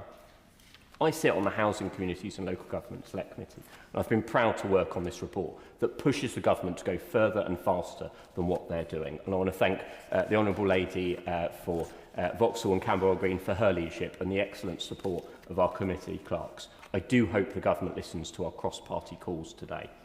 We recommended significant changes to the leasehold bill. It's a step in the right direction, but it doesn't deliver what we want. It's mind-boggling that the bill doesn't deliver on the promises in the Labour manifesto. That's why we recommended the bill delivers that independent regulator to end that wild west of property management agents. If we do this, First Port and others will not get away with that appalling treatment that my constituents and others face. To conclude, Madam Deputy Speaker, it's heartbreaking that so many people in Woking and across the country have worked hard to get on the property ladder, but have seen their home ownership dream turn into a nightmare. Successive governments have failed to tackle this, whether it's on ground rents, leasehold reform, and we want to put homeowners in control of the management of their buildings. So I urge the Minister today to agree to implement the full Select Committee report in full, and let's leave a lasting legacy on leasehold reform. Thank you. John MacDonald. Thank you, Mr. Deputy Speaker. Just briefly, I want to get on the record what's happening in my constituency, because I explained to my constituents I would. Very, very briefly, what's happened is with the expansion of Heathrow Airport, land prices have gone up, manufacturers have moved out into cheaper areas, often with grants, and we've had the manufacturing areas replaced with large numbers of flats. I'd normally welcome that, but actually the prices of those flats are prohibitive in terms of local people. But large numbers of young people, bless them, have done everything they possibly can to raise the 300,000 or 350,000 to buy one of those smaller flats. And they've welcomed it, a new home, and we welcomed it into the community. And then, like many others, we're now getting a flood of constituents coming to see us because the increase in service charges has pushed them over the edge. And if we look at the surveys that have gone on and explain to in heartfelt terms, some young people have said, we've not had a family because we can't afford a family. And then some of them have tried to sell on, but some of them have had grants to get their flat, and they have to pay it back. So they're caught in a catch-22 situation. And then they come to me and say, here are the service charges, and this is what we get. And the service levels are appalling, absolutely appalling. And we've had numerous examples. And I understand the call for regulations and regulator, and I agree, but I think the best form of regulation is to give ownership properly to those people who are living in those properties. And that's why I want a simple message from me is to the government is please deliver, like we've said it, please deliver the Law Commission's remaining recommendations on the enfranchising right to manage. One of the issues as well that has come up time and time again, my honourable friend from the constituency, I can't remember now, exactly, has been campaigning on this since the early 2000s, and it's about developmental value, which actually I think is a ludicrous proposition that somehow you have to pay up front for development value, that a development that might never happen and become costed by the freeholder. And again, it's preventing the opportunity of people to either buy or sell on. And again, I think it's a key recommendation that's come out from the Law Commission time and time again. I urge the government to do it. Can I also say the issue that my honourable friend has raised about the threshold for participation set at 50%? In other areas that doesn't apply. On tenant management organisations it's 20%. In the employment rights legislation, we're now removing those onerous criteria because it prevents participation. And in areas like mine, a lot of those properties are owned by often overseas landlords as well, and it's very difficult getting them to participate in any form of thing. So the request to move the threshold to 35%, I think, is ultimately reasonable and is manageable in that sense. And I have to say, I agree with my honourable friend, 40 years on ground rate, come on. We'd have the waspy women banging at our door soon, won't we? There's no area I've known where 40 years has been a notification period. The recommendation is to get it down to 20 years. I'd get rid of them now. I really would, because I think it is wealth extraction for no service whatsoever. Finally, I just say in terms of the government's proposals about ensuring that we can ensure lease extensions and freehold acquisitions are cheaper overall, I think is one that I think ultimately will benefit a large number of our constituents, but need to be implemented as rapidly as possible. That's why I welcome this bill, and I hope that with the new regime that's brought that way, we can get this legislation through as fast as possible. Dr Al Pinkerton. Thank you. I thank the Honourable Member, the Committee Chair, for securing this important debate today. I want to use the brief time I have just to share two examples from my constituency of systemic mismanagement in managed property. The first example that I want to cite is a First Port managed property. We've heard their name mentioned already. It's called Bentley Court in Camberley's town centre. And on the 19th of March this year, the building's only lift broke down. And for most of us, that would be a frustration. But for the retirement community who live in that building, it has been life-changing. These are older people, very often with significant mobility issues. That lift isn't just a convenience, it's their access point to and from their property. It is their independence. Residents tell me that they haven't been able to go shopping, they've missed hospital appointments, some can't take their rubbish out, others have become trapped in their homes for days at a time, which brings me to the case of Audrey West, one of my constituents. She has lived at Bentley Court for more than 26 years. She suffers from heart failure, COPD, chronic bronchitis, and has serious mobility problems. She became a prisoner in her own home weeks ago when that lift broke down. Her health and well-being have deteriorated. When she attempted to tackle the stairs, the physical exertion caused enormous strain on her body, leaving her breathless and exhausted. That's only been compounded by the recent heatwave. In order to secure their mother's safety, her family concluded that the only thing they could do was to remove her from her home of 26 years. And then on the 28th of June, just days after leaving her home, Audrey's family contacted First Port again, copying in my office, to inform them and me that Audrey had died. Now, I'm not here to claim that a broken lift has directly caused Audrey's death, but I am willing to say this, that no vulnerable resident should ever be left feeling abandoned and entrapped in their own home. And that lift remains unrepaired, unrepairable, with no end date in sight as of now.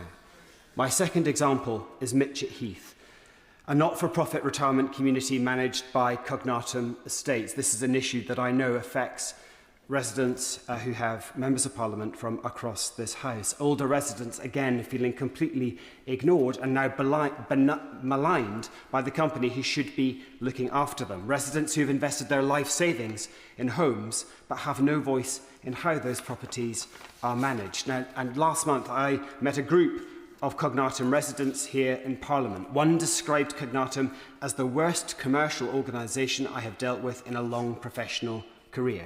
And nobody in the room looked surprised at that. Residents described soaring service charges, complaints that went nowhere, a regulator, the ARHM that they don't believe is independent, a tribunal process that's so expensive and where lease terms can allow the managing company to recover legal costs from residents, and they simply give up trying to engage in that process. They spoke about residents' forums disappearing, residents having to renegotiate electricity contracts on behalf of the management company because they're so incapable of doing it themselves. And I think the most extraordinary thing that we heard was that Cognatum refusing to allow defibrillators to be located in a retirement community because they are fearful that members of the public might seek to access those defibrillators from outside of the state altogether. Can I simply conclude, Madam Deputy Speaker, if you will allow me just a few more seconds to ask the Minister... Order. No, there is a very strict time limit. Sarah Russell. Thank you, Madam Deputy Speaker. And I want to thank my right honourable friend for Vauxhall and Camberwell for this debate and all the work that she has done on it. And also, I can see that Lord Best is in the gallery, and I know that he, amongst many others, have been campaigning on these issues for years. I rise really to draw attention to the experiences of some of the leaseholders in my constituency. I have spoken at length before about unadopted estates in this chamber, so I'm not going to dwell on that today because it doesn't touch on the Select Committee report, but I would like to just draw this to the Minister's attention again as a major issue in my constituency relating to this. But to turn to the specific problems that we have, the draft legislation as it stands is fantastic, and the proposal to cap ground rents will be absolutely life-changing for people in my constituency who have contacted me and talked about ground rents that are going up to double, about the difficulties that they are having consistently with the fact that there appears to be no real ability to hold a managing agent to account at all whatsoever.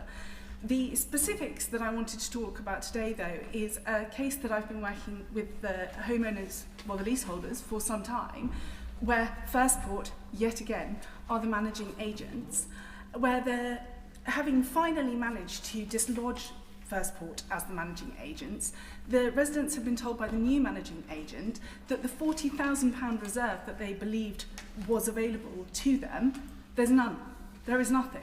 Firstport have not explained where that money has gone, what it has been spent on, and this has now been the outstanding position for well over 6 months. £40,000 is a lot of money to just vanish, and you would think that an organisation would be able to point to what it had been spent on pretty readily if they were keeping accounts in any normal fashion. This has been part of a succession of difficulties that these leaseholders have had with Firstport, and this has been going on for years and years and years. I understand that the government has concerns that the draft legislation as it is already exceptionally long, and as a lawyer I have a huge amount of sympathy for that. But I completely agree with my right honourable friend for Vauxhall and Camberwell Green and her Select Committee and the members thereof that we absolutely have to do something in line with Lord Best's previous recommendations about the regulation of managing agents. We have been talking about this topic in this House for as long as I've been an MP, and clearly significantly longer than that. If these organisations were capable of self-regulation, and if educating people who worked within them was sufficient to solve this problem, it would have been solved a long time ago. No one wants regulation for the sake of it, but the only way that there will be accountability for vast amounts of individuals' money that appears to simply vanish into the ether is if we put regulation in place. Thank you very much, Madam Deputy Speaker, and thank you to the Minister. King. Thank you, Madam Deputy Speaker, and I commend my right honourable friend, the member for Vauxhall and Camberwell Green, for securing this important debate and for her continued strong and effective leadership of the Housing, Communities and Local Government Select Committee. I've spoken several times in this House about the problems with the current leasehold and property management system, more recently from the opposition front bench. Like so many of my constituents and people across the country, I am a leaseholder and I know firsthand the horrific situation that they face. But in today's debate, I'd like to focus on property management companies who are bringing misery to the lives of both leaseholders and those living on freehold estates in so-called fleasehold properties. Apart from the law as it currently stands, it is poor performance and, quite frankly, total incompetence of companies such as RMG and Firstport that are, quite frankly, at the root of so many issues facing leaseholders across the country. Since my election, I have not come across one property management company that residents are happy with, whether it's Highley in Hoddesdon, Academia, Robinia Road or Watery Lane in Turnford, Aldermere Avenue or Mongolia Way in Flamstead End, or Eleanor House in Waltham Cross. It's hard to think of one part of Broxhall not affected by this. The Minister, who I get on well with, has promised to strengthen the regulation of managing agents, but how much longer will my constituents have to wait? His department has already held a consultation on measures to help leaseholders challenge unfair fees and charges and introduce qualifications for managing agents.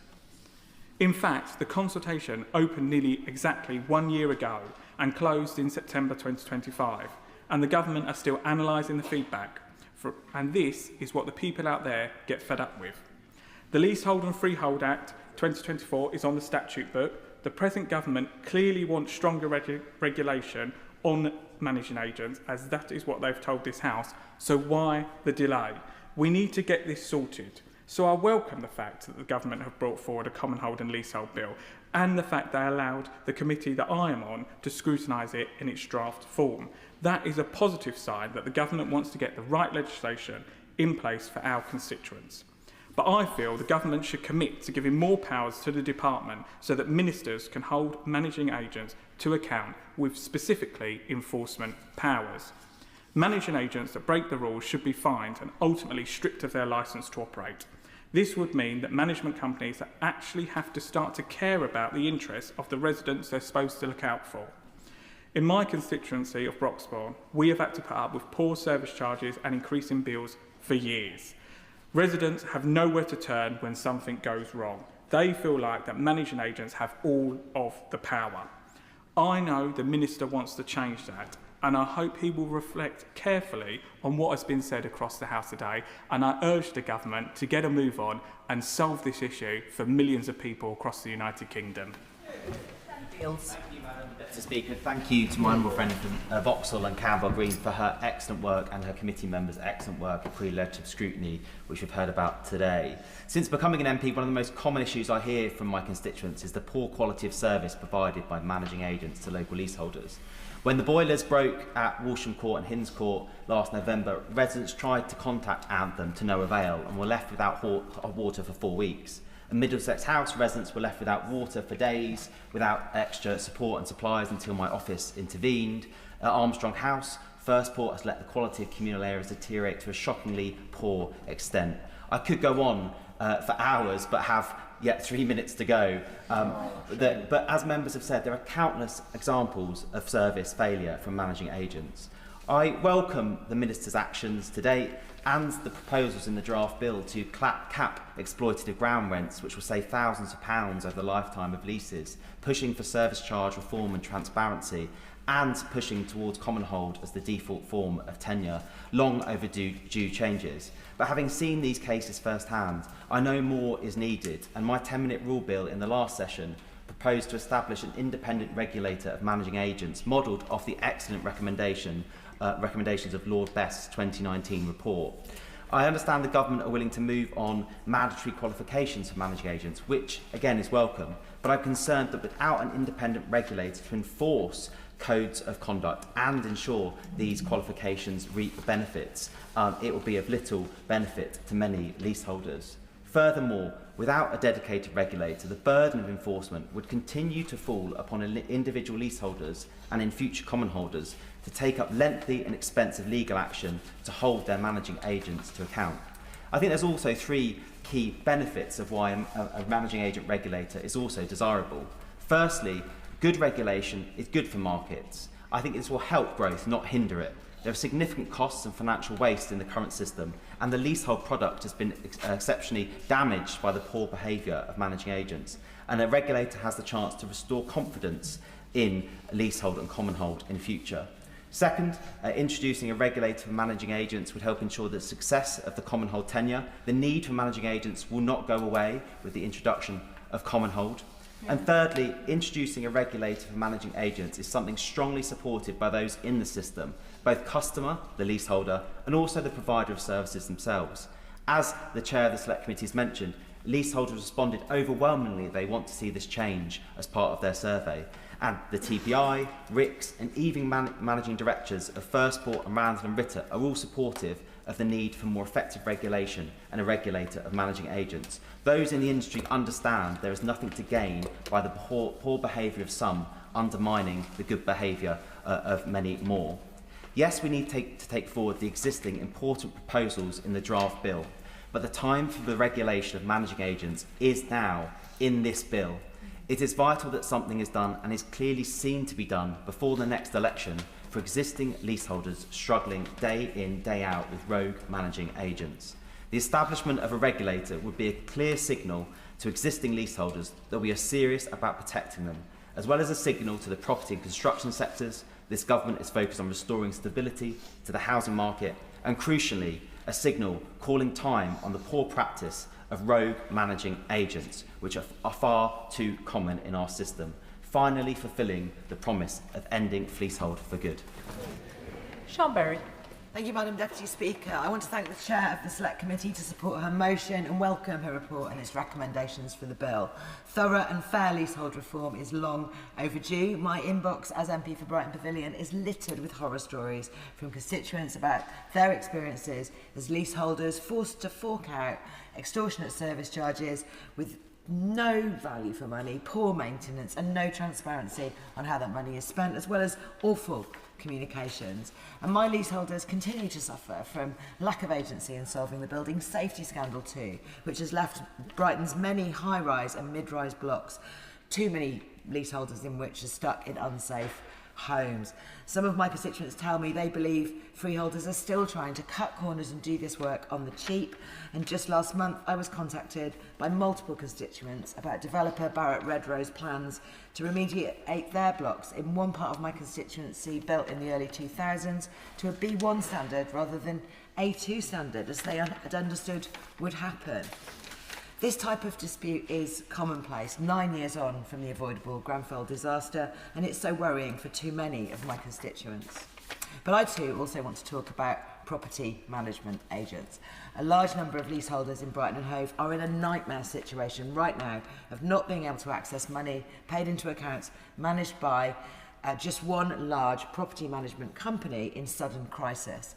Under current leasehold regulations, when a management agent's client accounts are frozen or irregularities identified which suggests mismanagement of accounts, leaseholders are left exposed to very big financial losses.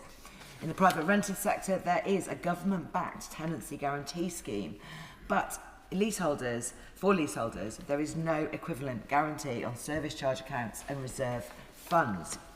Section 42 of the Landlord and Tenant Act 1987 does require property management companies to hold service charge contributions in trust and with a financial institution authorised under the Financial Services and Markets Act 2000. Yet, the flexibility of how leaseholder money is held in reality means that the sums of money in property management company accounts may far exceed the maximum amounts guaranteed under the Financial Services Compensation Scheme.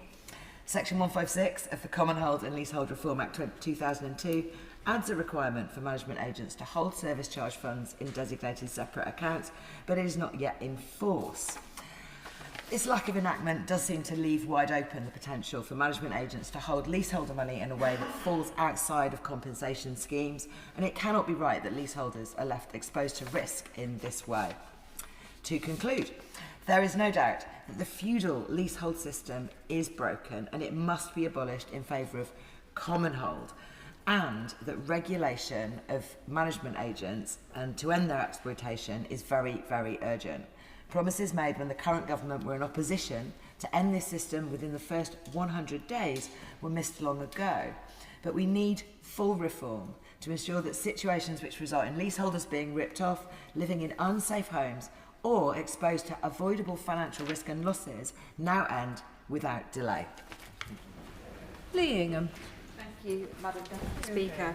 And I congratulate my friend, the Honourable Member for Vauxhall and Camberwell Green, on securing this incredibly important debate. This issue is actually the reason I got into politics. My first community activism was with my fellow neighbours against an unscrupulous developer up in Newcastle.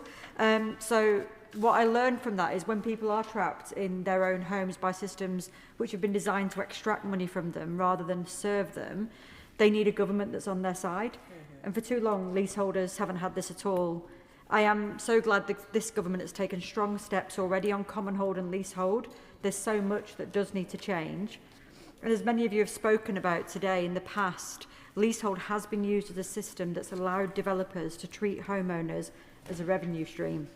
Escalating service charges with no breakdown, poor maintenance resulting in unsafe parks, and then problems with footpaths, dying trees, and to make matters even worse and more insulting, really poor communication from managing agents, which makes it really difficult to get your voice heard or your complaint addressed. So I've been working with residents locally on estates like Marston Grange, Sancerre Grange, Sheridan Grange, to help them register and build residents' associations, to raise their cases with managing agents so they can get better maintenance. And working together, we've genuinely had some great results. But for residents on new build estates, it shouldn't be how active or vocal your local MP is. It should be written into law, and I'm urging the government to make sure property managing agents are sufficiently regulated. I'm going to give you a couple of quick examples of cases in my constituency. First, a case from Gateway Avenue in Baldwin's Gate, raised at my coffee morning last week.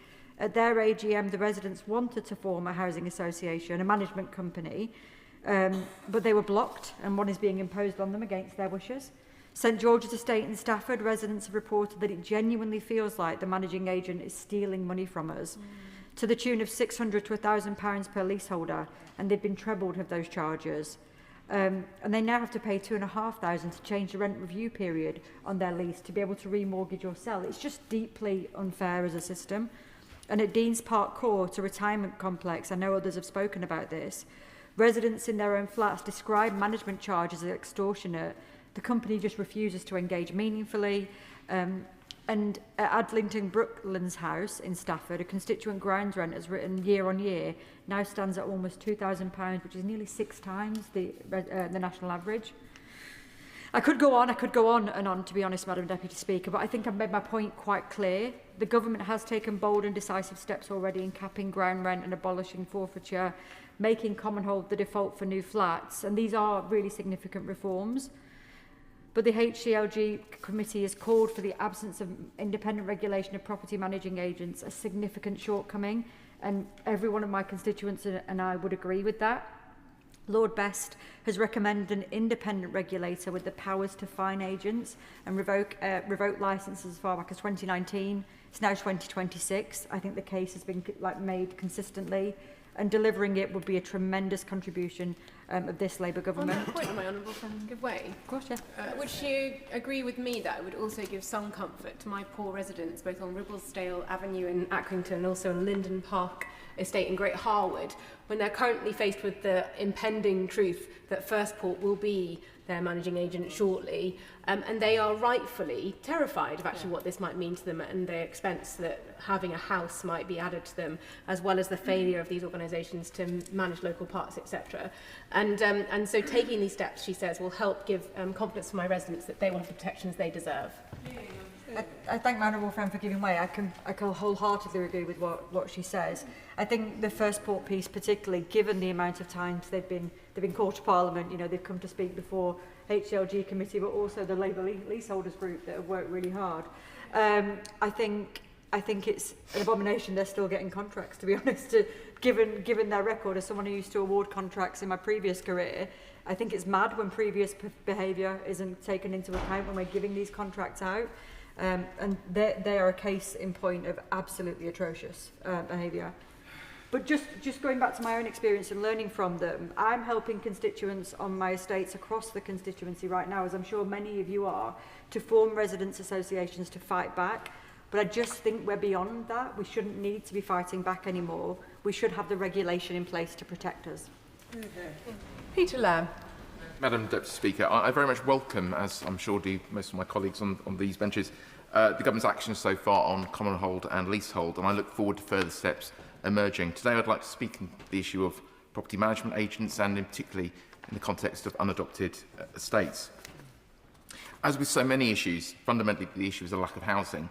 Despite the enormous actions taken by this government and by past actions to try and get the housing market moving, the reality is that housing delivery in this country collapsed in the wake of the 1984 Housing Act. Anyone who looks at a graph of housing delivery since that point can see that the mass exit of the state from direct delivery of housing has never come close to being replaced by the private sector, which is one of the reasons why I was very excited this week to see comments by the Secretary of State talking about the potential mass re-entry of this government into housing delivery. It is one of the very few things that can resolve this, because what we fundamentally have here is a broken market. People are forced to accept unreasonable conditions on their housing because they have no choice. And until we resolve the broken market, we're going to continue to have various forms of this forms of exploitation coming forward. The reality is developers, and there are good developers and bad developers, but they overwhelmingly will seek to minimise their costs as far as possible, whatever the impact upon the communities they are creating. And if we allow poor practices to be possible within the law, then we will see poor practices being delivered by these people. We need to be mindful, of course, that regulation has an impact. As someone who has delivered local plans, I can tell you, I was always very mindful of the requirements that I was putting on developers because I knew every single requirement I put on was an affordable house being taken out of the system. And we as legislators sometimes, I think, have been a bit careless in some of the additional requirements we've put on without them being fundamentally necessary. We have to make sure that regulation is proportionate. But in this case, it very much is. I've been dealing with the issue of unadopted estates for the better part of 2 decades now, and no worse example exists in my experience than that of Forge Wood, a neighbourhood which, despite being part of a new town which has all the services and the neighbourhood principle would deliver for a neighbourhood, unlike my other neighbourhoods, in Forge Wood, they're all having to pay for it effectively a second time, once through their council tax and a second time through their unadopted or through their management agency, at a fee that effectively rivals the exact same level of council tax as the district authority. They're paying more for less services. There are questions over the nature of the contracts and the contractors brought in. And if you look at any of these property management agencies and you see the company secretaries listed, they're registered for hundreds, if not thousands, of these companies. How effective can you be when you're registered for 1,000? It's very little more than just fee farming, frankly, for my residents, for no actual benefit. If you go through the Articles of Association, as I have done, to try and find ways for residents to wrest control back, the complexities in there effectively mean these people are completely unaccountable. It's masquerading as ownership by those communities while delivering an unaccountable system. So what do we do? Well, I think the existing proposals brought forward by the government are an improvement, and I very much welcome the Select Committee's recommendation of the independent regulator, which should come into effect. But on the issue of unadopted estates, ultimately we now have to turn off the tap. We need to establish fixed conditions and fees so these are all adopted at the point in which they are completed and handed over to local authorities. We also need to establish a pathway for existing unadopted estates to be taken on by the state with a need for local authorities to be able to plan out the way in which they can bring these in. I very much believe it is possible within the existing system and with the existing financial constraints to adopt these, but you cannot do that when sending up at the moment, we're running up a flag to tell every developer in the country to ditch their responsibility to get these sites adopted. So I'm very pleased by the recommendations before today. I'm very pleased with the government recommendations, but further action is needed on an independent regulator and on turning off the tap on unadopted estates. Thank you. Abdissam Mohammed. Madam Deputy Speaker, the exploitation in the leasehold system are endless. Unfair service charges, ground rents, marriage value, buybacks, hidden costs in utilities, inflated insurance, the list goes on and on, as do the ways that freeholders line their pockets while ordinary homeowners bear the costs. We saw this acutely in Sheffield, with disgraced solicitor Andrew Milne buying up hundreds of freeholds at £250 and then shamefully charging homeowners extortionate prices to buy them back. He has rightfully faced consequences with the SRA and the police for blackmail, but it was only a few months ago that residents in Walkley and my constituency were also receiving letters, legal letters, saying that their leases would be soon up for sale, leaving them worried about whether they too would be subjected to extortion. No one should be living with that kind of fear. Across developments of Columbia Place, Mill Sands, Riverside House, Anchor Point and Little Kellam in my constituency, residents speak with one voice. The problems in their homes are overwhelming. The responsibility to chase managing agents is taking up their time, and they are being charged extortionate amounts for work that never seems to happen properly or at all. 2 weeks ago, I met with over 40 members from Little Kellam. Their stories told one horror after another. I heard from a family with a 6-year-old child living in a home with a broken window who was told by the managing agent that there wasn't enough money to fix. Another family were told to move out from their home for repairs for 6 weeks. It ended up being 14 months. And then, when they moved back to the property, the repairs were incomplete. Another told me that her service charge went up by 250%, and when she challenged this, so opaque were the figures and how they were calculated that they were then dropped. Many others complain who try to take over the management of their properties, that when they request finalised accounts, these never materialise. The lack of financial transparency is staggering. It shows that not only are these isolated failures, but symptoms of wider structural problems. There are 2 things that my constituents are calling for above everything else: transparency in their arrangements and accountability when things go sadly wrong. Today's motion rightly says that the absence of statutory regulation for property management agents represents a major weakness in our plans for reform. The committee makes clear, as does the evidence in Lord Best's review, that voluntary self-regulation has not delivered the standards that leaseholders deserve, nor will it deliver the accountability they want. Where management agents repeatedly fail residents, I'm afraid that simply issuing guidance is just not enough. The regulator should be able to impose meaningful financial penalties and, where appropriate, remove licences altogether. Leaseholders deserve far greater transparency over their service charges. They deserve stronger rights to challenge unreasonable costs and easier routes to replace managing agents who fail to deliver. So we've got to seize the opportunity that we have now, and we must ensure that managing agents are properly regulated. That is the action that my leaseholders deserve, and that is the action that I hope the Minister will carry out in following through the recommendations of the Select Committee. Rachel Hopkins. Madam Deputy Speaker, I'm very glad to be able to contribute to this debate today, to give voice to a number of my constituents who've been suffering as a result of the feudal leasehold system for far too long. And may I thank my honourable friend, the Chair of the Housing, Community and Local Government Select Committee, for setting out so many of the issues that so many of our constituents face. The measures outlined in the draft Common Hold and Leasehold Reform Bill mark a significant step towards a fairer and more balanced system of home ownership. So I thank the Minister for all his work on this. I know he is very alive to the many issues and is working hard to deliver on the many pledges we were elected on in our manifesto. For generations, the leasehold system has left many homeowners paying substantial service charges, ground rents and administration fees while having little control over the management of the buildings they live in. Too often, leaseholders have found themselves trapped in a system that is expensive, complex and heavily weighted in favour of freeholders. And these issues do not discriminate on size, be them small blocks or larger developments. In Luton South and South Bedfordshire, I have constituents living in a small block of 12 flats, Harrowden Court, of which Hastow Housing are the freeholders, who've raised a number of issues with me in recent years relating to Hastow's management of the block. This includes significant communication issues and substantial bills presented to leaseholders with little to no explanation of why they're expected to pay these charges. Most recently, my constituents were notified by Hastow of significant service charge increases over the next 2 financial years, 26-27, 27-28, to fund fire safety and external wall remediation works. Tenant service charge and sinking fund contributions to cover these costs will now rise from around £250 to £900 per month. This is unaffordable increase that has caused considerable shock, stress and anxiety. Residents are also concerned about a lack of transparency, as Hastow has not provided estimated total costs, explained how charges are distributed to residents or evidenced any competitive procurement process for carrying out these works. Not only this, but such remediation work should be the responsibility of the building developer, and it's extremely unfair these costs are being passed on to residents. This is just one example of leaseholders being failed. I have a number of constituents living in Stockwood Gardens, a larger development of 11 blocks managed by NCR Homes, who are facing a similar reality, paying increased service charges year upon year with little to no explanation as to why. And basic maintenance services they were promised, including grass cutting and building maintenance, provided at a subpar standard or not at all.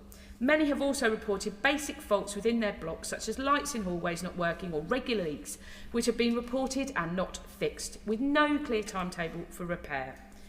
It's clear from these examples alone there is a significant power imbalance in the current leasehold system, and companies managing these properties essentially have free rein to overcharge residents and under-deliver on services, with little to no transparency or accountability. So I note that the HCLG Select Committee has done extensive scrutiny work on the draft bill, and their report recommends the final bill includes provisions to establish a new independent public body as a regulator for property managing agents, with enforcement powers, including the ability to issue fines or revoke licences of managing agents who breach a statutory code of practice. I support this recommendation and believe this is an opportunity to prevent bad practice and drive cultural change within the industry, whilst affording leaseholders greater protections.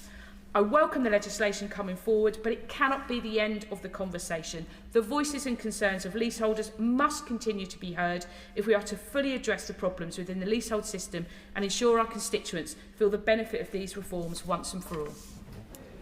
Justin Madders. Madam Deputy Speaker, can I just start by referring the Chamber to my chairmanship of the Leasehold and Commonwealth Reform APPG, where I work closely with organisations such as the Leasehold Knowledge Partnership and the National Leasehold Campaign, who I pay tribute to. As we've heard, complaints from constituents dealing with management companies and the exorbitant fees they charge are something that we're all dealing with now on a weekly basis. This is not a new phenomenon, of course. This is something I raised in the House 5 years ago because I could see this becoming the next big scandal, and sadly it has come to pass. Homeowners who buy their homes in good faith understandably expect to live in a functioning estate where responsibilities are clear and, where necessary, charges are fair. All too often, as we've heard, the opposite is the case. Homeowners are left in a pernicious situation where they pay for services once in their council tax bill and once again in extortionate service charges. And often these poor services exacerbated by there being no accountability for it. Residents are forced to persistently chase matters while frequently being passed from one organisation to another without resolution. But as soon as they fall behind with a payment, these companies leap into action, often using aggressive debt collection tactics. Adding insult to injury, the financial structures of these estates are all too frequently opaque. Governance structures lack transparency, companies are labelled as dormant for accounting purposes, and the dodgy practice where freeholders, management companies and debt recovery companies operate in an interconnected web allows them to rack up eye-watering fees. One very recent example from my constituency is a constituent who was owed some service charges to RMG, who I think we all are familiar with. Looking at the bill, the constituent has been charged on top of his service charges an instruction fee and a client admin fee, adding another £600 to the bill. Yet somehow RMG have managed to inflate the £1,100 owed in service charges to £3,300 by the time court papers have been issued. There is no world where a trebling of this sum can be justified, and it just shows what a scam the system is. And I see time and again people raising problems from a range of new build developments in my constituency, including Ledgham Garden Village, Merseyview and Jackswood Estates, where homeowners face a range of challenges. In Ledgham Garden Village, residents are facing combined service charges, fees running into hundreds of thousands of pounds, for which only a fraction of the spending can be accounted for.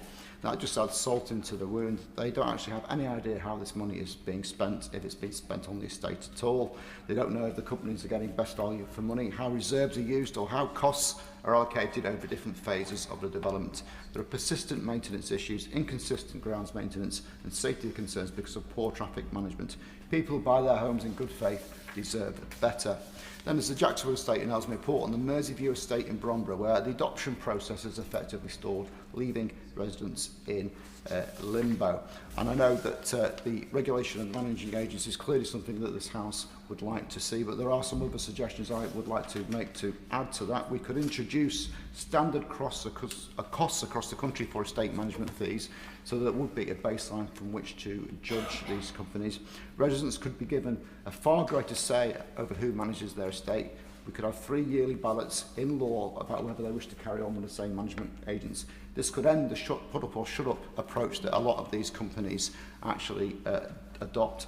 And an immediate step the government could make, which I think we've already heard suggested in today's debate, is that it could now be made a condition of any planning permission moving forward that the developers have to hand over the whole estate adoption to the local authority and pay a community sum for it, ending that revenue stream entirely.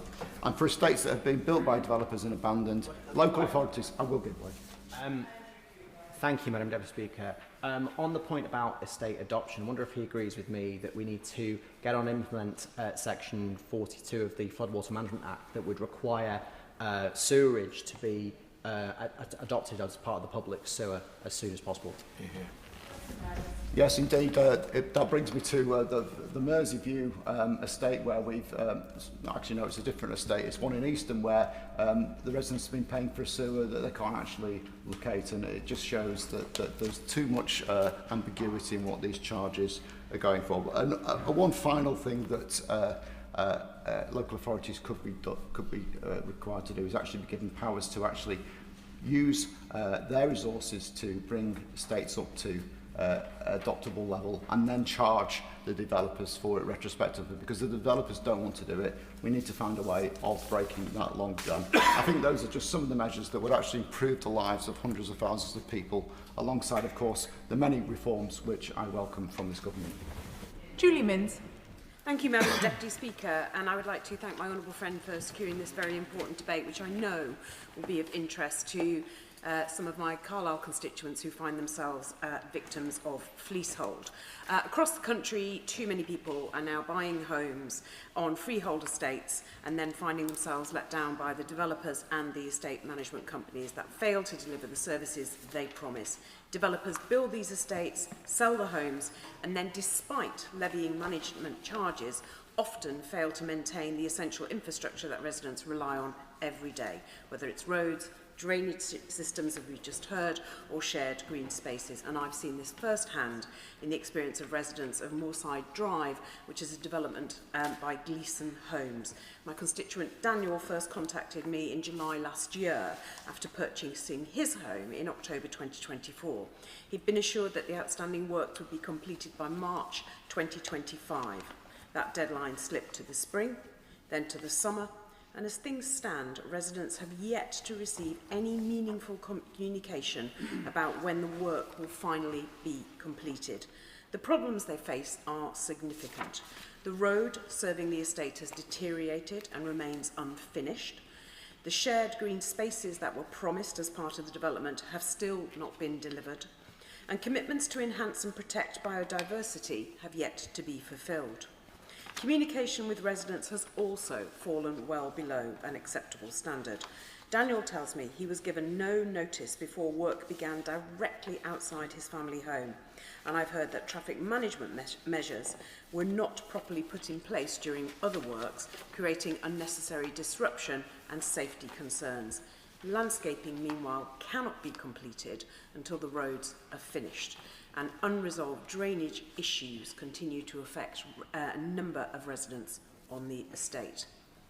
This is not like being sold a faulty item in a shop that can simply be returned. These are people's homes, the places where they expect to build their lives, raise their families, and feel secure. When developers and management companies fail to honour their commitments, it's residents who are left with living with the consequences. That's why reform and regulation is so important. Homeowners deserve transparency, accountability, and effective regulation of the companies responsible for managing their estates. They should not, and we've heard it already this afternoon, have to fight for basic standards of maintenance or chase endlessly for information about works that should have been completed months earlier. I very much welcome the work of this Labour government to strengthen the rights of people living on managed estates. These reforms have the potential to deliver greater fairness, improve accountability, and ensure that homeowners receive the standards of service they have paid for. People who invest in a home deserve confidence that those responsible for maintaining their communities will fulfil their obligations. It's only right that we continue to strengthen protections for homeowners and ensure that managing agents and developers are held to account. John Slinger. Thank you, Madam Deputy Speaker. I want to thank my honourable friend, the member for Vauxhall and Camberwell Green, for the assiduous work that she has done with the Select Committee. It's inspiring when we as backbenchers can have genuine influence by bringing the concerns of our constituents to this House of Commons and directly into the minds of ministers, and when there are improvements that result in that. And I can recall my honourable friend, the Housing Minister, who I believe used his mobile phone to instruct officials to call in the CEO of First Port from a debate because he was hearing so many complaints from honourable members. I'd like to touch on a couple of examples from my constituency. One constituent who is a customer of First Port had their service charge increased from £980 in 2023 to £3,800 in 2026, causing financial hardship because they took out a loan to pay the previous bill, and now they say that the property is unsellable. There was a clear lack of transparency when repeated requests for service charge accounts were allegedly ignored. Another constituent, Madam Deputy Speaker, reported significant concerns about First Port property management, highlighting that service charges increased from around £1,000 in 2021 to £3,400 in 2026 for broadly unchanged services. They, again, allege lack of transparency and more. Residents ultimately exercised their right to manage and appointed a new managing agent, which estimates comparable services at around £1,600 per year, suggesting that First Port's charges were unduly high. Now, I want to pay tribute to the work of the Labour for Leaseholders, and particularly the honourable member, my honourable friend, the member for Cities of London and Westminster and for Hendon. And we held a mini inquiry, and we gave evidence to that inquiry. And it's pretty clear, I think it was clear to all honourable members, that there is a captive market and that private companies and others are exploiting people within the law, perhaps, but we've seen the behaviour of these companies and we are calling it out. And one has to ask why and whose interests are being served, and I will merely leave that question there. I want to, if I can, in the remaining time, Madam Deputy Speaker, move on to something that started as a negative and ended up more as a positive. That is when residents of Eastfield House, a block of flats in Holton, in my constituency, managed by Clarion Housing, repeatedly contacted me about problems. I went out to see them. I went to one of the flats. I saw the various problems with maintenance, lack of transparency, frankly, the usual story. It was deeply concerning. I saw the anguish and the stress and the upset of these people who are having their dignity disrespected and damaged. I then contacted Clarion, who very generously then attended a meeting I held with residents a few weeks later, and they are taking action. They have already given a payment to those residents. They have a single point of contact. They have an action plan. They are doing what they can to improve the situation. I merely want to pay tribute to them. It shows that things can improve. Madam Deputy Speaker, the Leasehold and Freehold Reform Act 2024 was a very good start, and I know that the government is consulting further.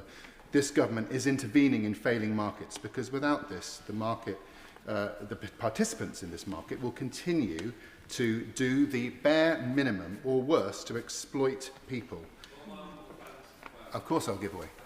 I thank him very much for giving way on that point. Does he agree with me that far from being anti-growth, a proper regulator for the property management sector would be a pro-growth measure, bringing transparency and good functioning to these incredibly opaque markets which exploit leaseholders and renters? I thank my honourable friend for his intervention. I do agree entirely with that. As I was saying, the market is failing, and many of the participants in this market will continue to do the bare minimum or, at worst, exploit people. Some of the companies and individuals, as we've heard from honourable members, will continue to push the limits of decency and possibly legality, because there is no accountability. So let's make it as hard as we possibly can for them. Let's protect and empower the people who really count, who are the leaseholders. So in the remaining seconds that I have, I would ask the Minister to touch on the points raised by my right honourable friend, the member for Hayes and Harlington earlier, that the right to manage process be looked at, and I would suggest that the right to manage threshold be reduced to 30%, or that a deemed consent process is brought in, so that our residents can take control of poor estate management. We owe it to them. They deserve dignity in the housing that they have purchased. Barry Gardner. Thank you, Madam Deputy Speaker. For 28 of the 29 years that I've been in Parliament, I have campaigned for leasehold reform. I was instrumental in the 2002 Act. I was on the Bill Committee for the 2024 Act. And I welcome the Select Committee's report, and I pay tribute to the Chair of the Committee for her remarks this afternoon. I have 11,000 individual leaseholders in contact with my office. And I want to pay tribute to Jackie George, who is in daily contact with hundreds of them.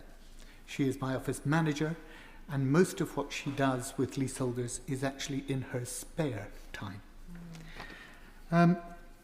Leasehold reform is about control. It's about passing power and control from the moneyed interests to the people whose homes they affect. And to do this, we have to enact the remaining Law Commission recommendations on enfranchisement and right to manage. For enfranchisement, that means restricting development value. It was promised to Parliament by the last government in 2021, and it was meant to be in the 24 Act. It's just wrong that leaseholders can be held to ransom by hypothetical development value, developers claiming that they could build in the garden or on top of the building and demand huge extra sums to stop leaseholders from affording the freehold purchase. Nicola Muir, a barrister at Tanfield Chambers, has wryly observed that it's amazing what development landlords believe is possible and the profits they claim they will generate. She cited one instance. The landlord initially claimed £34 million for the alleged potential to build a skyscraper in the front garden of a block. Today, the right to manage is a shadow of what the Labour government legislated for in the 2002 Act. Freeholders can punish leaseholders who have taken back control of their blocks with the right to manage because of the Supreme Court decision in 2022, the Settlers' Court decision, which went against the intention of Parliament by allowing freeholders to retain control of estate charges. We need to revert to the pre-Settlers' Court position, and the Law Commission's remaining right to manage recommendations would help to achieve this. An entire legal industry has emerged in torpedoing right to manage claims for freeholders, where tiny procedural details can see leaseholders spending literally a fortune to defend their right to manage in tribunal and the courts, only to lose the claim. The tribunal has no power to waive errors made over the procedural traps, and yet the reforms to change this, the remaining Law Commission right to manage recommendations that would end frivolous lawfare of freeholders and make right to manage a universal scheme, have been omitted from the bill despite previous promises. I'm conscious that the scale of the leasehold crisis has become much worse since the Law Commission issued its final report 6 years ago, and that there are quick win policies that could still be added to the bill, such as reducing the arbitrary 50% trigger for right to manage claims, as many members have already said, to 30 or 35%. Just imagine, Madam Deputy Speaker, if we had a law that said a bad government could only be removed if 50% of all citizens with franchise, not just those who actually voted in election, had to support the proposition. That is the situation with leasehold. If the right to manage is a no-fault right. Bel Rabiro Addy. Thank you, Madam Deputy Speaker, and I thank my honourable friend and constituency neighbour for bringing forward this important debate, because leasehold has become the ultimate con. Now, with the sheer quantity of leaseholder issues and the behaviour of property management agents that I and my team come across weekly, you would think we were experts in this area, but no two cases are the same, and each one is as complicated as the last, if not more so. So my first point is that the system of leasehold is far too complicated. Whether we are looking at WS1 forms, cladding, major works, service charge transparency, it involves a number of different parties, each with their own interests. And the vast majority end with all avenues being exhausted and the constituent having to seek legal advice. But not everyone has the time to go back and forth with their MP, to raise internal complaints through every mechanism, and then go on to complain to the Ombudsman. Not everyone has the time and resources to seek legal support for their case. There are thousands of leaseholders encountering these issues, and they are completely locked out of accessing support. And past legislation to improve leaseholder rights seems to have added an extra layer of complexity. So any new legislation must simplify the system, not further complicate matters. I just want to put on record my specific concern for leaseholders in housing association buildings. Whilst recent legislation has improved leaseholder rights in privately owned blocks, housing association freeholders have often fallen outside the scope of these reforms. So housing associations must be specifically addressed in future legislation. Now on to the unregulated headache that our management management agents. There absolutely needs to be a mechanism of oversight and enforcement. So I welcome the recommendation for an independent regulator, but the regulator needs not just teeth but claws. They need to be able to fine them, remove their licences and prosecute those repeat offenders we know that are gaming the system.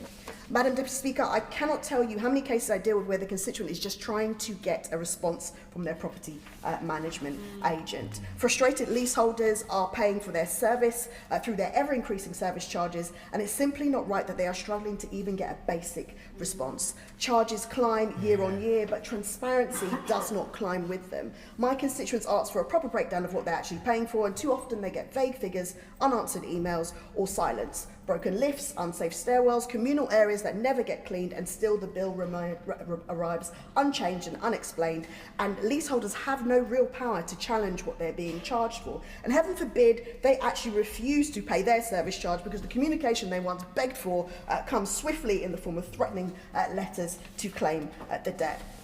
I would like the House to reflect on the fact that this would not be tolerated anywhere else. Ofgem, which isn't even always that great, ordered E.ON Energy to pay £5 million after customers were left waiting on hold for 18 minutes on average, half their calls never even getting through. It was able to fine Maxim Power £1.65 million for poor communication and mishandled accounts.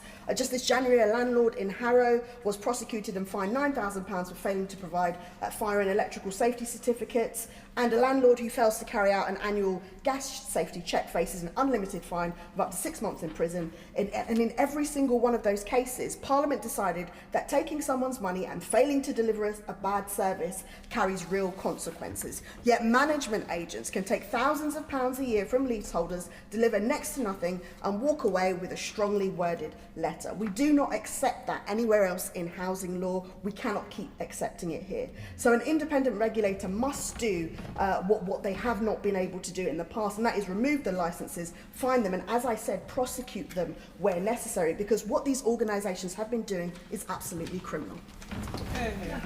Thank you, Madam Deputy Speaker, and could I thank my honourable friend, the Chair of the Select Committee, for her work, and indeed the whole committee and the experts who've testified as well. I'd like to speak in favour of the government's proposals and briefly describe the situation in my constituency of Central Reading, as my honourable friend pointed out earlier, the Wild West of management agents. My residents, too many of them, Madam Deputy Speaker, face deep frustration, even anger, because of the actions of these companies. In many cases, people have worked extremely hard to get a foot on the housing ladder. They bought an attractive flat in what they thought was a nice development, only to be let down extremely badly by these companies who treat them in an appalling way, offer very poor service and high costs. I'd like to mention two particular case studies. The first one is of an attractive development in West Reading where Remus is the managing agent. This is near to a large Tesco. There are parks nearby, attractive redevelopment of a former hospital site with low and medium-rise brick buildings that fit the built environment. Many young families living there. It's a pleasant, or it should be a pleasant place to live. However, there are some problems with antisocial behaviour, and Remus have persistently failed to respond to very reasonable inquiries and requests by residents. For example, failing for months to repair shutters that provide the entrance to a car park and allowing antisocial behaviour to creep into a car park under residents' properties. Failing to restore hot water, which was unavailable in some of the flats. A whole series of other problems, including expecting residents to pay for the upkeep and the closure of a park, where there's some antisocial behaviour problems. Related issues with, I believe, other management companies involve nearby parking problems, where roads have issues with parking. And this is all causing extreme problems and stress for residents in this area. I had a public meeting with a number of residents recently, and this was explained very clearly to me. And rightly, residents are outraged by the behaviour of these companies. And the potential for reform, as my honourable friend rightly pointed out earlier, and other colleagues have as well, is very, very clear. In one of the blocks in this area, that the residents have gone through the extremely lengthy process of getting common hold, and that has led to around a 50% reduction in the fees that the residents have to pay, which I think is a very clear indication of both the necessity of reform and the difficulties that some face in achieving it. Madam Deputy Speaker, I realise time is pressing, so I will just try to pull together several other case studies in and around Reading Town Centre and indeed in other parts of our town. These relate to failures by First Port, Moorland Estates and other management companies.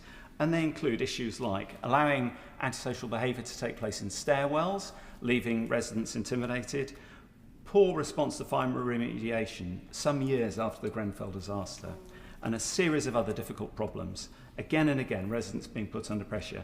And in one case, a resident used the 1985 Landlord and Tenant Act, quite rightly, to demand a breakdown of the payments they were due to be charged, only for the managing agent not to respond to the statutory deadline. That is the level of poor service that some of my residents and other colleagues' residents are facing, Madam Deputy Speaker. So I would urge the Minister to continue with the important action on this matter. Thank you very much, Madam Deputy Speaker. Thank you, Madam Deputy Speaker. And I just want to firstly congratulate my honourable friend, the Chair of the Select Committee, for securing this important debate. The issues raised in her committee's recent report speak strongly to the experiences of thousands of my constituents in Poplar and Limehouse, where we have the highest percentage of leaseholds as a number of homes in any constituency in the country. Like many members of the committee, I'm not just alarmed, I'm in fact very angry about what many constituents have to go through in order to get even basic repairs and maintenance done. Far too many of them have to deal with uncommunicative, sometimes even rude or dismissive managing agents who can offer no clarity on maintenance works and delay necessary repairs again and again. And just to illustrate this, using a recent example in the heat waves, constituents living in Royal Captain Court in my constituency have endured the most horrible of conditions, with the lifts forced into fire safety mode because of the extreme heat in the unconditioned tower. One resident fainted in the staircase and dozens of others suffered in the temperatures. Residents have said that until the BBC reported on the case, that they received no replies from the managing agent Sanctuary about how, when or if repairs will even be done. This is a common situation in my constituency, Madam Deputy Speaker, the issue of lift breakdowns, and the issue will only occur more and more against the backdrop of the climate change intensifying. On top of this, Madam Deputy Speaker, as we all know, service charges and fees are going through the roof. One constituent recently contacted me to say that they have seen service charges rise 12% in the last year, after they'd already doubled in the decade up to that point. Residents of Aberfieldy Village in my constituency are reporting to me that service charges increased of £600,000 by First Port, and residents of Wapping Lane development report to me that their service charges increased from £7,000 in 2014 to £17,000 this year by Ballymore. Now, across the board, these residents and constituents tell me that they're receiving no transparency about the accounts, and we know that they cannot easily or fairly challenge these increases in court. The government have been consulting on the implementation of the Section 56 of the 2024 Act, provisions around service charge transparency, which many of my constituents need to see implemented swiftly, but the regulation of managing agents themselves must be brought forward. I cannot simply accept the massive discrepancies in costs, the service charge increases, the lack of communications and the lack of basic decency. In Poplar and Limehouse, many of the leasehold bills we have are huge. They're incredibly tall, over 20 floors in many cases, and that would make it very difficult for leaseholders to take over and run themselves their buildings under right to manage, a system that itself needs desperately simplifying. So there are some changes that are being brought forward in the leasehold bill, but for thousands in my constituency, they will continue to suffer under runaway service charges and rogue managing agents. And in absence of abolishing leasehold, I think it's only right, therefore, that the government accepts the recommendations of the Housing Committee and Lord Best and introduces an independent regulator for managing agents into the leasehold reform bill. And today I urge the government to do so. Olivia Blake. Thank you, Madam Speaker. Firstly, I should declare an interest as a leasehold homeowner, which is very common in Sheffield, and I would like to thank my friend, the Honourable Member for Vauxhall and Camberwell Green, for securing this important debate, and I agree wholeheartedly with the recommendations by her committee and Lord Best around a regulator. Madam Deputy Speaker, I welcome it that this government has begun to take a deep look at the injustices embedded in the leasehold system. This structure treats leaseholders not as full homeowners but as a revenue stream for distant freeholders and managing agents. The draft Common Hold and Leasehold Reform Bill is an important step forward to correcting the imbalance, and I believe it will help address many of the structural problems that leaseholders have endured. In my constituency, the consequences of this system are painfully clear, as has been mentioned by my constituency neighbour. My constituents have been experiencing not only threats of forfeiture, but being asked to pay thousands of pounds for their leaseholds for minor breaches of their leases. The ability of a freeholder to strip someone of their home is an extraordinary concentration of power, and I'm pleased that the government's Common Hold and Leasehold Reform Bill proposes to abolish forfeiture entirely. But, Madam Deputy Speaker, abolishing forfeiture alone does not resolve the fundamental injustice. Leaseholders remain trapped in a system that at its core is a feudal relic, a structure designed not to empower people but to extract value from them. It is a system where people who have bought homes still find themselves paying escalating service charges, opaque administration fees and arbitrary costs imposed by freeholders. A significant number of my constituents own leasehold houses where their leases require them to ask permission from their freeholders for things like loft conversions, extensions, and even for selling their homes on. These permissions are demanded in return for ground rents of little worth, often £10 a year, yet they give freeholders extraordinary control over the life of these leaseholders. This is not a fair housing system, and my constituents have a clear ask from me, which is that they have rightly suggested that leaseholders of houses should be given the statutory right for first refusal when their leaseholds are sold. At present, leaseholders do not have this right, while flats do. If a freeholder decides to sell the freehold of a house, the leaseholder has no guaranteed opportunity to buy it. They may only learn of the sale once it has occurred several months later. If we are serious about empowering leaseholders, then first right of refusal must be extended and it should be included in the bill. It isn't just freeholders who cause problems. We've heard about managing agents subjecting many residents to problems, including in my own constituency, where leaseholders were made to fine £22,000 within 5 months for major works. This was following an inept management company leaving balconies and walls to crumble and the eventual repairs to become more expensive. Now a 2-bedroom flat on that estate advertised for sale with an annual service charge of £5,067, that's £422 a month, which in Sheffield is a staggering amount of money given our relatively low housing costs. Unsurprisingly, some of my constituents have struggled to sell their flats and they're trapped in that catch-22 that we've heard from others, and it is time that we end that, and we need to make sure that we have all the powers enacted in this bill, but we also should be looking at ways to make sure that this is future-proofed as well, and I think that the regulator really does root that in fairness. So thank you. Jonathan Brash. Thank you, Madam Deputy Speaker. From the moment I was elected in Hartlepool, my inbox, my surgeries, my public meetings have been filled with people telling me remarkably similar and shocking stories about their estate management companies, on which I wish to focus my remarks. The tale is very similar. Terrible communication, risible explanations, no accountability, but ever-rising bills. I asked my constituents ahead of this debate to send me examples, and I was overwhelmed by the sheer number that I received, and so obviously I cannot go through them all today. The stories came from Marine Point, Long Branch Estate, Wynyard Mews, St Mary's Court, and other estates across the town. One of my constituents, Andrew, highlighted the fundamental unfairness between estates adopted by the council and those left in private management. People can live just streets apart, pay the same council tax, yet receive completely different levels of service. Derek asked me a simple question: why should we pay both Hartlepool Borough Council and Cellar Management when the council cannot carry out the work because it's not adopted the estate and the management company appears unwilling to carry it out either. It is an entirely fair question. Take Ray and Janice. They wish to put their property into a living trust, a property they own outright, yet they were delayed from doing so because seller management must first consent. They describe this as medieval behaviour.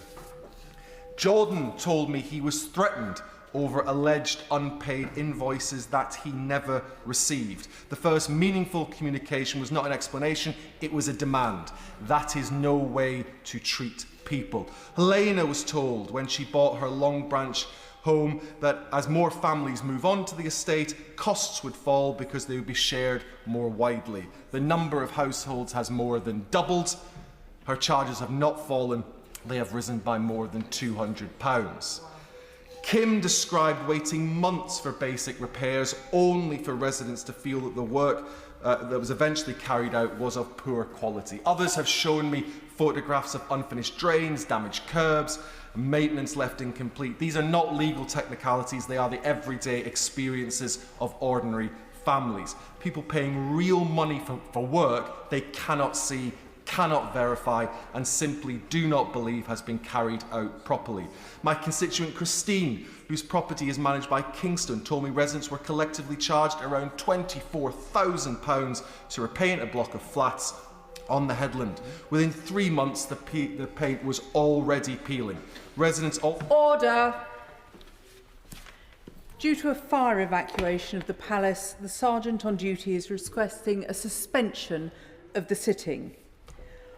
The sitting is suspended. I've been advised by the Sergeant-at-Arms that the chamber and galleries should be evacuated using the nearest available exits.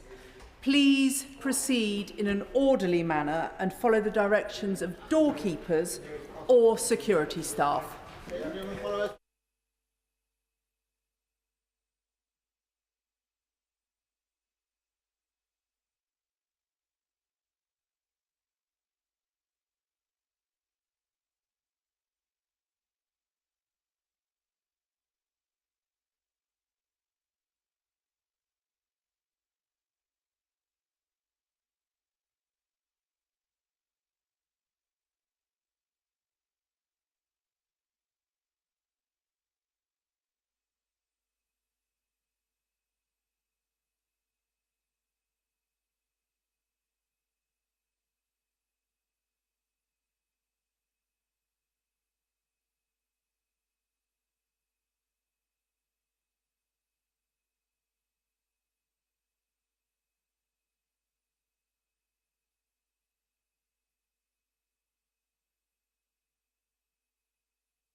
Order.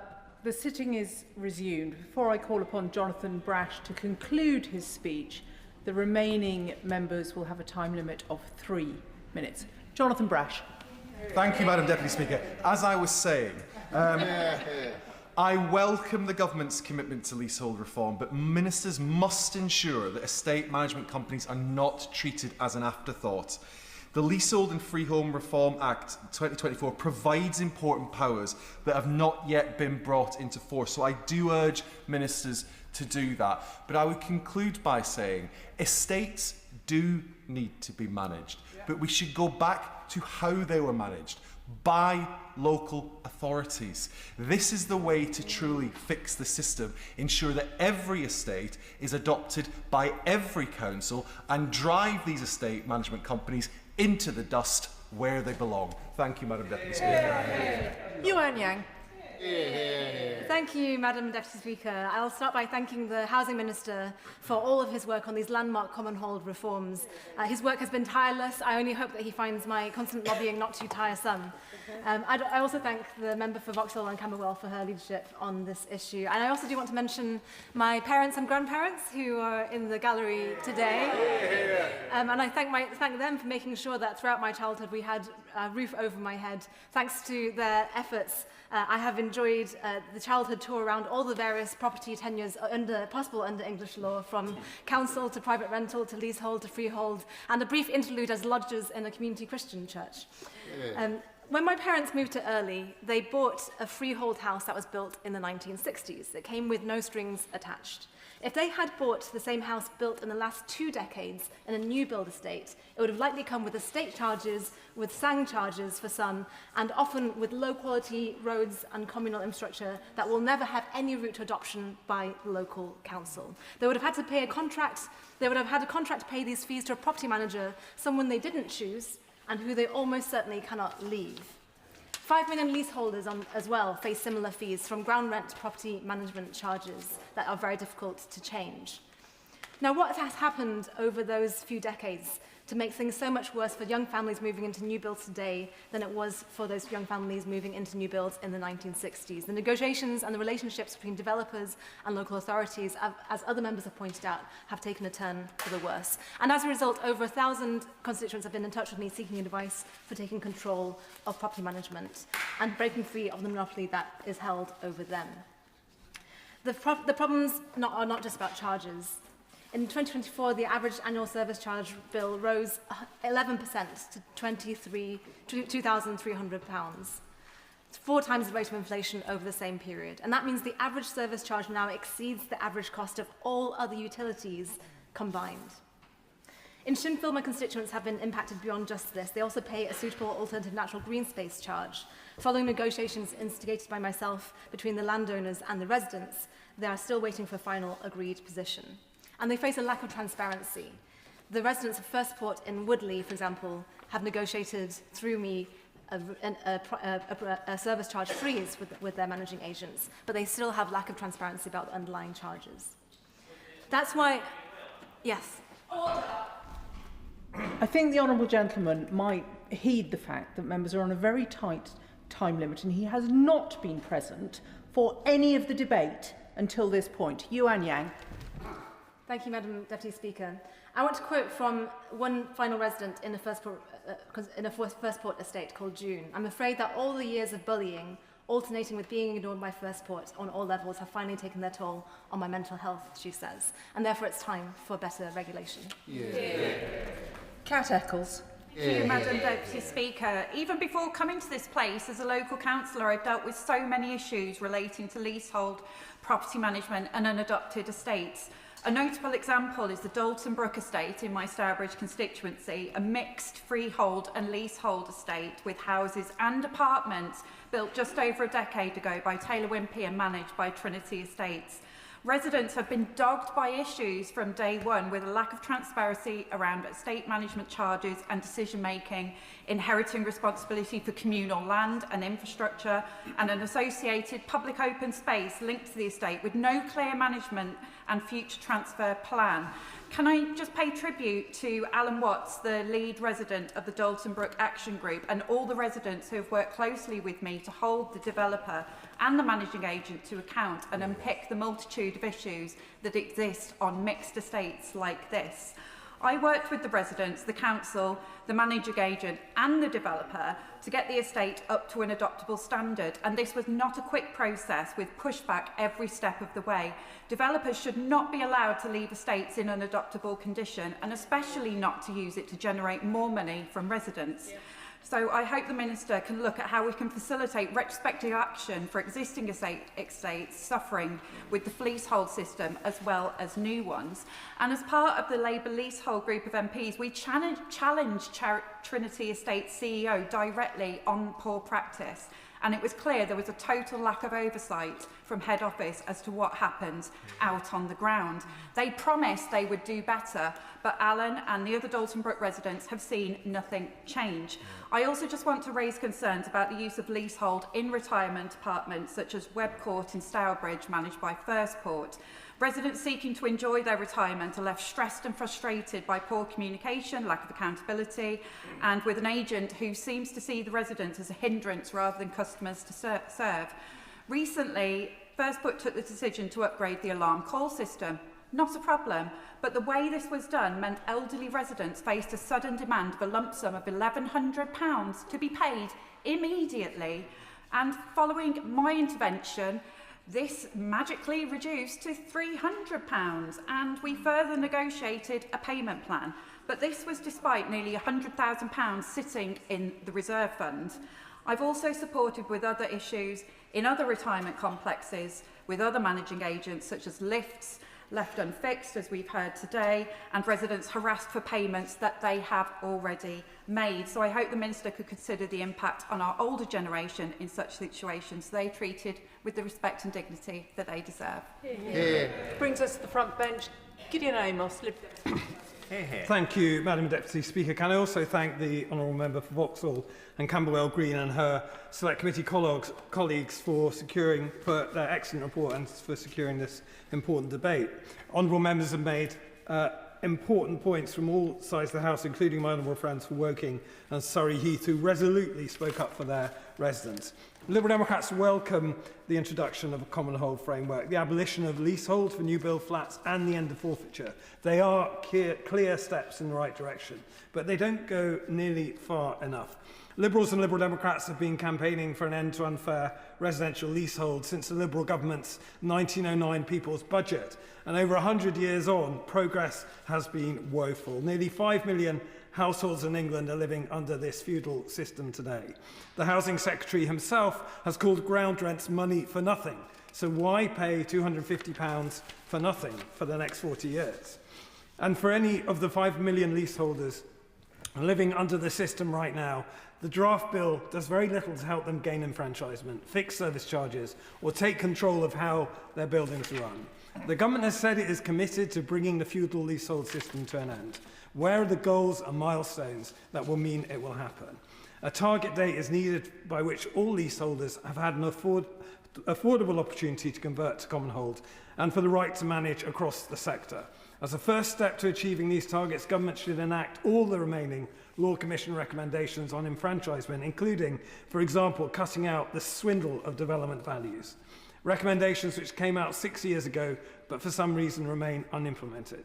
The government inherited that delay, but then promised in the 2024 King's Speech to enact them. Let me give the House a specific example of what delay in following through those recommendations means in practice. One constituent in Taunton and Wellington went through the right to manage process as it stands. It took him 4 years, and he told me it felt like a full-time job. And the delay meant he kept paying an overpriced service charge, adding up to an extra £5,000. Residents were forced to set up 2 separate right-to-manage companies, duplicating costs simply to manage 2 buildings in one estate. And once they'd finally won the right to manage, they found no legal way to recover even basic costs of the right-to-manage company because the costs were outside the leases as defined in their current form. And there was a similar story when they went to amend their leases. And what links all 3 of these problems is the fact they were all recommended to be fixed by the Law Commission back in 2020. So why not implement them in the forthcoming bill? Right to manage should not be a niche arrangement that only a determined minority can manage to navigate their way into. Landlords and freeholders who hold all the information and resources should be required to offer right to manage through a ballot of their residents with a presumption in favour unless more than half of residents vote against it. On leaseholders being enfranchised into owning their own home, as well as setting a target for that to happen, the Minister should bring back his own amendment from when in opposition on properly setting deferment and capitalisation rates. So far, that does not appear to be in the bill either. Before I close, I want to say a word on leasehold as it affects freeholders, Madam Deputy Speaker. They face exactly the same issues of having moved in, they have no control over the fees they are forced to pay. Homeowners should be given the right to manage the estates they are contracted into responsibility for. I understand the Government has asked the Law Commission to look at this, but that is welcome. However, the track record on Law Commission advice being taken forward is concerning. On the 27th of January, the Minister promised my honourable friend for Thornbury and Yate that these residents would get protection this Parliament. Since that protection is not in the draft bill, when will it be? In the meantime, council should be given greater powers to adopt estates. And finally, we need a property management regulator with real teeth of the kind Lord Best recommended. And it should have the power to crack down on and cap the most exploitative service and estate management charges. It's been 6 years since the Law Commission recommendations, Madam Deputy Speaker, 7 years since the Lord Best report, and it'll be 42 years before leaseholders are free of the scourge of ground rent. And we still have no goal from the Government on how long it will take for the majority of leaseholders to enfranchise or gain right to manage, or for freehold estates to be sorted out. So in closing, Madam Deputy Speaker, I ask the Minister for three things: enact the remaining Law Commission recommendations so leaseholders get the support they need, create a regulator as a matter of urgency and give it teeth to end rip-off charges, and set a clear timetable for enfranchisement and right to manage becoming the norm so people win control over their home. Let us free people from the leasehold trap. Liberal Democrats would do that without delay. Shadow Minister Gareth Bacon. Thank you very much, Madam Deputy Speaker. And I would like to start my contribution by thanking the Honourable Lady, the member for Vauxhall and Camberwell Green, for securing and leading this important debate.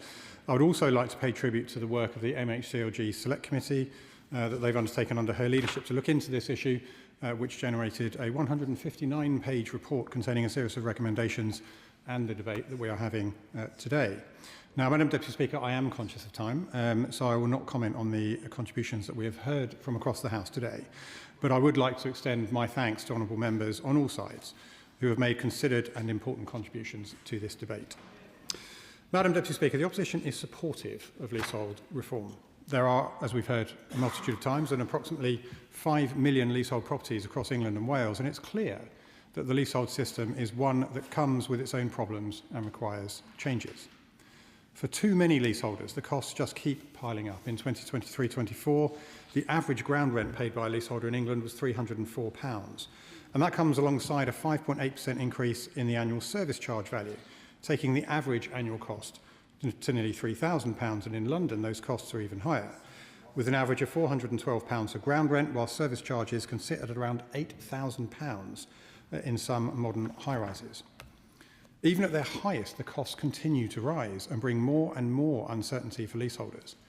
Service charges, in particular, can see astronomic rises, leaving leaseholders paying thousands of pounds more than they would ever have intended or believed that they would, and leaving some flats virtually impossible to sell. On top of this, for too many leaseholders, the costs that they pay often come with no transparency about how their money is spent, how spending decisions are reached, and who signs off on them. The lack of clarity over these costs is an issue that cannot be ignored by policymakers, and knowledge of these problems is not new. In 2018, the previous government established a Regulation of Property Agents Working Group under the chairmanship of the Noble Lord Best. The group examined the key issues impacting leaseholders and the need for reform in the sector.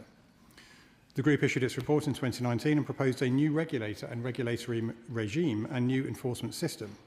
Neither the previous government nor the current one did a great deal to bring this about, and 7 years later, we still await any meaningful government action building on the recommendations of the report, and the draft bill is silent on this issue. And it's not the only thing that leaseholders have to wait for, because for 2 years the government have not yet implemented the full measures promised in the Conservative government's Leasehold and Freehold Reform Act. The government have said that they have their own plans for leasehold reform, but the leaseholders have, time and time again, been told to wait for a new bill because of significant flaws in LAFRA. For 2 years, we've been told that the Act requires primary legislation to fix it, but nothing has been done. And the draft bill produced by the government in January this year does not address the supposed flaws of the previous Act. Now, this does rather beg the question of where is that legislation and what is taking so long? Why is the government proposing to bring forward a commonhold and leasehold reform bill that does not offer these fixes? If the eventual bill remains in line with the previously published draft bill, when can we expect the next bill to address those changes? Because assuming the length of this Parliament goes the full term, we are now 40% of the way through the life of this Parliament. And we've had more Secretaries of State in that time than actual leasehold reforms. The Housing Minister himself spent the end of his time in opposition highlighting the need for speedy implementation of leaseholders' new rights, pressing the previous Conservative government to, and I quote, "Give us a sense of the timetabling of some of the more important provisions in the bill, because leaseholders watching our proceedings will want to know when the rights provided for by the bill can be enjoyed." Well, he was clearly correct. So I do wonder what the Shadow Minister of that day would say to the Housing Minister of today. I believe he'd ask the same question as me. If not now, when? When can leaseholders expect to see their rights put into force? At the end of January this year, the government published the draft Commonhold and Leasehold Reform Bill, and according to the draft bill, leaseholders can expect a ban on leasehold for most new flats, a new Commonhold system including rules for mixed use, mandatory reserve funds and quicker debt recovery, a ground rent cap of £250 a year for many existing leases, which reduces to a peppercorn after 40 years. Abolition of forfeiture and the introduction of a more proportionate court-based enforcement regime and the repeal of rent charge powers on freehold estates. Perhaps the most eye-catching is the much-touted ground rent cap, as the chair of the Select Committee set out in her opening speech. Madam Deputy Speaker, the opposition does recognise the need to support leaseholders facing high costs. But while capping ground rent may sound like the silver bullet, for many leaseholders it might actually be closer to a damp squib. And this is because ground rent is usually nowhere near the level of service charges, which can have a genuine and very real impact on a buyer's ability to find a mortgage. For the many leaseholders burdened by excessive and unclear service charges and rising council tax, the ground rent cap is a mirage in the desert of higher council taxes, escalating service charges and poor building management. And while this move may have some marginal benefit for leaseholders, there could be ramifications elsewhere. Investors have expressed deep-seated concerns about the potential impacts on investor confidence and faith in the UK system. This is because the UK has long been seen as a safe, secure and predictable place for sound investment. And ground rent investments favoured by the UK pension funds, amongst others, have become an important part of that environment. So the government's plans to unilaterally and retrospectively revoke key aspects of pre-existing ground rent contracts have rippled through our financial districts and risk significantly negative impacts on investor confidence with a wider undermining of the economy. And the risk of freeholder insolvencies does exist and could be dangerous, and the government knows this, because their own impact statement lists freeholder insolvencies as a realistic cost, which could have spillover impacts on leaseholders. If the government get this wrong, there could end up being with a significant, albeit unintended, risk to leaseholders, people with families, mortgages, or living in their first ever home. So, Madam Deputy Speaker, all of this begs the question, why is the government's focus on ground rent and not on service charges? And I hope the Minister will take the necessary time to address these very real fears and explain his choice. Madam Deputy Speaker, as outlined by the Honourable Lady, the Member for Vauxhall and Camberwell Green in her opening speech, one of the main focuses of today's debate concerns the question of the regulation of managing agents and the Select Committee's recommendation that clauses for this are inserted into any bill that is forthcoming. We've heard compelling arguments from honourable members across the House and powerful testimonies. With the government's plans for a wholesale market conversion to commonhold, this issue becomes all the more pressing, and that is because in moving to commonhold, there is the prospect of responsibility for building safety and management for thousands of flats, moving from professionals to residents. And this might work perfectly with a dedicated, well-trained and attentive residents committee at the helm. But what about the multitude of buildings where this may not be the case? What happens when the roof begins to crack, the water starts to seep in and lifts begin to break down?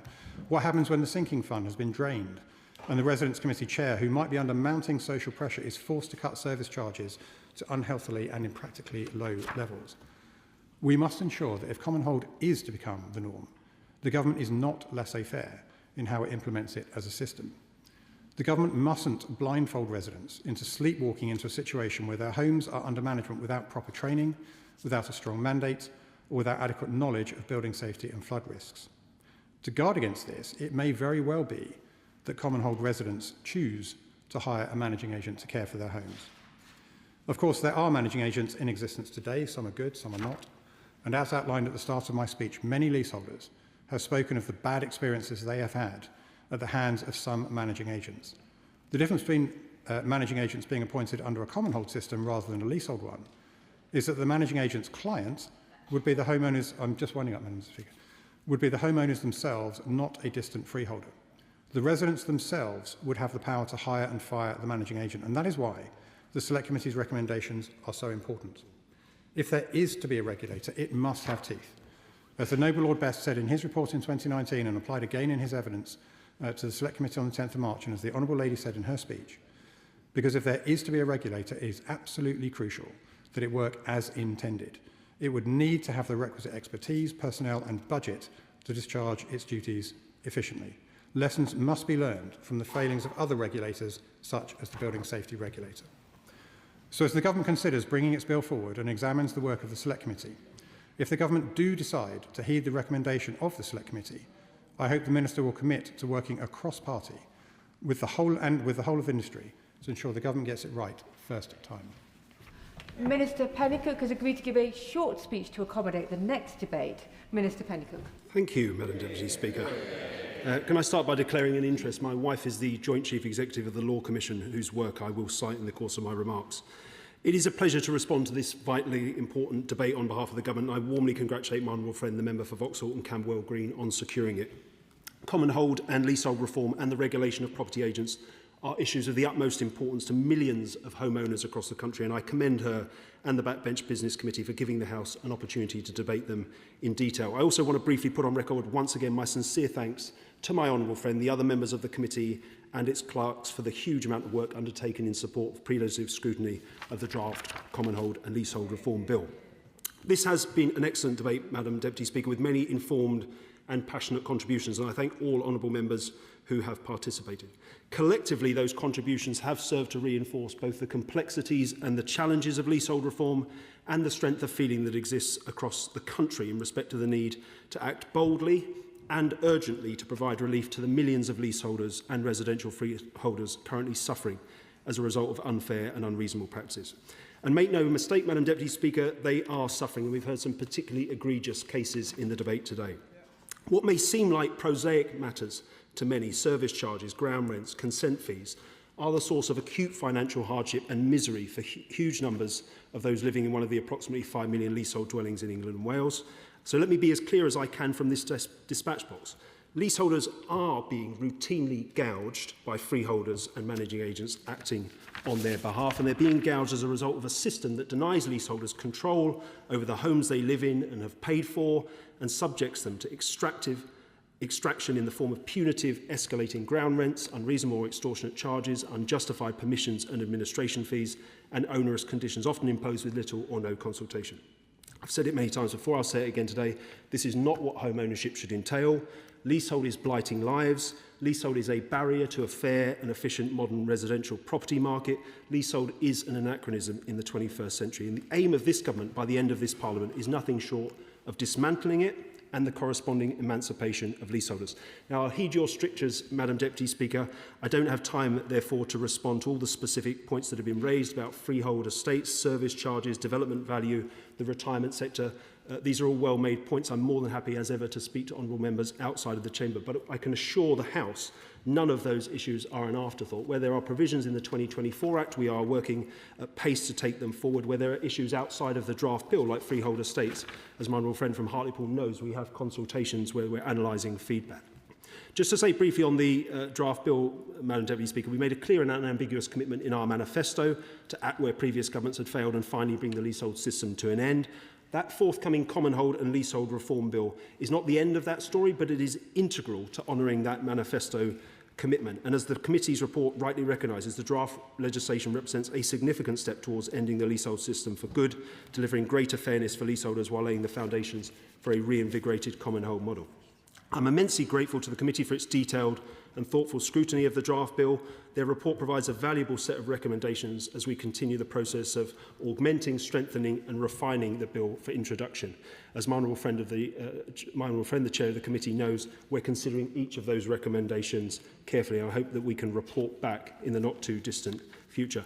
I want to make some very brief remarks about common hold and ground rent. Before I do, Madam Deputy Speaker, let me address the main issue that has been subject to the debate today, and that is the issue of property managing agents and the committee's recommendation that we establish a new independent public body as a regulator for them with enforcement powers. Now, I agree with my honourable friends for Brent West, for Luton South and South Bedfordshire and others who have mentioned the importance of control. I continue to believe that giving leaseholders control over the buildings they live in is our overriding priority, and that will help tackle the majority of abuses. But I want to reassure honourable members, I have listened and heard the serious concerns raised on both sides of the House in respect to the performance of managing agents, both on freehold estates and in leasehold blocks. I know from my own caseload how serious these problems are. Managing agents do play a key role in the maintenance of multi-occupancy buildings and freehold estates. As the Shadow Minister said, their importance will only grow as we transition towards a common hold future, and that's precisely why we committed to strengthen the regulation of managing agents. Now, as honourable members know, it's been mentioned several times, the previous government committed to regulate the property agent sector in 2018. They asked a working group chaired by Lord Best, who I'm very pleased to see in the gallery, to advise them how to do it, yet over multiple years they failed to act on its findings. We have already progressed work on a number of the recommendations made in that report. Mandatory professional qualifications were mentioned and others. But I will state candidly, in taking forward others, we have a choice about how we do so.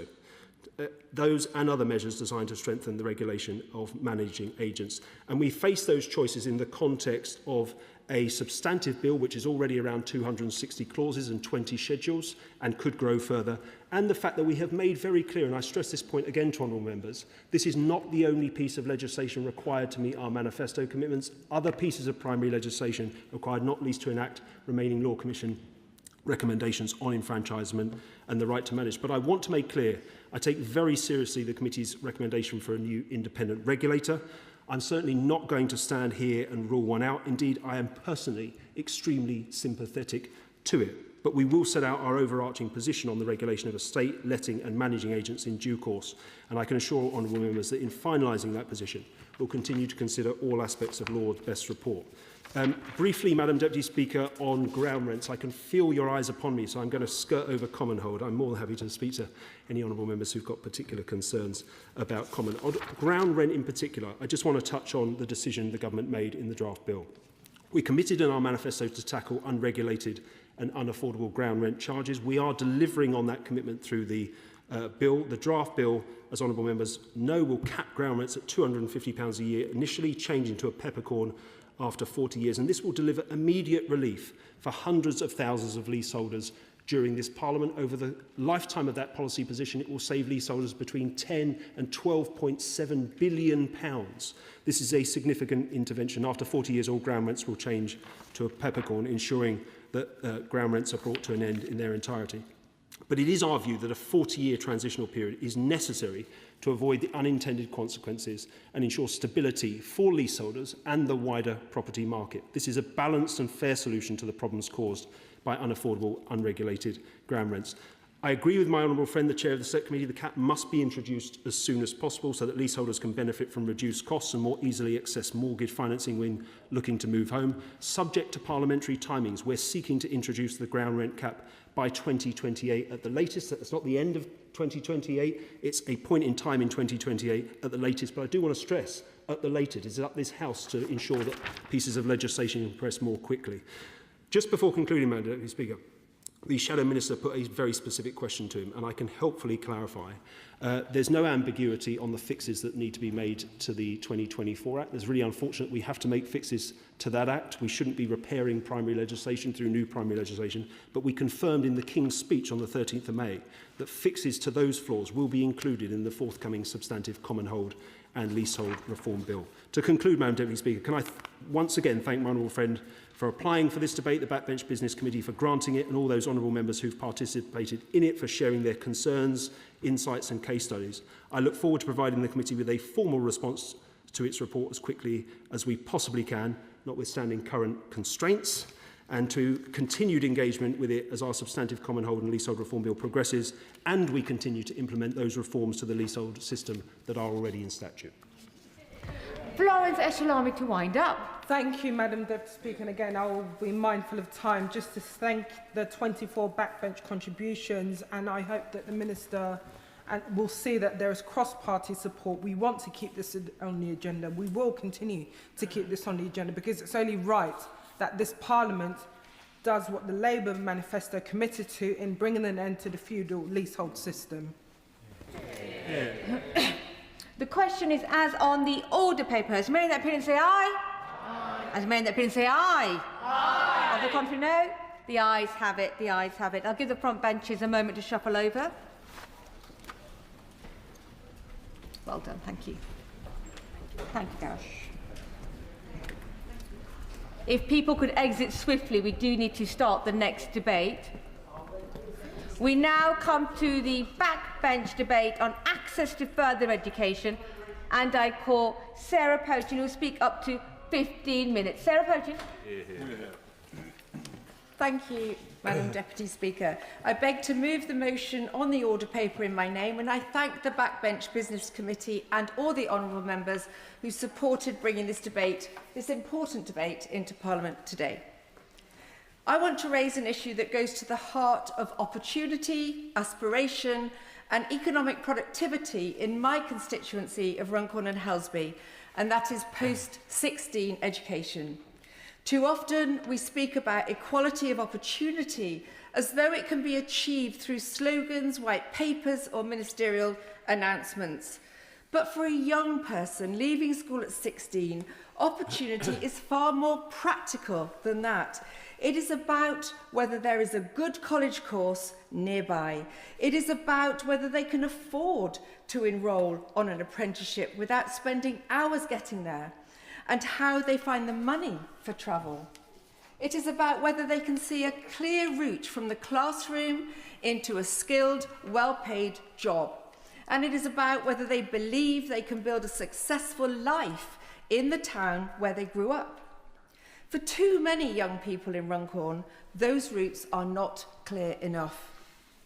The existing provision is limited. Riverside College in Widnes does important work across Halton, but it is on the other side of the Mersey, and for young people in Runcorn, that means a daily bridge crossing in order to access courses and facilities. Crossing the bridge into Widnes means paying the toll and facing additional travel time and cost. The sole local sixth form in Runcorn at the Ormiston Bolingbroke Academy only has 350 places, enough for less than 20% of the more than 2,000 16 to 18-year-olds in Runcorn. Provision is fragmented, options are limited, and too many still face the prospect of travelling elsewhere for the courses, specialist facilities or technical opportunities they need. That is not good enough for a town with the industrial strength, scientific expertise and economic potential of Runcorn. Runcorn is home to major manufacturing, logistics, pharmaceutical and life science employers. We have DHL, INEOS, Innovin, NSERC, ESAR, CEMEX, to name but a few. At the SciTech Daresbury Park, there are opportunities in engineering, software, laboratory science, project management, advanced manufacturing and technology. These are not theoretical jobs of the future, they are real opportunities on our doorstep. Yet too many young people do not see a direct bridge between their school and those careers. That is why I believe Runcorn needs a dedicated post-16 skills and apprenticeship hub, a serious local offer built around the needs of local employers and the ambitions of local young people. This should not simply be another institution with another layer of bureaucracy offering courses that do not lead to good jobs or simply rack up student debt.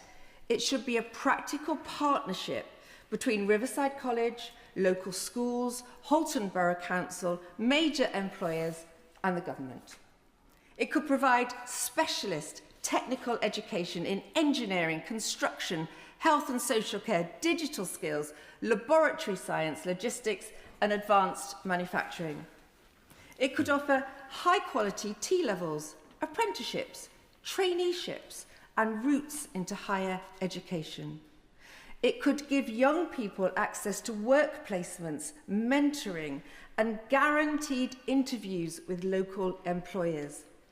And it could give businesses a strong local pipeline of skilled young people who are ready to work, ready to learn and ready to contribute. Having spoken directly to many local employers, I know there is a strong appetite to support this kind of initiative and to play an active role in shaping and delivering it. That is how we should think about post-16 education, not as a separate part of the education system, but as completing the education journey, which should not finish until 18. We do not need to import talent while overlooking the talent growing up in our own communities. Indeed, local talent should be our priority. Holton faces serious challenges. Too many children grow up in low-income households. Too many pupils face disadvantage.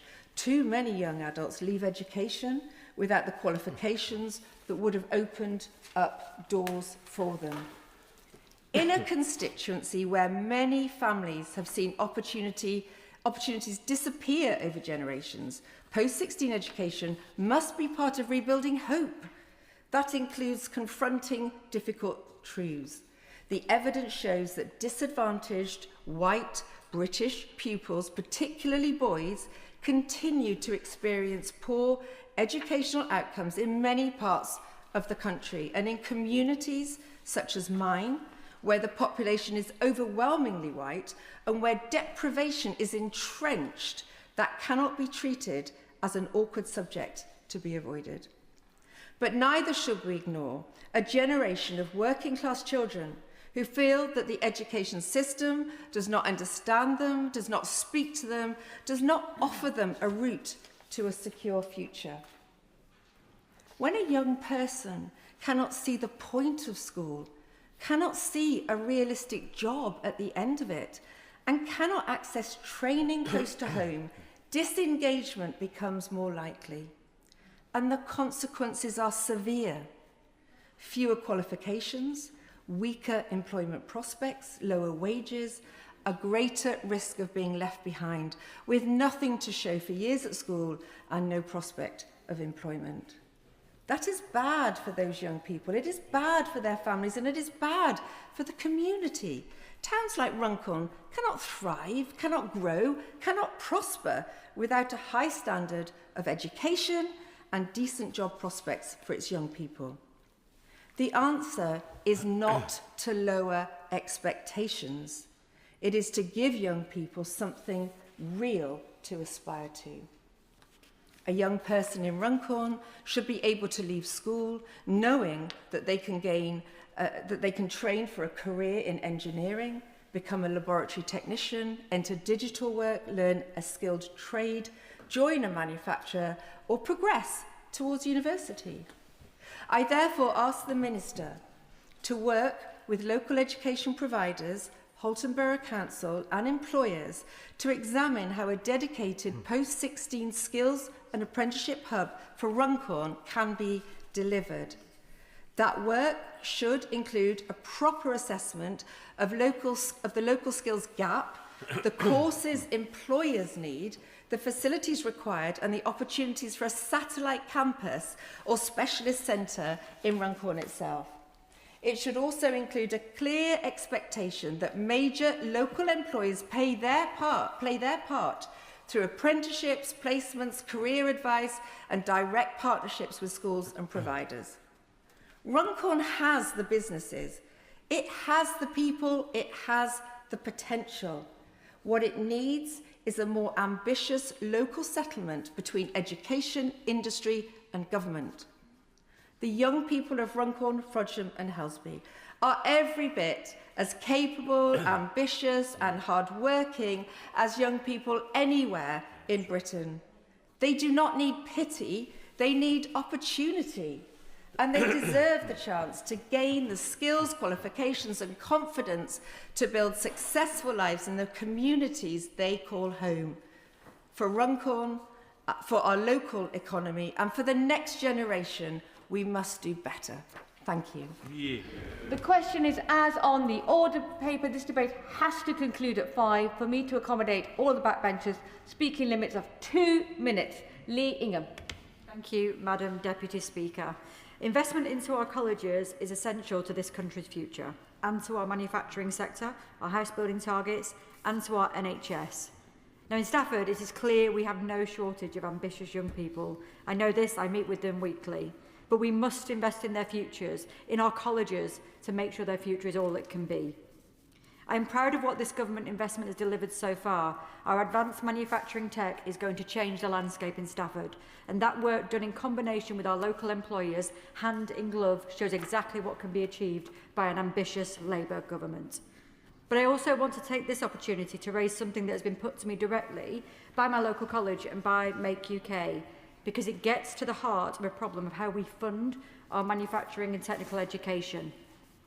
Right now, the payment per pupil is the same, regardless of whatever course is being delivered. So an A-level student doing 3 A-levels in a classroom attracts the same funding as a student on a technical engineering apprenticeship, despite the fact the equipment, the facilities, the staffing, the delivery costs are so much different. A place like Stafford College, which genuinely excels in exactly these kind of high-cost, high-value technical provision, it's really unfair and a direct disincentive to deliver the courses that matter most. So if we're serious about making technical education genuinely world-class, we have to fund it as though we mean it. So why I am so pleased, and I talk about it all the time, having the best college in the country in my constituency is such an honour. And I'm very pleased. It's widely accepted to be the best college in the country. And the government has taken substantial steps to invest in further education and vocational courses. I would like to ask the Minister what further investment is planned in our college estate and how this funding imbalance on courses can be addressed to ensure we have the best facilities, the best staff and create the best possible opportunities. Hannah Spencer. Thank you, Madam Deputy Speaker. Now, too often the voices of people who come through routes like apprenticeships, working people, tradespeople, are often missing from these debates, but I'm really proud of my education and of my route through as an apprentice. Now, at the moment, on apprenticeships, we're asking too many people, small, medium-sized businesses, to carry the responsibility of training up the next generations of people without the funding and recognition that they deserve. And I've met with small businesses across my constituency who want to take on apprentices, but tell me it's too expensive and too complicated. And it's not a lack of willingness, it is a lack of support. We have to make it easier for small businesses to recruit apprentices by simplifying levy transfers, reducing administrative burdens wherever possible and providing long-term funding certainty for their rising costs. Apprenticeships need to be made easier for young people and families to understand and access, to be recognised and respected as the meaningful route into essential skilled work that they are, with support for apprenticeship wages that better reflect local labour markets and the removal of unfair practical barriers. So we want free bus fares for under 22 so that no young person is held back from getting to their apprenticeship. We want equal access to funded childcare and scrapping disincentives such as those within the benefit system. And finally, we need economic policy that focuses on spreading opportunity and investment more fairly across the country so that young people in places like Gorton and Denton are no longer left behind. Because places like Gorton, Denton, Abbey Hay, Burnage, Longside, all the places within my constituency, our young people have never lacked talent or drive, but we must stop wasting it, give them a chance and properly back further education and apprenticeships as the national assets that they are. Thank you.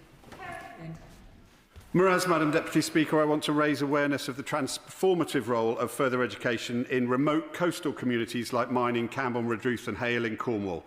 Despite the talent, ambition and resilience of our young people, parts of my constituency continue to experience persistent deprivation, with 9 neighbourhoods ranking amongst the most deprived in the entire country. But amidst this deprivation, our local FE sector is helping to change lives and create opportunity. Cornwall College, with the which is Ofsted outstanding rating of outstanding, is a shining example. It's a vital cog in driving our economic engine, equipping young people with the skills they need to succeed and providing employers with the workforce required to unleash the Cornish Celtic tiger. Cornwall is on its way to an industrial... Yes, I will give way. I asked the Honourable Member to give way because there's another FE college in Cornwall, which is Truro College. I wanted to ask the Honourable Member if he agreed that transport is one of the major issues in getting children in rural and coastal areas to those colleges and to their work placements. I thank my honourable friend for raising this. We know in Cornwall we've had significant issues with bus services to our colleges, and it's something that we really do need to ask the government for help with. But Cornwall is on its way to an industrial renaissance as a strategically significant economic frontier. We are seeing exciting developments in critical minerals, including tin, lithium and tungsten, as well as geothermal energy, offshore wind, sectors that are essential in the creation of good jobs in sectors vital for the national interest and to help us transition away from a fossil fuel-based economy. And with that in mind, I warmly welcome the launch this September of the new Engineering Mining Academy, a partnership between Cornwall College and Cornish Metals, which will bring together two of Cornwall's crown jewels to train the next generation of engineers and mining professionals, ensuring that young people can benefit directly from the return of mining industry to Cornwall. This is exactly the kind of collaboration we need if we're to seize the opportunities to deliver growth in every corner of the country. However, we cannot let staffing challenges, nor cuts to dedicated, as my honourable friend has just said, nor cuts to dedicated student bus services threaten these opportunities. Recruitment and retention are especially difficult in remote coastal areas with profound housing and transport pressures. Unless we address workforce shortages, we risk undermining the FE institutions which are providing the skills on which our future economy depends. Cornwall's FE colleges are doing their part, but we now need the government to step up and provide the funding settlement that our FE colleges deserve. Tom Gordon. Madam Deputy Speaker. Quite often when I come to this place, it's usually to moan and groan and gripe about something that's gone wrong, but today I want to highlight a really positive story, which is that off the back of the general election, one of the first campaigns that I ran was to get and secure the extension to the funding of the FE Capital Transformation Fund for the rebuild of Harrogate College. That's really exciting. I've been to Harrogate College a number of times and seen the fantastic work they do with people from across the local area. The new building will have some really exciting features like a replica hospital wing, renewable engineering kit, and it's a real good success story about how we can upskill future generations to meet the skills gap that we've got. I visited them earlier this year, which was for Colleges Week, where the theme was Skills for All. And I would just press the Minister in terms of what more are we doing to make sure we get a diversity of people from all backgrounds into apprenticeships and FE colleges and that route. I used to be on the Board of Governors at Selby College, where I did my A-levels. One of the great things that we saw there were the partnerships with industries and experts who really supported FE colleges, going above and beyond when it came to kit in those classrooms. One of the issues that when I meet with the principal at Harrogate College, he tells me is that there has been a real terms cut to the devolved adult skills funding, which is placing pressure upon them. So I'd gently ask the Minister if that is something that can be looked at going forward to help us build effective pathways for adult learners to progress into those areas where we see skilled shortages. Harrogate College is well placed to help address the NEET issue, and one last issue I'd like to press the Minister on as well is that funding cliff edge and the issue we see when it comes to children with SEND and homeschool transport issues. One of the things that the principal of Harrogate College has said to me repeatedly is we've seen an increase of children with SEND going through into Harrogate College, and the transport to get them there is a massive barrier and issue. So I'd like to hear what the Minister will do to ensure that people can get to these FE colleges in the first instance. Now. Thank you very much, Madam Deputy Speaker. I draw the House's attention to my declaration of interest as a governor of the City of Stoke-on-Trent Sixth Form College and the Abbey Hill Special College, and as chair of the APPG for Sixth Forms. I wanted to congratulate the Honourable Lady for securing this debate on what is a genuinely important subject, and also my Honourable friend from Stafford for rightly pointing out that the best college in the country is in fact in our county. Where she was wrong is it's actually 10 miles north in my constituency, not hers, but that's a different matter. I wonder if I can just push the Minister on, if time, two, but if not three things. One is around the introduction of the V levels, which I'm very grateful that the government recognised that the scrapping of BTECs would leave a gap in the market for young people to go to college to study qualifications. The first 3 are due to be rolled out in September 2027, but the qualification guidelines are not going to be released until spring 2027, meaning many colleges are unable to even work out what they're going to have to teach in order to be able to make sure those young people get that qualification. And as prospectuses are being printed now, knowing what those are would be a big help. So is there any chance the Minister could bring forward that announcement? I know colleges would be grateful. There's also the issue of standalone sixth form colleges who fall between the cracks of FE and sixth forms in maths over capital funding. They don't qualify for the school's conditional allocations such as those in maths, nor do they qualify for the FE Capital Transformation Fund. And that is a genuine problem because in places that we've all mentioned, those standalone sixth form colleges are a real engine for social mobility, and without the ability to borrow that was taken away from them, and with the fact they're funded at 29% less than schools, accessing capital becomes a real issue for the growing number of young people that want to go there. And then finally, if I could just push the Minister on those things that make colleges available, so the transport infrastructure. Can we get the Department of Transport to think about colleges as being somewhere that bus routes ought to run to? Because in too many places, young people can't rely on parents to get them there, and those buses unlock the opportunity for education and progression. Andrew Cooper.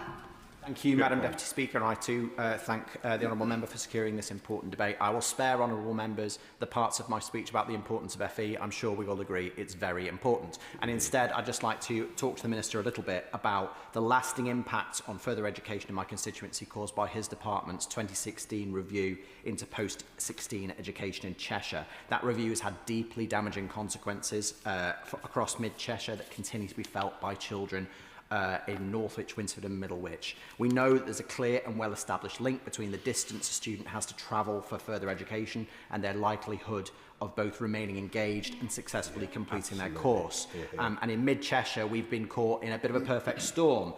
Colleges around Cheshire that have been under pressure from financial instability, from quality concerns, have responded through mergers and gradual withdrawal of provision in communities like mine. So where once there was a large FE campus in Northwich and a smaller one in Winsford, there is now just a small one in Winsford, and just this year it has ceased offering courses for 16 to 19-year-olds at all. It is now just post-19 only.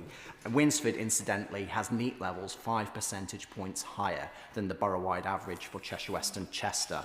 So this situation is as unacceptable today as when it first emerged. Even though this all started 10 years ago, it's still repeatedly raised by my constituents as an example of a deep injustice that they feel. So can I strongly urge the Minister to revisit this issue with some urgency, commission a fresh, comprehensive review that doesn't just look at the current landscape, but actively seeks to repair the damage that was caused. It must prioritise accessibility, local provision and fairness, ensuring that further education once again serves all communities rather than leaving some behind. Thank you.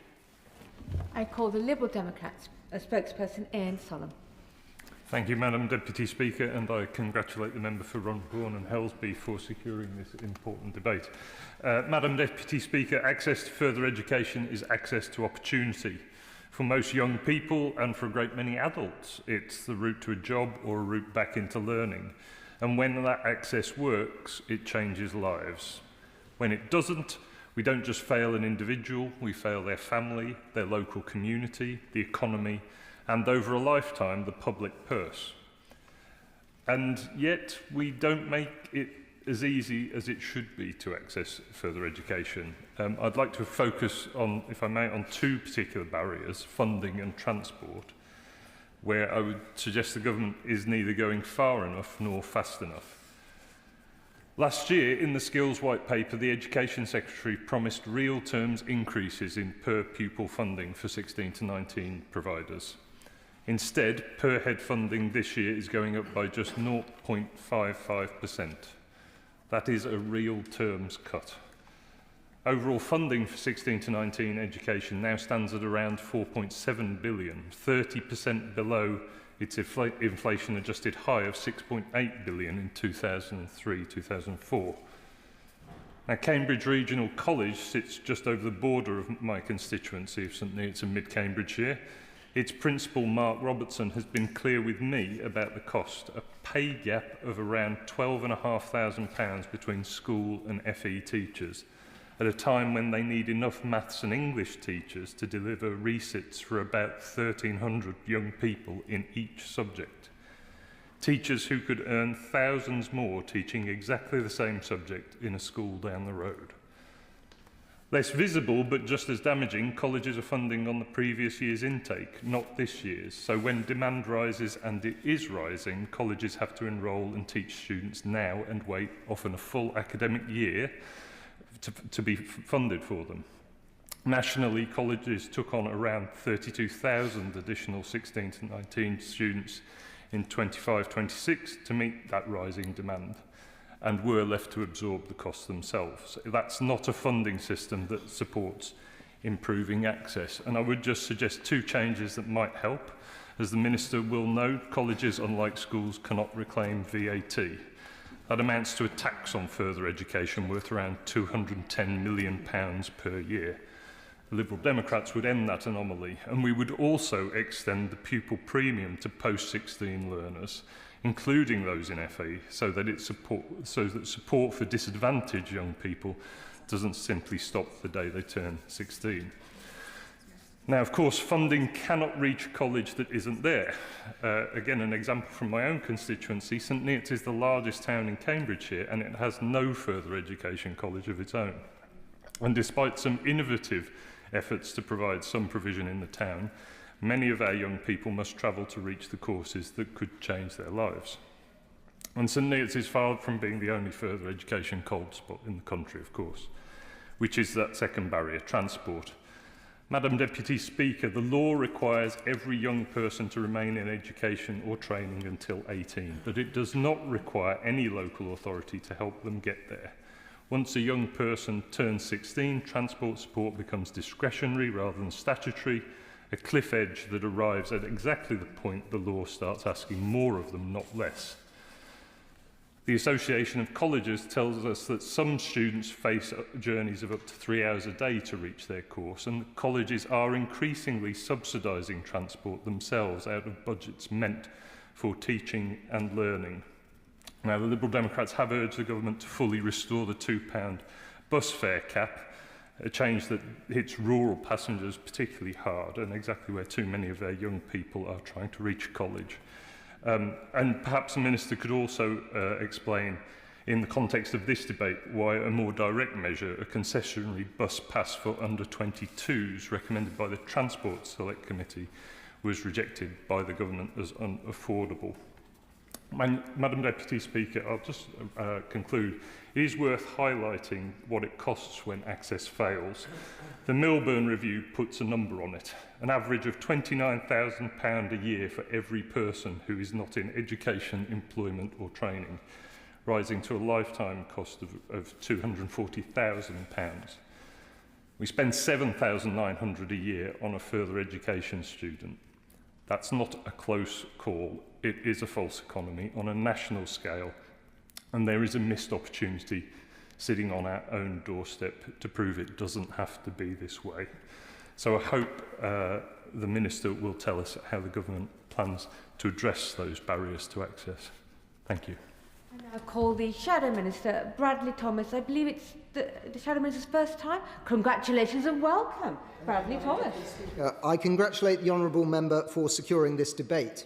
Whatever our political differences, I welcome the opportunity to discuss an issue that should unite members from across this House, ensuring that every young person, wherever they live, has the opportunity to develop the skills they need to succeed.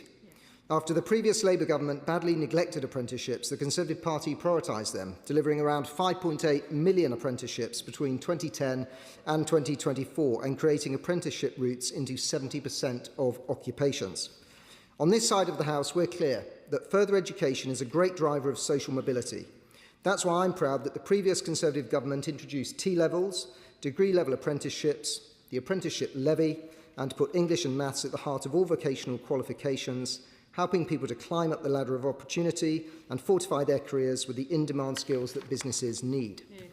Access to apprenticeships is not simply about education policy. It is about opportunity.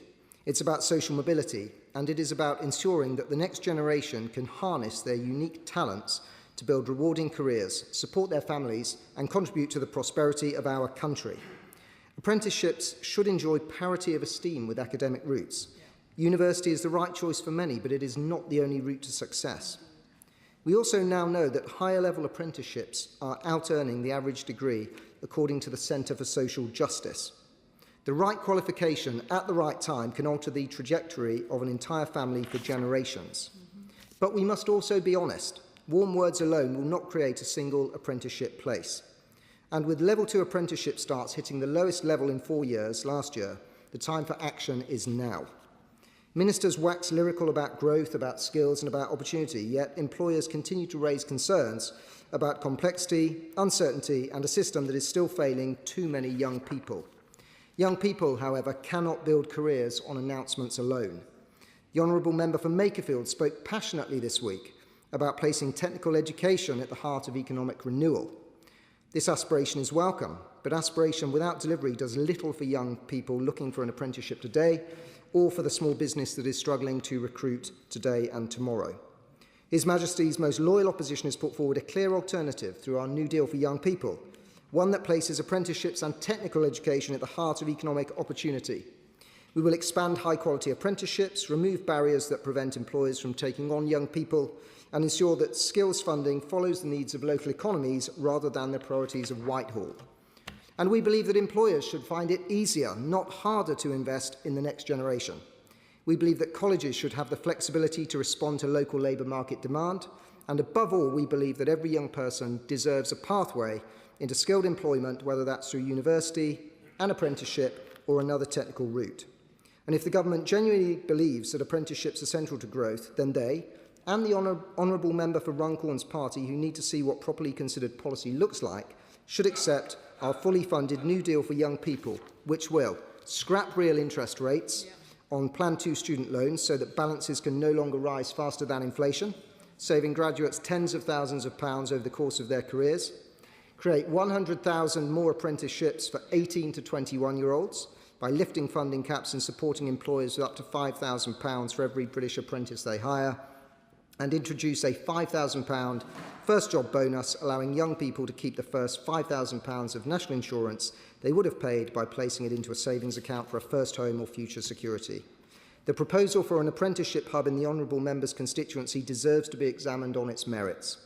If it can demonstrate value for money, genuine local demand and strong employer engagement, and I hope that ministers will engage constructively. But this debate, as we've heard from contributions across the House, is about more than one constituency.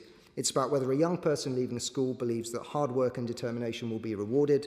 It's about whether employers have confidence that Britain is developing the skilled workforce that it needs. And it's about whether this government will match their words with action. And I'll call the Minister, Minister Josh McAllister. Thank you, Madam Deputy Speaker. I'm grateful to the Honourable Member for Runcorn and Helsby for securing this timely and important debate. And I've not had the chance to speak to her since her very powerful and moving contribution earlier in the day.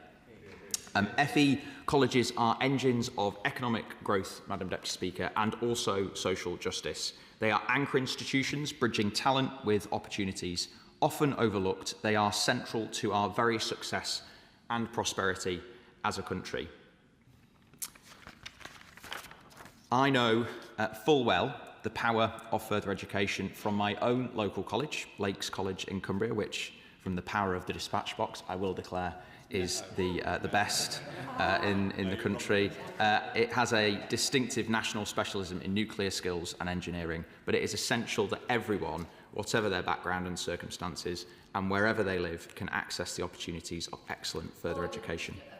Minister, I'm not sure exactly what the Minister's trying to achieve, but the best colleges are in my constituency of Sussex Weald. Minister, continue. I'm just relieved, Madam Deputy Speaker, that it wasn't something else I was being ticked off for. OK, all right, OK. It's a growing list. It's essential that everyone, wherever their background or wherever they live, have access to excellent further education. Funding is central to this, and it's been raised by a number of members in this debate. Just yesterday, this government announced an additional £120 million for further education in 26-27, rising to an additional £365 million in 27-28. gladly give way, yes. I thank you for giving way. This government has rightly made capital investment decisions for the long term. Does my right honourable friend agree that it is vital to properly plan further education provision with the skills and jobs needed for that long-term growth in infrastructure? I do, Madam Deputy Speaker, and it's only possible with the funding that I was setting out that the government has secured. Taken together, this means that funding per 16 to 19 student will have increased by over 12% in 2 years. And this is at a time of significant growth in student numbers. As a result, total 16 to 19 funding will increase from 7.6 billion in 24-25 to over 9 billion in 26-27, which is a material increase. This is timely because of the current challenges we face with the rising number of young people not in education, employment or training. Latest figures show that over 1 in 8 16 to 24-year-olds in England are not in education, employment or training. It's too high, and the consequences of this are too serious. This is why the government has a comprehensive plan for further education, for post-16 education and skills overall, to support young people into rewarding careers and to tackle high rates of young people not in education, employment or training. Whether it's technical excellence colleges, specialist further education colleges in England designed to deliver high quality training in priority sectors, the new V-levels that will sit alongside T-levels as a technical route and A-levels as the academic route that will be so familiar to people here. The Youth Guarantee is this government's commitment to ensure all young people can access education, training and apprenticeships, employment support or work opportunities. We're supporting 50,000 more young people into apprenticeships alongside a £2,000 hiring payment for small businesses. This is complemented by the Jobs Guarantee, providing eligible young people with a guaranteed 6-month paid job, helping them gain work experience, skills and a route into sustained employment. Madam Deputy Speaker, turning to specific points and questions raised in the debate, the member for Runcorn highlighted the need for capacity in FE. Demographics mean that this is a national challenge. We expect 67,000 additional 16 to 17-year-olds to enter the post-16 system in 2028, so very soon. That means we're investing £570 million to create the space that's needed in FE. Post-16 providers that are not in mayoral strategic combined authorities, which I believe the Honourable Member's constituency isn't, have been able to bid for the Construction Skills Capacity Fund, the outcome of which will be revealed very shortly. My honourable friend for Stafford raised the variation in the cost of payments per pupil. High-cost 16 to 19 courses do receive more money. For example, engineering attracts 73% more funding than base cost classroom courses. The Honourable Member for Gorton and Denton was right to highlight the problems with the apprenticeship levy as was, and that's why we're making big changes to make it less bureaucratic for small businesses, in particular with the growth and skills levy. My honourable friend, the member for Camborne and Redruth, highlighted transport, and many other members did as well. He's quite right to say that bus access is absolutely integral to the access to opportunities at further education colleges. I know that myself from my own constituency. Gladly give way very briefly. Just to highlight a point of inequity there, because mayors sometimes subsidise 16 to 19s on buses, which means in urban areas they are better set than those rural areas where the councils can't afford to do that and they have much further to travel. As a Cumbrian MP, I know that problem all too well, and I know that's an experience reflected in Cornwall too. We are building back our bus system as a country. There's been significant increases in funding for local authorities to build back those bus systems. We do need to go further on it. I completely recognise the connection that's been drawn by my honourable friend. The member for Harrogate asked about funding. About 70% of FE funding comes from the Department for Education through the funding for post-16 courses, and I was setting out earlier in the speech the 12% increase over the last 2 years. Because that's such a large proportion, I recognise the other issues with adult skills budgets, but overall FE college funding is going up as a result of that. I think I'm going... Yes, very briefly.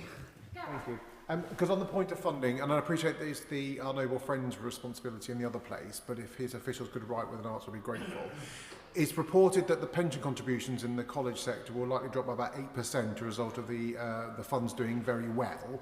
There is rumour that some of that dividend that those colleges might benefit as a result of having to pay less into those pension funds will be clawed back mid-year during an academic year as part of the department's negotiations.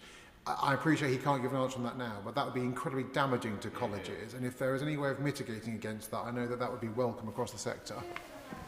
My honourable friend, I was about to turn to his question, and he is right to recognise the limits of my knowledge, given it's my noble noble friend who's responsible for this in the place. I will happily ask for officials to write to him specifically on that issue and that concern. And he's also right to highlight the need for care in handling the transitioning qualifications, a point that he has made many times and has helped government get to a sensible place on. The honourable member, my honourable friend for Mid Cheshire, I will ask my noble friend to contact him about the issue in his constituency, given her responsibility for this brief. The Lib Dem spokesperson quite rightly highlights the issues around funding. I believe I have covered that in the excellent news from yesterday, which means that both in FE teacher pay, but also overall funding and the increase in the population at post-16 settings, there will be a 12% increase over the next 2 years. The honourable member and I spend quite a bit of time exchanging ideas and comments about one another's plans, and I've stopped keeping a tally on spending commitments from the Liberal Democrats because they are racking up. The official opposition spokesperson, I'd like to congratulate him for his first time at the dispatch box, and I can tell him that the honourable members for the right honourable members for Holborn and St Pancras and Makerfield are of one mind on the need for a transformation in further education. I don't have time to tackle the hypocrisy of the party's student loans plan, Madam Deputy Speaker, because I've been asked to wrap up. And with that in mind, further education colleges are a manifestation of so much that we value as a government and as a country. We back them with the money, the reform and the status they rightly deserve. There will be more to come, but change is already afoot. And I'd like to thank the honourable member for securing this debate and to all members for contributing. Sarah Poaching to wind up, and I will close the debate at 5. Sarah Poaching. Thank you very much, Madam Deputy Speaker. I'd like to thank the contributions from everybody in the House this afternoon. This should actually not be a political issue. This should absolutely be addressed by all parties with the interests of young people at our hearts, because I know in places like Runcorn we are actually failing the young people in my constituency. And whilst I listen with some amusement about who's got the best colleges, I am very envious because I don't have a further education college, and that is exactly what I'm looking for. So I welcome the news of the increase in funding. I hope it is a great chunk of it is directed towards Runcorn. Thank you. The question is, as on the order paper, as many that opinion say aye. And on the contrary, no. The ayes have it. The ayes have it. That concludes that debate. I'll give the front benches a moment or two to shuffle over.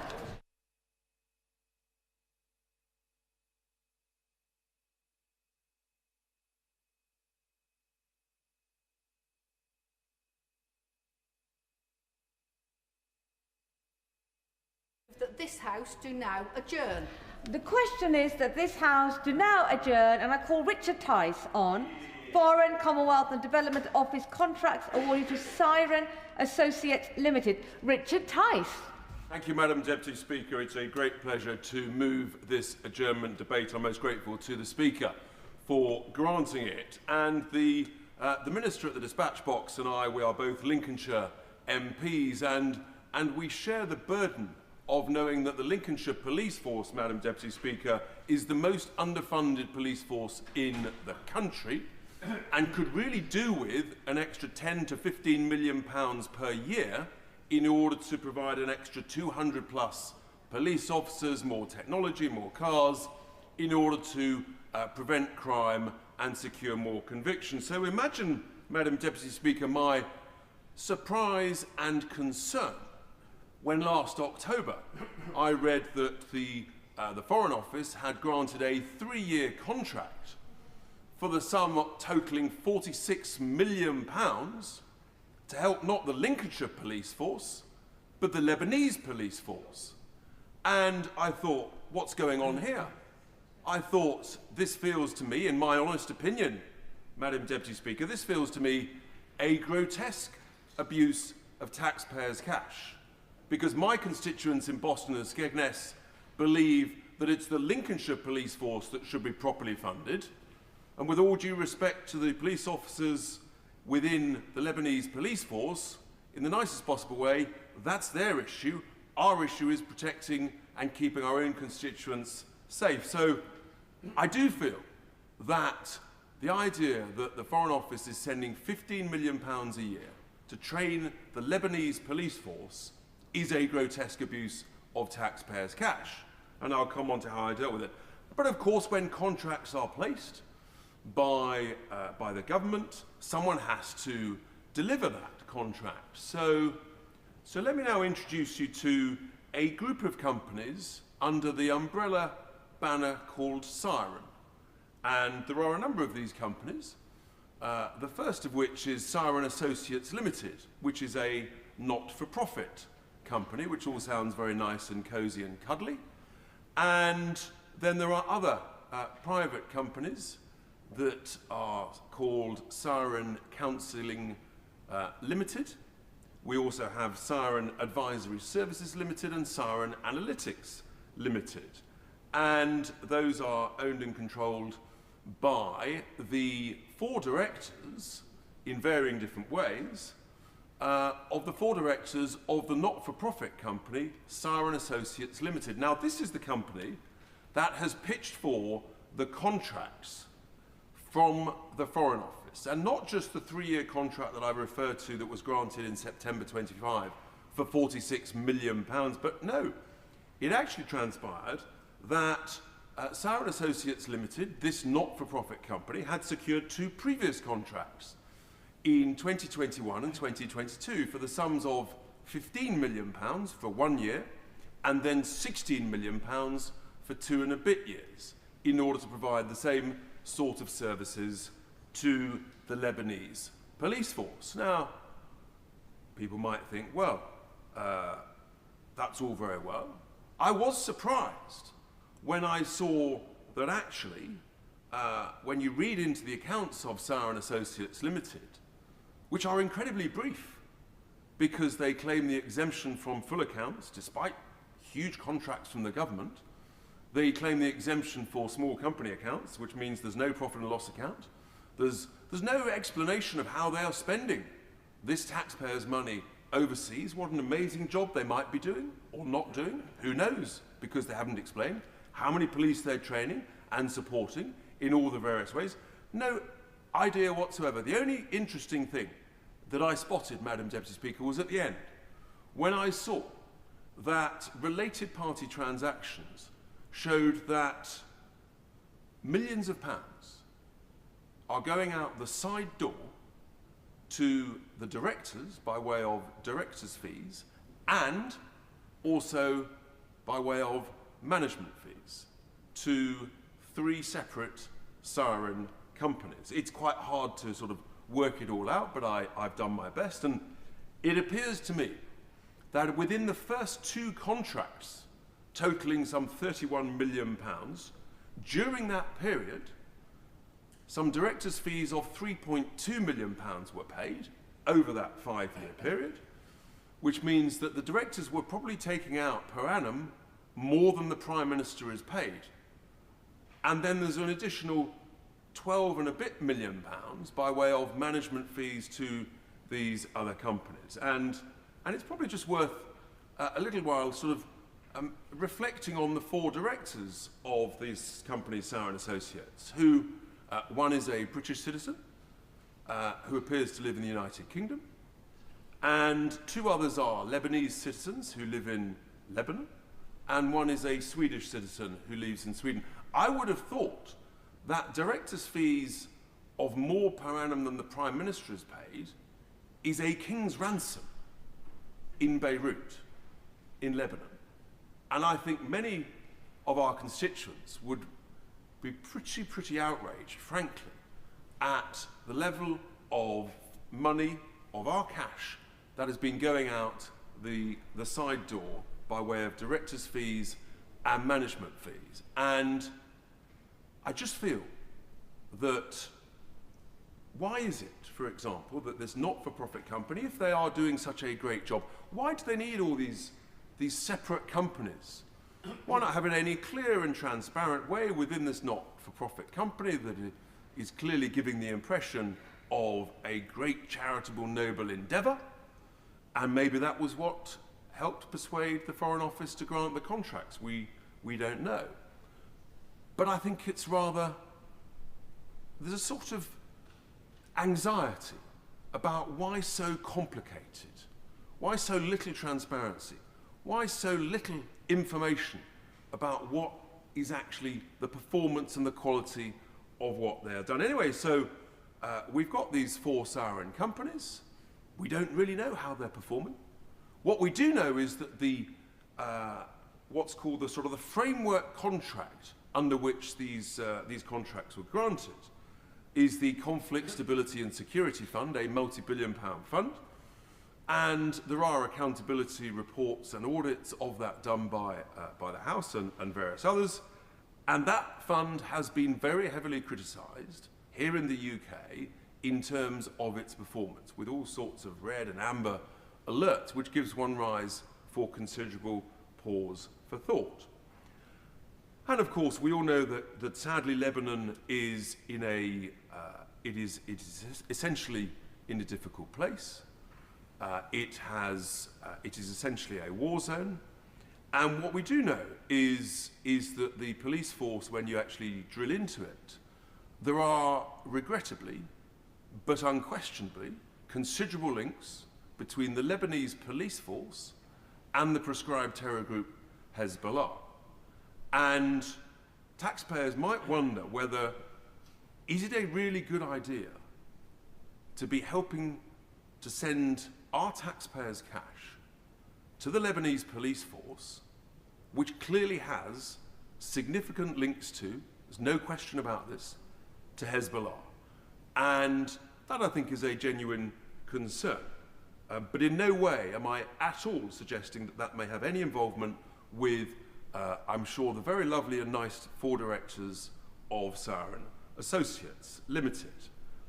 But last October, when I learned this, I put out a tweet, Madam Deputy Speaker, and I gave my honest opinion that I felt that this is a grotesque abuse of taxpayers' cash to grant a contract for £46 million to help train the Lebanese police force. And I expressed my concern about millions of pounds going out in fees to other companies.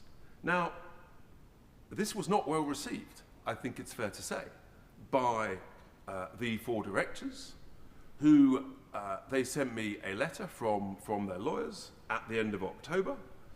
And just recently, Madam Deputy Speaker, I have been notified that I will be receiving a writ and that they will be suing me. Now, I believe that it is a fundamental duty of a Member of Parliament, all of us across all parties, to scrutinise the expenditure and the value for money and performance of taxpayers' cash. And I don't think it's unreasonable, therefore, to be looking at that, and in a democracy where we pride ourselves with the joys of free speech, to be questioning it where we can, where we should, where we must. And sometimes that might involve some language that some might find a bit bullish, some might find a bit offensive, some might find a bit too gentle. Who knows? But that is our absolute solemn duty. Otherwise, what's the point of us if we're not going to scrutinise that level of expenditure? And it causes me just real concern when you see this sort of secrecy that may be going on, this complexity, when it could be so simple. and they could be so informative, but they're not. And so you sort of think, what have they got to hide? I mean, they could have just rung me up or sent me a very nice email or a nice letter saying, Richard, we saw your tweet, look dear chap, we think you've got it wrong. Could we come and see you and tell you what a lovely job we're doing and how fantastically we are serving the emerging trainees and police officers in Lebanon? And I would, of course, welcome that. And if they had convinced me that I'd got it wrong, then I could have corrected the record.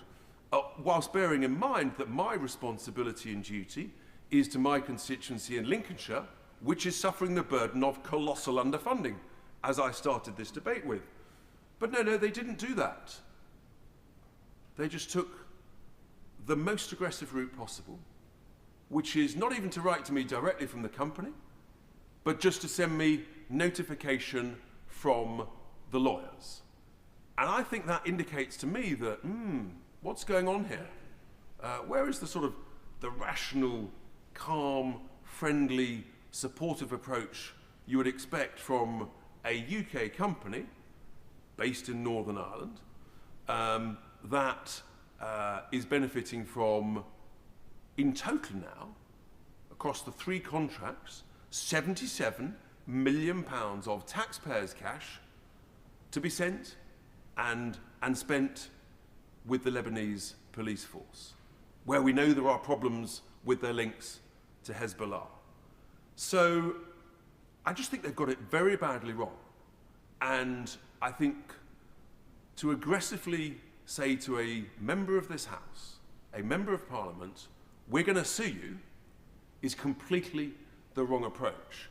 And I was then even more surprised that just yesterday I was approached by another honourable member of this House who gave me essentially a warning, a veiled threat on behalf of, he said, a third party, that I should be very, very careful. Bearing in mind this was a Northern Irish Member of Parliament with regard to a Northern Irish company, and we all know the horrors and the fears that came from Northern Ireland. I have to say, Madam Deputy Speaker, I received that with some considerable concern and trepidation. And frankly, I think it's outrageous. Absolutely outrageous. And then I was also surprised to hear that it appears that Sauer & Associates wrote a letter to the Speaker expressing their concern that this might be debated.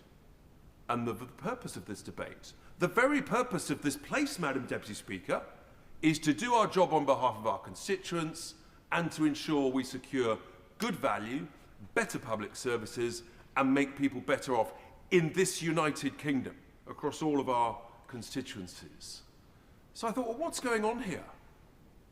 Why would they behave like this? And then I'm thinking, if you don't understand something, follow the money. And there's a lot of money here. And I'm deeply, deeply concerned. And therefore, my questions that I pose to the Minister, a fellow Lincolnshire MP, is simple, actually. It is, does he condemn on behalf of the government a Member of Parliament being threatened in this way? Does he condemn a lawsuit by a company against a Member of Parliament merely seeking to secure good value and to scrutinise taxpayers' cash, as I have received? And given this chain of events, I've asked the Minister, I think there should be a full and proper inquiry into what's going on here. Who's granted these contracts? Where is the accountability? Where is the assessment of how well they're doing? Because we don't know anything from what's in the public domain because they haven't told us in their accounts, which I believe they should have done. And then I think finally I asked the Minister, after those three things, to condemn the threats, to condemn the lawsuit, to conduct a full inquiry into what's going on with these contracts. I actually think that this new 3-year contract should be suspended pending the review and that inquiry, because this is not right, it's not fair, it's not proper, and it's not how we do things in Britain. It's just not the British way. And to conclude, I just revert to where I started, which is that £15 million a year, I believe, would be much better spent on the Lincolnshire police force as opposed to the Lebanese police force. And that is why, in my honest opinion, it is a grotesque abuse of taxpayers' cash. I thank you. I call the Minister, Minister Hamish Faulkner. Madam Deputy Speaker, I'm grateful to the Honourable Member for Boston and Skegness for securing this debate and for providing me an opportunity to talk about the Lincolnshire Police, which is where he started and so where I shall as well. He will be pleased to know that since what is after years and years of underfunding for Lincolnshire Police, that we've secured £12 million further a year in the first multi-year Lincolnshire Police funding arrangement starting in January. I know he will share my gladness in that arrangement. The Honourable Member refers to a range of issues which I won't pass comment on, including, unless the Madam Deputy Speaker wishes to instruct me otherwise, the conduct of other Honourable Members in this House, and indeed what sounds like a private law dispute with the company in question. But let me turn to some of the substantive questions he raises in relation to this contract. I was pleased to see the Honourable Member briefly earlier today, and I'm very happy to discuss some of these questions in person, which may be easier. I very much agree, however, with the Honourable Member that, of course, the government must spend money diligently in support of UK interests and in a way that delivers value for taxpayers. I disagree with his assertion that the award of this contract being discussed today does not align with those principles, so I will say a little bit about the contract itself, a little bit about Lebanon, and then I will seek to wind up.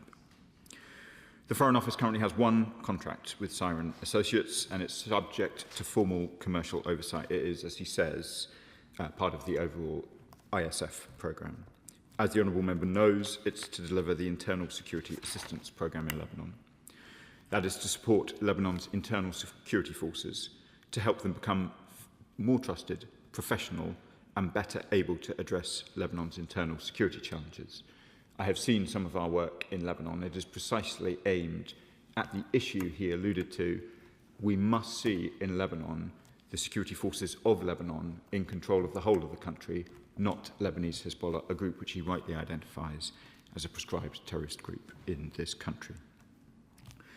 The programme supports better planning, stronger police operations, improved coordination with the Lebanese armed forces, including in the South Litani sector, which he will know is the area which has been the subject of so much discussion in recent months.